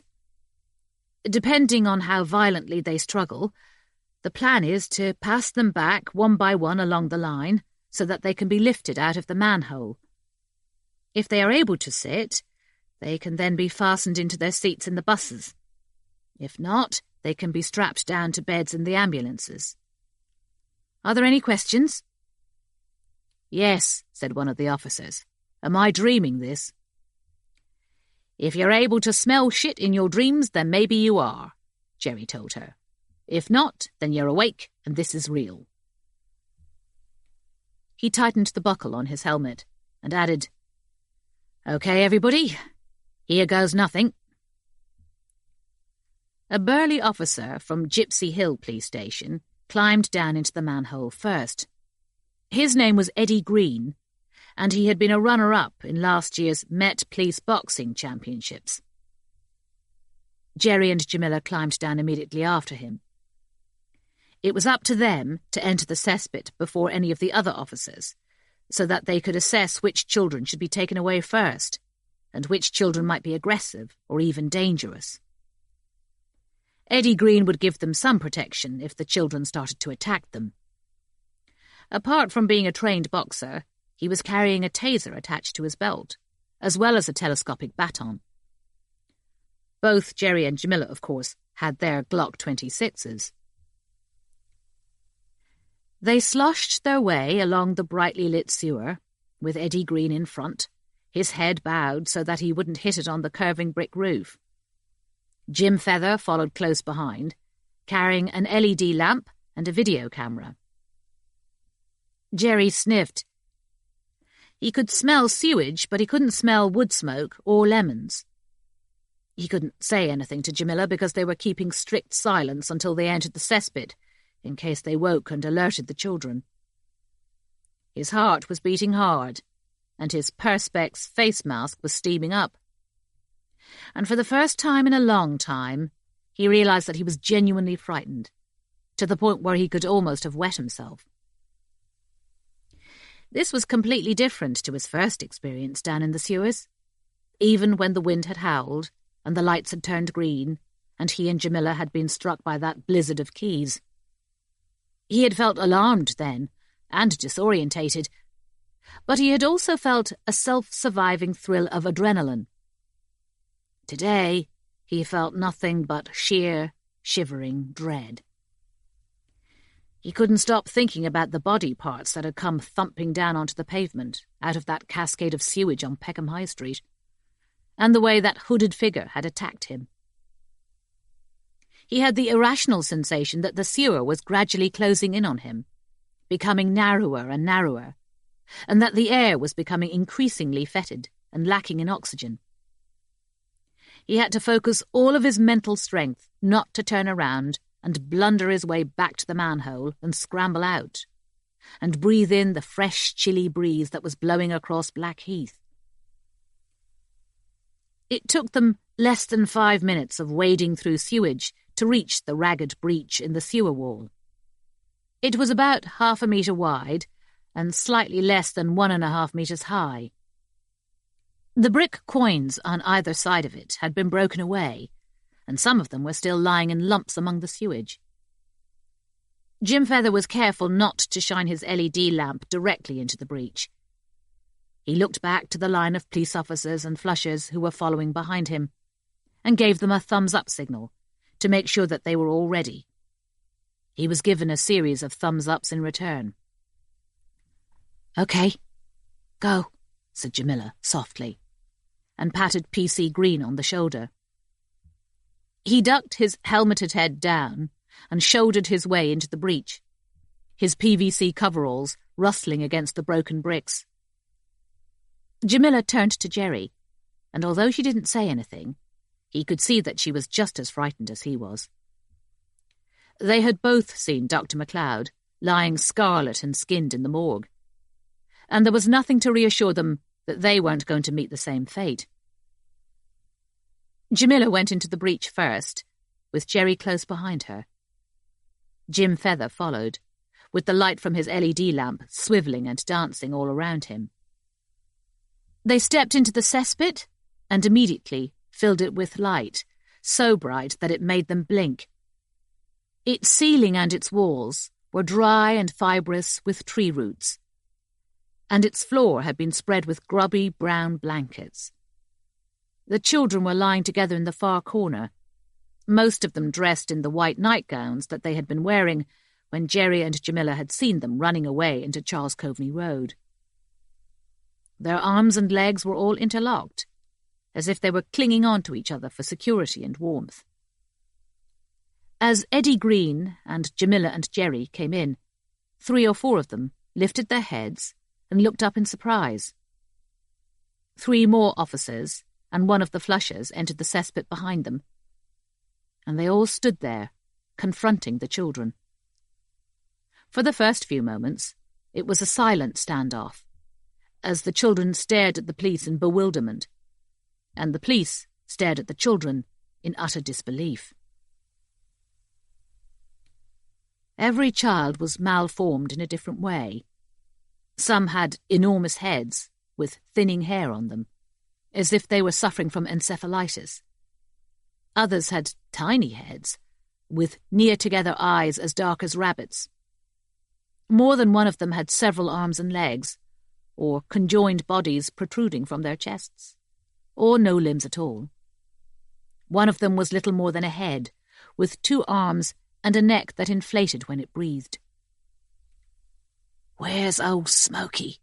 hissed Jerry under his breath. "I have no idea," said Jamila, "but the longer she stays away, the better." With that, she approached the children and lifted both hands to show them that she meant them no harm. "Please, do not be scared of us," she said. "We have come to take you away to somewhere safe and comfortable. We are not going to hurt you." She reached down and took hold of the arm of the nearest child, a little girl with tousled blonde hair. The girl's eyes were both milky white, and there was nothing but an empty cavity where her nose should have been.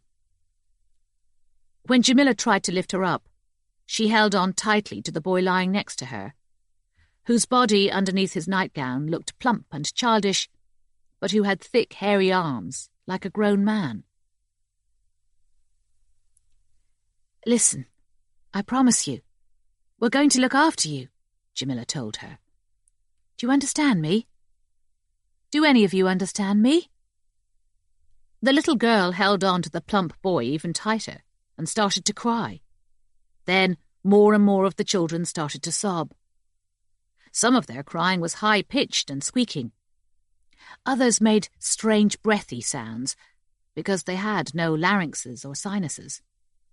And one small boy had no lower jaw, so that they could see his windpipe bulging out of his neck when he cried. At least 7 of the police officers were crowded into the cesspit now, and they looked at each other as if they were trying to persuade themselves that none of this was real, that it was impossible for these children to be alive, let alone crying. Jamila tugged at the little girl's arm again, and this time Eddie Green bent over and prized her hand free from the plump boy's arm. The little girl let out a whistling sound, but instead of fighting, she reached out for Jamila and held on to her, and as Jamila lifted her up, she hugged her closely. Next, a boy with a large head climbed to his feet, with tears running down his cheeks. He held out his arms, and Eddie Green picked him up and passed him over to one of the officers waiting by the breach in the cesspit wall. One after another, the children who could manage to stand up came limping and hobbling toward them, all of them with their arms raised, all of them wordlessly pleading to be taken away. Those who had no arms or legs, or who were so misshapen that they were unable to get up off the floor, continued to sob, but they sounded less panicky now, because they could see that they were not going to be forgotten. "I'm not going to write about this in my memoirs," said Jerry, shaking his head. "People will say I'm taking the piss." All of the children were passed along the sewer by the line of officers, and then lifted out of the manhole. They all smelled of stale urine and something pungent and herbal. Jamila sniffed and said, "Mugwort. You can burn it as incense. It's supposed to keep evil spirits away." "Mugwort? I'll have to get some of that for the ex-wife," said Jerry. His feeling of dread had completely faded now, and he was beginning to feel confident that they might be making some real progress with this investigation, for all of its insanity. If there was one thing he had learned working with Jamila, it was that the supernatural was only terrifying if you didn't understand it. Once you did, it was nothing more than deeply unsettling. He was hugely relieved that the children hadn't struggled or tried to attack them. He saw the girl who Gemma had sketched, with her intestines hanging below the hem of her nightgown. But she had her eyes half closed, and a dreamy expression on her face, like the picture of Ophelia floating in the stream. The remaining children were lifted up and handed along the sewer with exceptional care and tenderness, despite their deformities. There were 22 children altogether, and by the time they had removed the last of them from the cesspit, Jerry could see that the officers had begun to accept their extreme abnormality and treat them with the same consideration that they treated the victims of horrific accidents, like fires or car crashes. "That's it then, Sarge," said Jerry, once the last child had been carried away and the cesspit was empty. "The lights didn't go green, and we didn't get a howling gale, and old Smoky didn't put in an appearance. I still don't think we've seen the last of her, or it, or whatever it is," said Jamila. "You remember what she said about touching her nestlings? You will suffer like your friends have suffered." "Well, yes, and I still don't believe that she's only made out of smoke. She bloody hit me hard enough. And if it was her that killed Dr. MacLeod, and pulled that poor girl's arms off—" Jamila looked around the cesspit. "I'll call Lambeth Road and ask them to send a forensics team to check this out, these blankets and everything. And there's feces in the far corner. They need to examine that to see what those children have been eating and where they might have got it from. That could help us to find old Smoky, as you call her." They waded their way back along the sewer and climbed out onto the corner of Duke Humphreys Road, their boots dripping. All of the children who were able to sit up had now been lifted into the buses, and the remaining 8 were being taken to the Evelina Children's Hospital by ambulance. Jim Feather came up to them and said, "Mission accomplished, folks. I don't know about you, but I could do with a very stiff drink." "Mission accomplished for you, perhaps," said Jamila. "For us, this is only the beginning." Behind her back, Jerry gave Jim Feather a hand-waggling gesture as if he were knocking back a glass of scotch. Chapter 30. Jamila and Jerry followed the second ambulance to Lambeth. They had left DC Pettigrew at Blackheath to brief the forensics officers when they arrived. DC O'Brien had gone to King's College Hospital to talk to Dr. Gupta and the nurse who'd been present before Martin Elliot died, and to collect the piece of paper on which he had managed to scrawl "Cave and Friendship," whatever that meant. Evelina Children's Hospital was a modern brick and glass annex to St Thomas's Hospital, on the opposite bank of the River Thames from the Houses of Parliament. They arrived in a convoy, 2 squad cars, 2 buses and 2 ambulances, with Jamila and Jerry behind them. They had driven there in silence, but as they turned into the entrance, Jerry suddenly jammed on his brakes and said, "There! Look! Look, Sarge, it's only him! It's only that old geezer who set us alight." Standing beneath a metal sculpture of fish and seaweed and seagulls, smiling mockingly at them, was the white-haired old man in the brown tweed coat. Jerry was about to climb out of the car and go after him when an ambulance blew its horn at him for blocking the gateway. He drove further into the hospital grounds and pulled up on the left-hand side with 2 wheels on the pavement. "You can't park there, mate," the ambulance driver shouted at him as he drove past. "Police!" Jerry shouted back, and went running after the old man standing at the front entrance. The gate was less than 50 metres away, but when he reached it, the old man had gone. As far as Jerry could see along Lambeth Bridge Road, there was no sign of him at all. Only 5 or 6 distant pedestrians, and none of them were him. He walked back to the car and climbed in. "Scarpered," he said. "Don't know how he does it. Must have rocket-propelled underpants." "You've been able to get a good look at him, though, haven't you? You could try posting an Evo fit of him on social media. Somebody must recognise him." "I was sure I took a photo of him outside McDonald's, but he simply didn't appear in it. And when I went outside there, he'd vanished into thin air. Poof! Gone like he didn't exist." "You were right, though. He has to be connected with the children somehow. That green, lemony-smelling fire that burned out your car, that couldn't have been a coincidence. And now, what is he doing here, of all places, at the very moment when we're bringing in the children from the cesspit? I can't think how the hell he knows where we're going, and how he manages to follow us around. But yes, I'll have an Evo fit done. I'll get the bastard yet." After Jerry had parked, they walked together into the shiny reception area, which had a curved glass ceiling that reached almost up to the top of the building. 2 armed police officers were standing on either side of the lifts and asked to see their ID, even though they both knew who Jerry was. It was Jerry who had made sure that they were posted there. "Who have you got up there, then?" one of the officers asked him, pointing to the ceiling. "Some VIP? Some royal kid?" "You don't want to know, Squire," Jerry told him. "I don't want you having nightmares." They went up in the lift to the 6th floor. Here the children were being settled into what was temporarily being called Peaceful Ward, although they could still hear sobbing as they walked along the corridor toward it. The other wards in the hospital were named after creatures like seahorses and turtles and bears. Inside the ward, 22 beds had been arranged for the children, along the walls and under the windows. A paediatric consultant, 2 junior doctors, a ward sister, and 5 police officers were gathered in between them. 4 nurses were already going from bed to bed, wheeling screens across so that they could take off the children's filthy nightgowns and give each of them a blanket bath. A few of the children were still weeping, but most of them were silent now.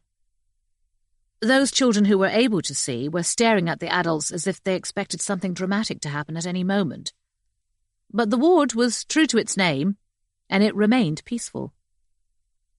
Apart from the plaintive mewling of 2 or 3 of the children, the only sound was the concentrated murmuring of the medical staff, and the rustle of paper as they leafed through their clipboards. Work out some kind of priority. Those who need urgent attention and those who can wait for a while. Jamila and Jerry walked up to the consultants and the junior doctors and introduced themselves. "Oh, good to meet you. I'm Andrew Tanner," said the paediatric consultant, a short, broad-chested, fair-haired man, who looked to Jerry more like a swimming coach. "Quite a challenge we're faced with here. I can't say I've ever come across anything like it, not in 23 years of practice." "Mr. Tanner's a specialist in osseointegration," put in the ward sister. "I see," said Jerry, nodding his head sagely, as if he knew what that meant. Osseointegration is when you fuse synthetic materials with living bone to reconstruct missing limbs or other parts of the body, said Andrew Tanner. It's especially useful when children are born without their arms or their legs, or any other bits of them are missing. He looked around the ward. "Not to beat around the bush, I think I have my work cut out for me here.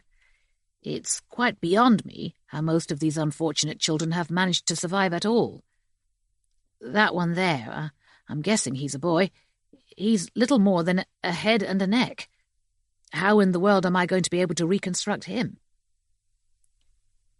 Jamila said, "I am sorry, Doctor. At the moment, we cannot fully explain to you where these children came from and why we think they are still alive. This is partly because we don't know ourselves, and partly because their existence must remain confidential, at least for the time being. We don't want the press making a big thing out of it, but we're also thinking about the safety of those specialists like yourself who will be treating them." "Our safety?" said Andrew Tanner. "Do you mean there's some kind of risk attached to treating these children? Why should there be?" Jamila was about to answer when they were interrupted by a boy who was lying in the bed next to them. He was one of the least malformed, although his spine was bent into such an extreme U-shape that his shoulder blades stuck out like two angular wings, and his chin was resting on his chest, making it difficult for him to speak clearly. He also had two smaller subsidiary hands, protruding from his wrists behind his thumbs. When is our mama coming?" he asked, in a croaking voice. Jerry found it difficult to understand what he was saying at first, not only because his lower jaw was jammed so tightly against his breastbone, but because he had such a strong accent. It sounded partly American, and partly like somebody pretending to be a yokel. "When's a mama comin'?" Jamila went around the end of his bed and stood close to him, although she didn't reach out and hold his hand. His small subsidiary hands were both prehensile, and they were clutching the sheet on his bed. It almost looked as if he were hiding another doll-sized boy up inside his sleeves. "When is your mama coming? Is that what you asked?" The boy lifted his head as much as he could. "She promised to come and fetch us after we slept." "What's your name? You do have a name, don't you?" "Not yet. Not time for names yet." "No? What about your mama? Does your mama have a name?" "Liz, Liza, Adeliza. That's her name." "Don't say!" shrilled out a girl from 2 beds away. It was the girl with the blonde hair and the eyes like 2 white pebbles and no nose. "You mustn't tell them where she is. She always says that. It's a secret." "It doesn't matter. It's only her name," the boy retorted. "Anyway, we don't know where she is. She only said that she's sleeping." "Sleeping?" said Jamila, pulling over a chair so that she could sit down next to him. "Is that why she wasn't there when we came to get you?" The boy nodded again and sucked in the extra saliva that had flooded his mouth. Did she say how long she would be sleeping for? Don't say, the girl shrilled out again. If they know how long, they'll know how far.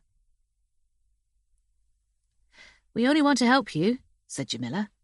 None of you are well at all, so you shouldn't be living down in drains. You could have your back made straight. Do you know that? Then you could walk around like every other boy. I'm sacred, said the boy. What do you mean you're sacred? Your life is sacred, of course. But you don't have to have a bent back like that. And neither do you have to have those extra hands. These are my hands. They're sacred. My back is sacred. Who says that? Mama says that. We're all sacred. We're Mama's nestlings, the girl piped up. If you touch us, Mama will be angry as angry. You don't understand. We don't want to hurt you in any way at all. We want to make your life better. This is better. This. Better than living in a sewer, yes. But your life could be so much happier than this. Not only for you, but for all of these other children. I'm not pretending for a moment that I can offer you heaven, but at least you won't be living in hell. The boy stared at Jamila for a few moments, as if he were no longer interested in what she had to say. Well? She asked him. But he didn't answer, and looked away. After a while, Jamila stood up and came back to the group of doctors and police officers. Another consultant had arrived, and he held out his hand to her. He was a tall, lean man with a flop of black hair, as if a raven had landed badly on top of his head, and one of its wings was dangling over his left eye. Edward Latimer, he announced himself. I've had a very quick look around at our unfortunate patients. My first impression is that what we seem to be seeing here are various extreme examples of vactal association. Oh, yes, said Jerry, the old vactal association. That. Dr. Latimer gave Jerry a tight smile because it was obvious that he didn't have the faintest idea what vactal meant. It's a rare combination of vertebral defects, anal atresia, cardiac defects, renal anomalies, and limb abnormalities. Very rarely all of these can occur together. How do you treat them if they do? Asked Jamila. Of course, if it's detected early, in the first or second trimester, we usually recommend a termination. But supposing the child comes to term and is born and survives? Then the poor thing will have a dreadful struggle ahead of it, I'm afraid, as these children must have done. We're constantly having to ask ourselves whether it's kinder to end a child's life before it's properly begun, or whether to regard its life as sacred from the very moment of conception, no matter how malformed it appears to be. The trouble with that is we would then be condemning it to nothing but years of pain and suffering, and only a few short years, too. So how considerate is that?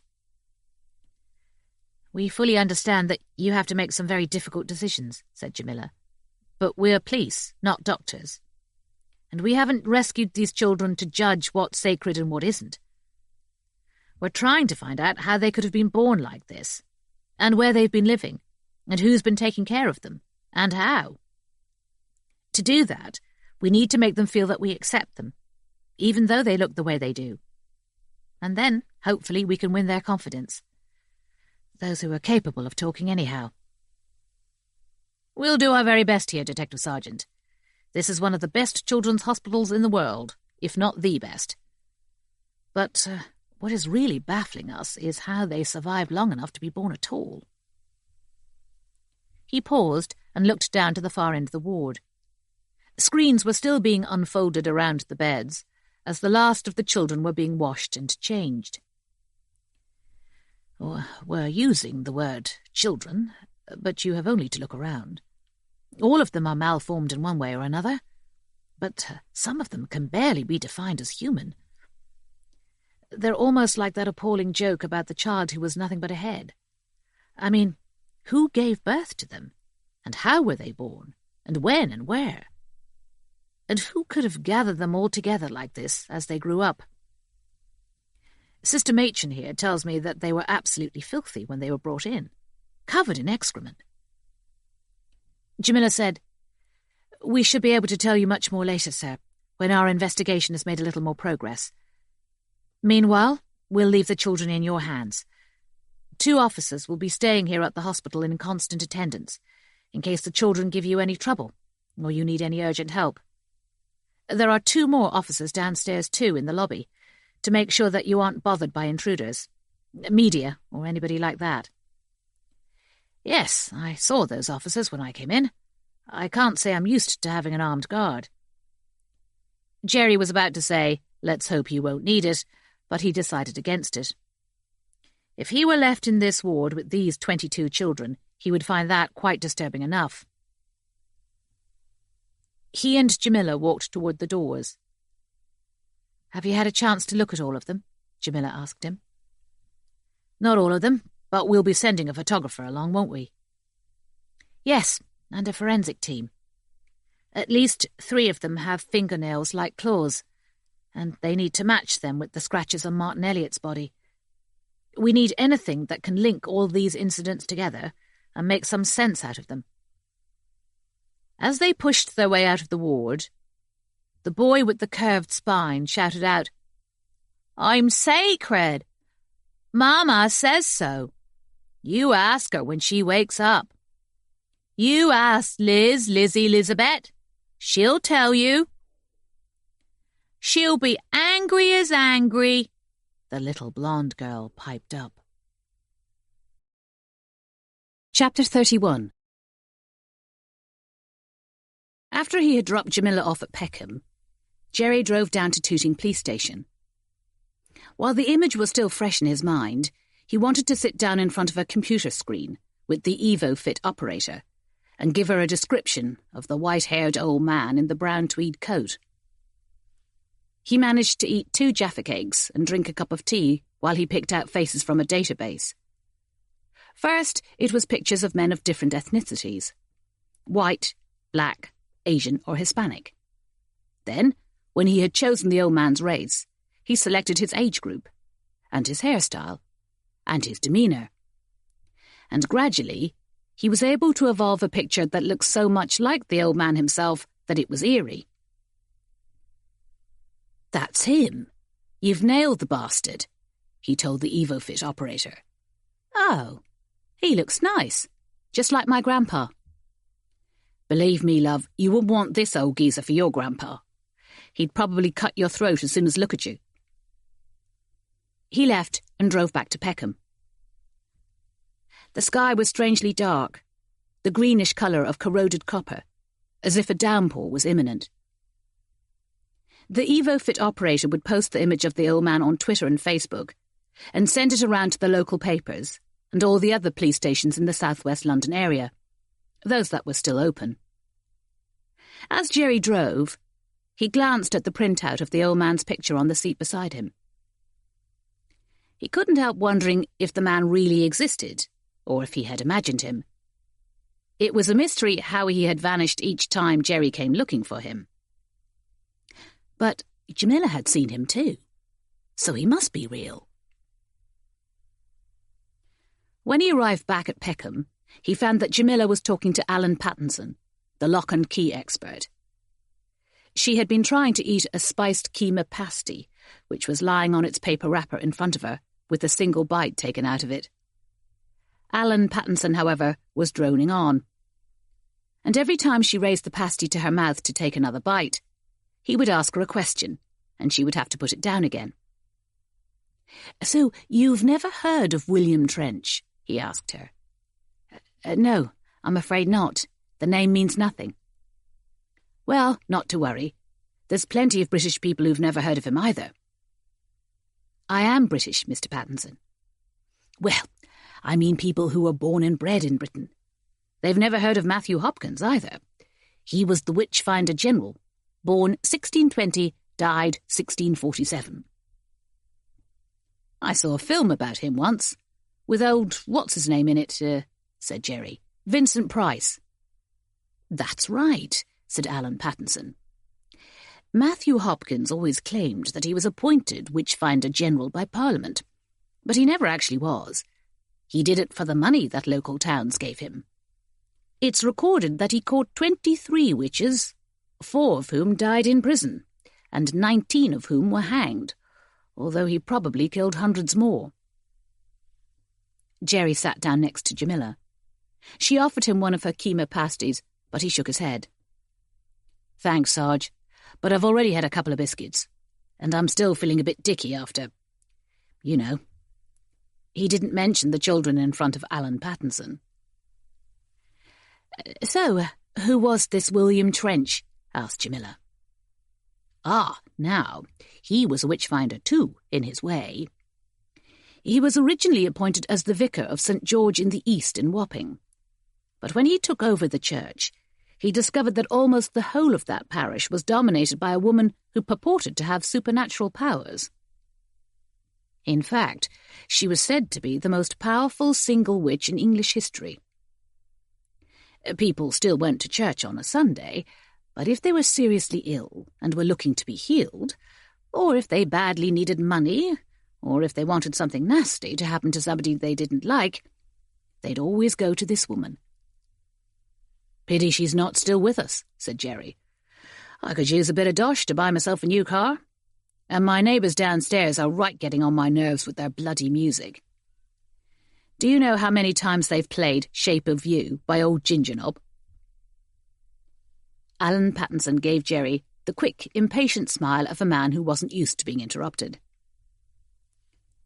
William Trench heard from one of his parishioners that this woman was holding ceremonies to summon Satan. He went to her house on Artichoke Hill and demanded that she stop calling on the devil, especially in his parish. When she told him to rot in hell, he went to his friend, the magistrate, and had her arrested on charges of fraud and extortion. How did he manage to do that? Asked Jamila. Well, she'd been making pin money as a faith healer and a fortune-teller, but most of her profit came from being an abortionist. If a pregnant woman came to her seeking a termination, she would ask them for what seemed like a reasonable amount of money, 5 shillings, which is about £30 today. But once she'd carried out the abortion, it was a different matter. She would threaten to inform the woman's husband and parents and all of her friends about it, especially if the woman was pregnant because of what you might call a bit on the side. So she'd demand even more money to keep stum, said Jerry.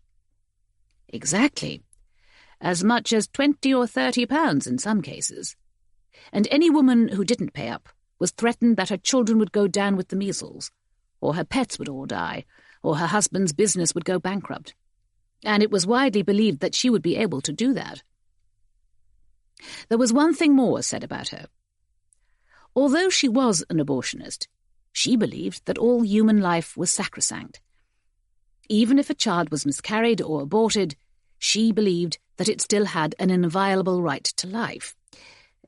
Quite obviously, it's an apocryphal story, but it was said that she kept alive every one of the fetuses she aborted, no matter what was wrong with it. It was even said that sometimes she could be seen at night walking through the streets of Wapping, with the children running and limping behind her. Impossible, of course, but a good ghost story.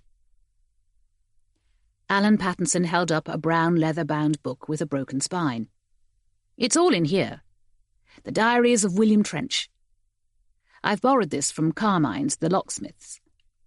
They were taken over years ago by the Handy Keys group, but they still have all their old records. Carmine's were the company who made the 72 keys with sigils in them, and they made them to William Trench's personal order. So it was this vicar, William Trench, who had them made. Does he say why? Oh, yes, it was quite a tragedy. The witch woman was tried and found guilty of extortion, and sent to Tothill Fields Prison. But she was there no longer than a single night before she disappeared. Vanished, even though her cell was still locked. Either she picked the lock or bribed one of the warders, that's my guess. But the following weekend, William Trench's 27-year-old wife, Miranda, was driving along Cannon Street when her carriage caught fire. "It caught fire?" asked Jerry. "How does a horse-drawn carriage catch fire?" "Nobody knows.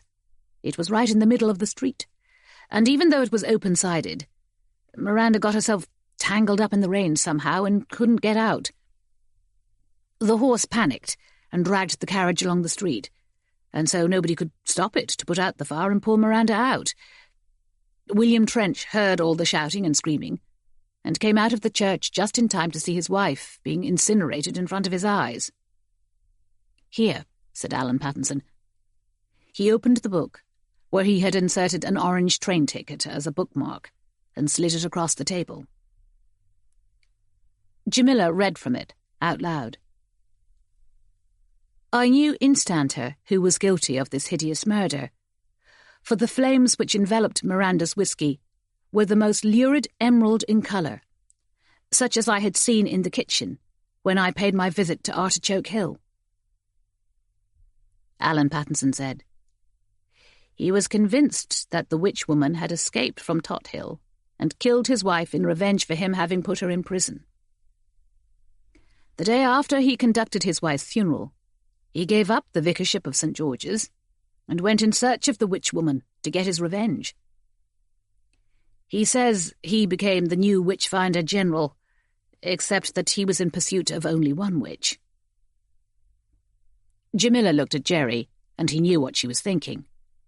We were nearly cremated by green flames ourselves. Maybe this hooded figure that we're trying to nail down has the same kind of supernatural powers as the witch woman that William Trench was after. Maybe she's a descendant of that witch woman. Surely she couldn't be the same witch woman, not after more than 160 years. "If William Trench ordered those keys, I'm assuming he found her," said Jerry. "He did. He did find her, although it took him more than 3 years."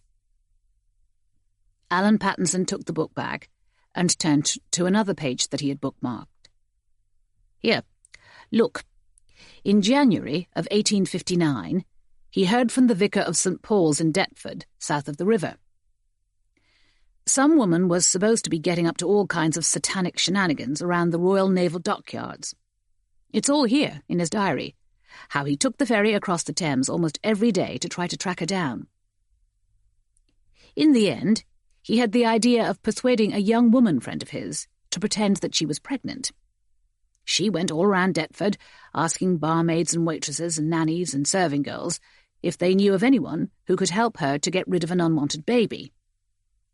They directed her to a house on Tanner's Hill, and that's where he found her." "And what did he do once he'd found her?"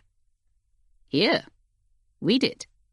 I confronted her at her front door, but I was hurled back onto the road as if I had been kicked by a horse. 2 of my ribs were fractured, and I lost a front tooth." So even if she didn't have supernatural powers, she was incredibly strong. William Trench was convinced she had supernatural powers, and that she was invested with those powers by Satan himself. He says here that after she had hit him like that, he realized that he couldn't tackle her on his own. He didn't know enough about demonology.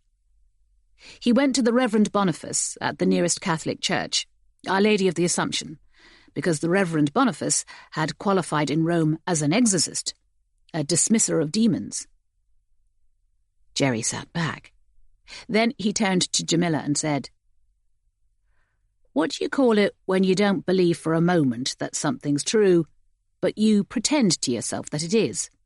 Like when you go to the pictures and watch a horror film and you almost shit yourself."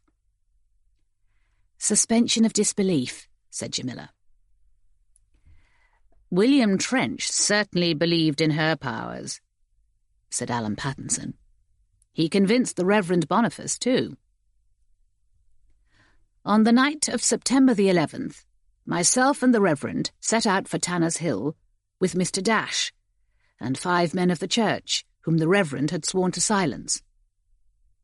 We had with us the casket with the 72 padlocks and keys, which had been made for me at Carmine's in St. Martin's Lane. When the witchwoman answered her door, Mr. Dash held her at bay, while the rest of us entered the house. The Reverend spoke the prayer of exorcism, which put her in a state of paralysis, whereupon we carried her out into the yard at the rear of the house. We laid her down and heaped her with lemons, since lemons are symbolic of purification. Then we covered her with yew tree branches, doused her in several gallons of whale oil, and set her alight, whereupon she burned with the fiercest green flames. She burned with such intense heat that we were obliged to stay well back. She neither screamed nor protested, but continued to curse us even as the fire consumed her. On the advice of the Reverend Boniface, we lifted her charred carcass into the casket as soon as life appeared to be extinct, and firmly sealed the lid. He had warned that the smoke from her cremation would still contain her spirit, and that her spirit would never be extinct. I locked all of the 72 padlocks, and left the quarantine keys in each of them, as instructed. The 5 men then carried the casket away to a site they had dug not far from Deptford Park, 3 times as deep as the deepest grave. They buried it there, and filled the grave with concrete and aggregate, so that there would never be a chance of it being accidentally exhumed, even in the far future. The grave diggers were paid a guinea each, and for his part, Mr. Dash too was well rewarded. "Who's this Mr. Dash?" asked Jamila. "Is he mentioned anywhere else in the diary?" Alan Pattinson riffled through the book and shook his head. "Not that I can see. I can only presume that he was somebody who knew something about exorcism. Perhaps he was a friend of this Reverend Boniface. I've tried Googling it, but all I've been able to find is Mrs. Dash, which is a brand of American seasoning. You know, like chili and garlic and onion salt." "Whoever he was, he held her at bay, didn't he?" said Jerry. "Long enough for the priest to paralyse her anyway.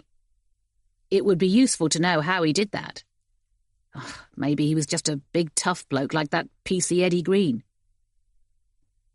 "All the same, you've given us a tremendous amount of very helpful background, Mr. Pattinson," said Jamila. "I'll make sure that you get well rewarded, just like Mr. Dash, whoever he was." "Oh, please, call me Alan. It's reward enough, D.S. Patel, knowing that I can do my bit to help solve a crime. I would have liked to have been a detective myself, don't you know, but it's my asthma, and my eyesight's not particularly brilliant either." Once he had left, Jamila called P.C. Jane Dyer, one of the 2 officers she had left at the Evelina Children's Hospital. "How's it going with the children? Everything still quiet?" "The nurses have cleaned them all up, and they're trying to feed them now, but it isn't easy. Some of them have throats so constricted that they can't swallow. Others don't even have stomachs. Some of them are asleep and can't be woken up, and some of them are starting to get a bit bolshy. 2 or 3 of the nurses have broken down in tears." "Keep us up to date, please. We can come straight across there if you need us. We're going to take a few hours' break, but we're always on call." Jerry looked at his watch. "All quiet on the Western Front. I think I've got enough time to visit my own witch and take Alice out for a burger." "I'm sorry," said Jamila, as they went down the stairs. "I am completely out of whale oil." Chapter 32. The coppery-green clouds had drifted away to the east by the time Jerry arrived at Moyser Road in Tooting. And now a dazzling orange sun was reflected from all the upstairs windows in the long line of Victorian terraced houses. He rang the doorbell outside the house that used to be his. and immediately he heard barking. He didn't regret leaving Nancy, and he didn't regret leaving Tough Nut either. He had never particularly liked dogs, and he particularly detested Tough Nut, a Staffordshire Bull Terrier that Nancy had owned when he first met her. The dislike had been mutual, and when Tough Nut wasn't barking and snarling at him, he was staring at him with those piggy little eyes and baring his teeth as if he would love to bite a sizable chunk out of his leg. Nancy opened the door, holding Tough Nut by his collar, and she scowled as soon as she saw that it was him. She had cut her brunette hair into a short bob since he had last seen her, and he had to admit to himself that it suited her. She was petite and dark-eyed and still pretty, and it was a pity that almost every conversation between them had ended up as a blazing argument. "I thought you weren't coming," she snapped. "I couldn't this morning, but I've got a couple of hours free now. I thought I could take Alice out for a Happy Meal." "I've planned something for her tea already, and anyway, I don't like her eating junk food." "An occasional burger isn't going to kill her. You never feed her on anything else. You don't think of the planet, do you? One Happy Meal once a fortnight isn't going to lead to any polar bears getting drowned." "Oh, you're hopeless. But you can take her for a walk if you like, and you can take Tough Nut with you. He hasn't been out since this morning, and I've got some accounts to finish." "Tough Nut hates my guts." "That's the deal, Jerry. Either you take Tough Nut along with Alice, or you don't take either of them." Okay. I'll take him. But you better give me a bag for when he does what I think you want me to take him out for. I'm not going to put it in my pocket." Nancy called Alice to come down from her room. Usually, she was ready and waiting when Jerry rang the doorbell, but she hadn't recognised his borrowed Datsun when he parked outside. She came galloping down the stairs at once. She was 8 now, all arms and legs, and nearly as tall as her mother, as well as being as pretty as her mother. She ran out onto the porch and gave him a hug before she went back inside for her bright red coat. Nancy came out and handed him Tough Nut's lead and 3 scented biodegradable dog mess bags with built-in scoops. 3? What have you been feeding him on? Yora. It doesn't have meat in it, only dried grubs and beetroot and oats. Sounds delicious.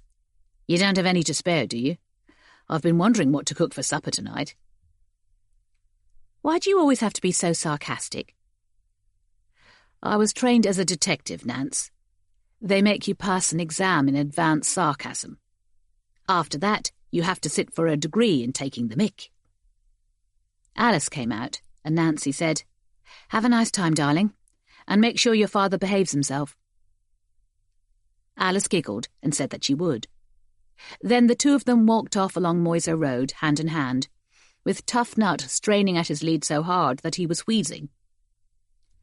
Nancy had never trained him to walk to heel, but then she'd never been able to make Jerry walk to heel either. "I was going to take you on the London Eye today," said Jerry. "This case came up, though, with all these children who needed to be rescued. 22 of them." "Where did you have to rescue them from?" "You're not going to believe it, but they were all hiding down a drain." "Is that a story, or is it true?" "It's true, but I wish it was a story. You should see these kids. On the other hand, you shouldn't." "Why not?" "Because there are some things in life that are so terrible, it's better not to see them. Not unless you really have to." "What, are they ill?" "Sort of. But let's talk about something else, shall we? Did you go on that outing to the Science Museum?" "Yes. It was boring. But Miss Miller can make anything boring. She's the most boring teacher in the world." "No, she's not. She's the most boring teacher in the universe." They walked up to Tooting Common, 150 acres of grass and trees, with a lake in the middle.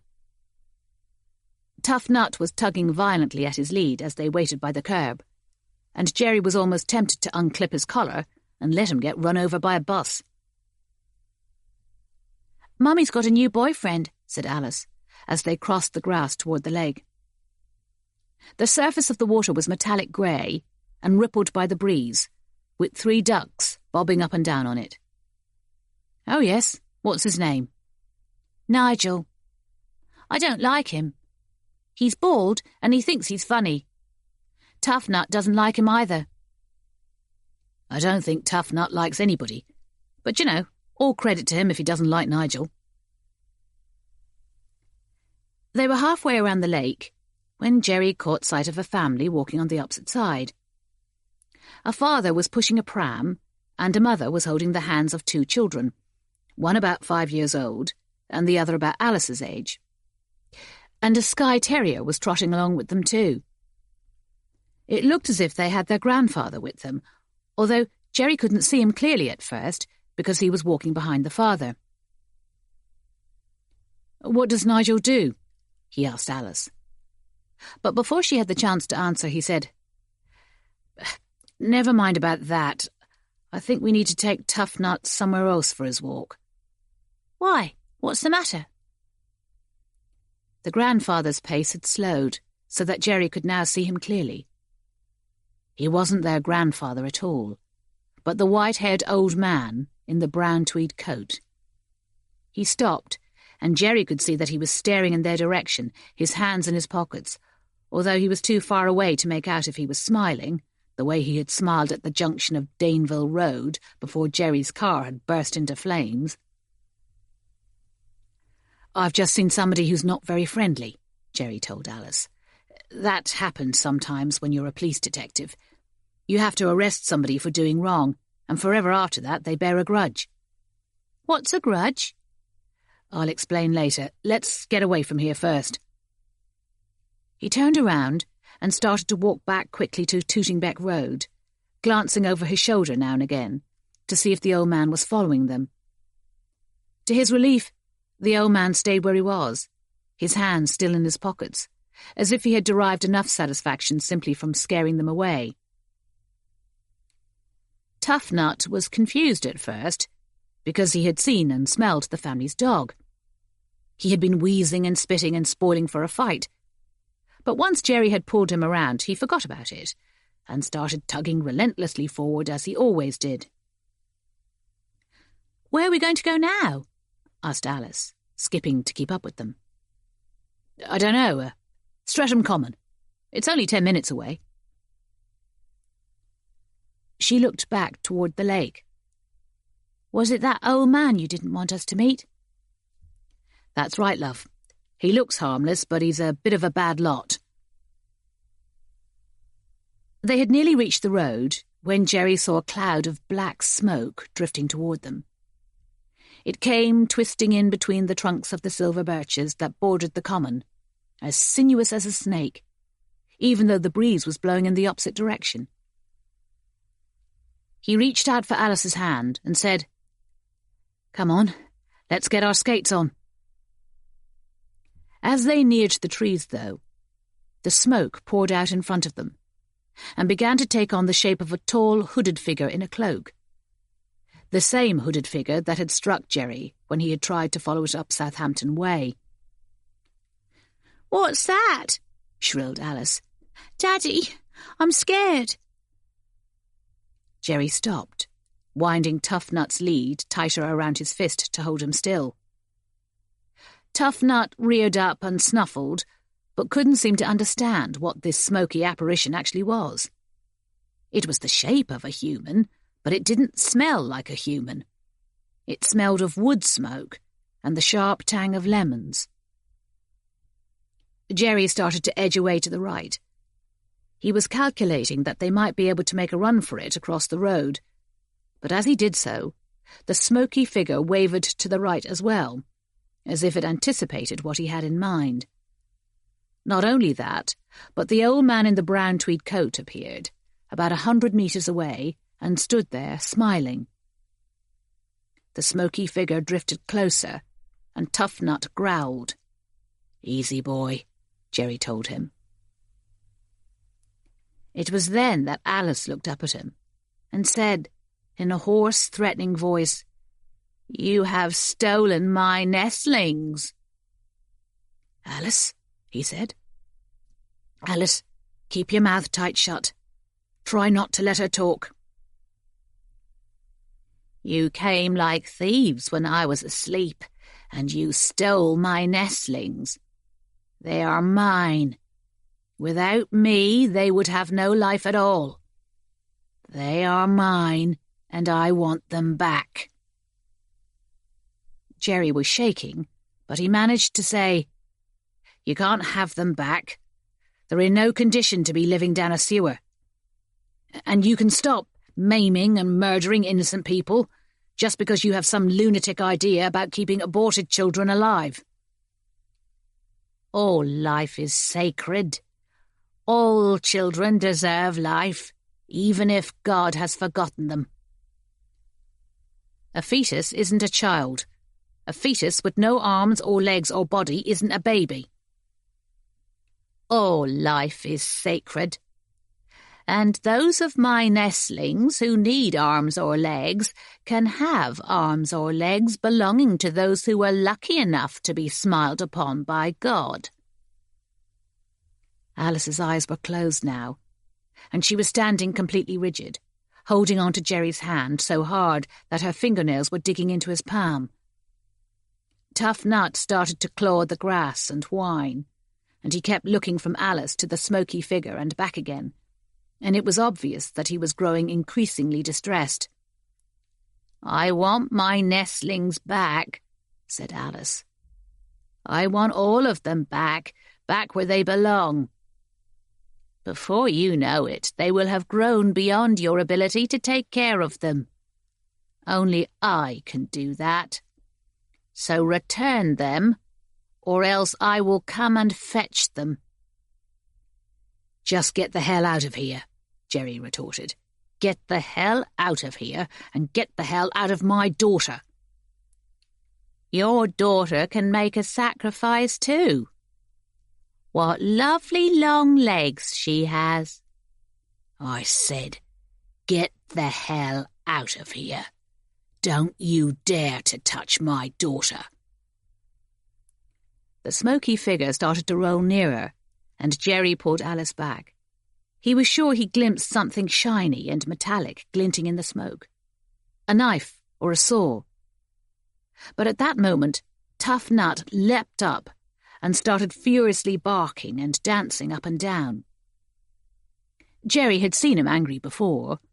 He had seen him wriggle his way out of the half-open front door and chase the postman all the way down the road. But he had never seen him go totally berserk. Not like this. The smoky figure hesitated and appeared to shrink back. Jerry looked around and saw that the old man in the brown tweed coat was walking quickly away, like a man on an urgent errand. Tough Nut kept on barking and jumping until his legs were tangled up in his lead. The smoky figure shrank away even further and started to shudder. Jerry took a chance and reached down to unclip Tough Nut's collar, and the instant that he was free, Tough Nut shot toward the smoky figure, his barking so furious now that it had reached the point of hysteria.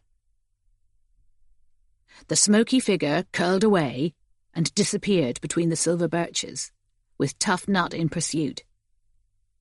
After a few moments, Tough Nut stopped barking and circled around the trees, wondering how the smoky figure could have vanished. Eventually he came back, trotting up to Jerry with a mystified expression. Alice opened her eyes and looked around her. "Are we still on the common?" "Yes, darling," said Jerry, stroking her hair. "Are you all right?" "I feel strange," she said. "I feel like I've been asleep, and I've just woken up." "Are you okay, though?" "Yes. I feel strange, that's all. Why is Tough Nut off his lead?"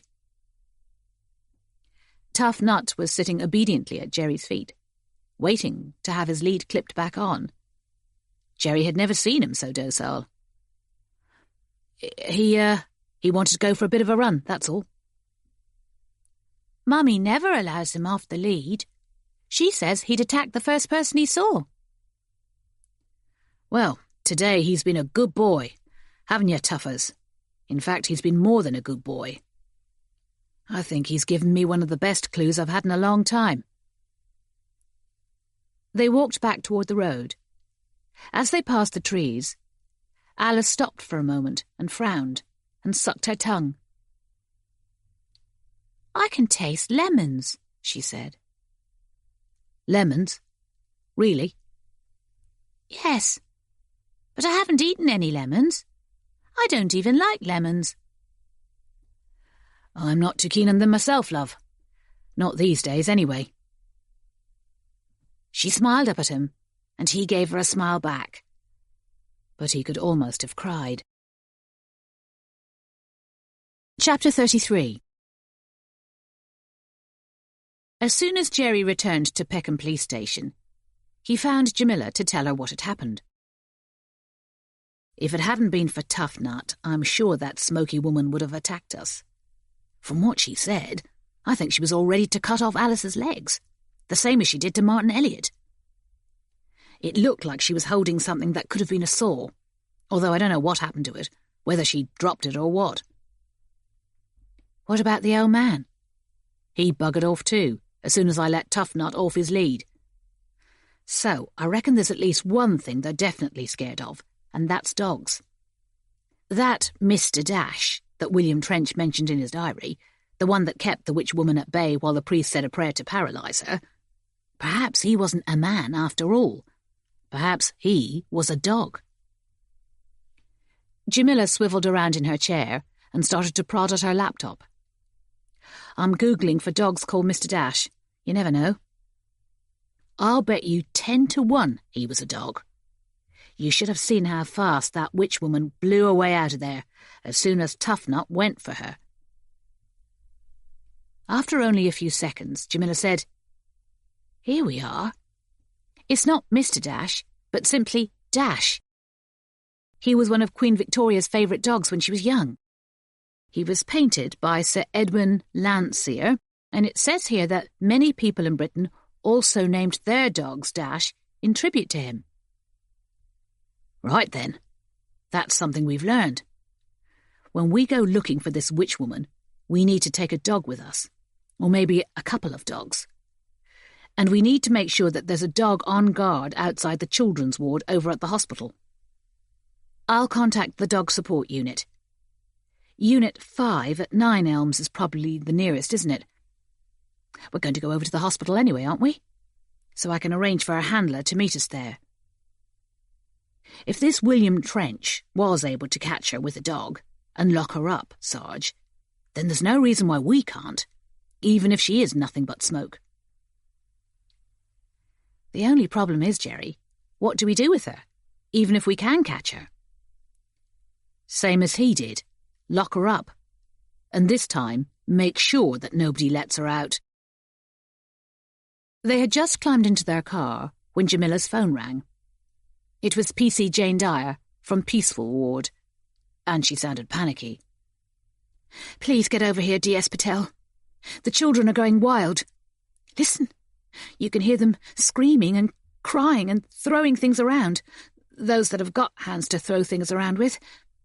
We've had to evacuate the doctors and the nurses out of the ward and lock the doors. All right, Constable. We were on our way over to check up on the children in any case. Jerry, PC Dyer says the children are going crazy. You need to put your foot down. They slewed out of the police station car park on skittering tyres. The Datsun was fitted with a siren and a blue flashing light behind the radiator grille, and they sped along Peckham Road and then Camberwell New Road at 60 miles an hour, weaving in and out between buses and taxis and delivery vans. It took them less than 10 minutes to reach the Albert Embankment, and although they were stuck for nearly a minute behind a council dust cart, Jerry managed to steer up onto the pavement and then back onto the road. And within another 3 minutes, they were pulling up outside the Evelina Children's Hospital. They ran into the hospital where the 2 armed officers were waiting for them, holding the lift doors open. They could hear the screaming as soon as they reached the 6th floor. The paediatricians and the nurses and the police constables were gathered in the corridor outside Peaceful Ward, looking stressed, while inside the children were howling and screeching and tossing chairs from one side of the room to the other.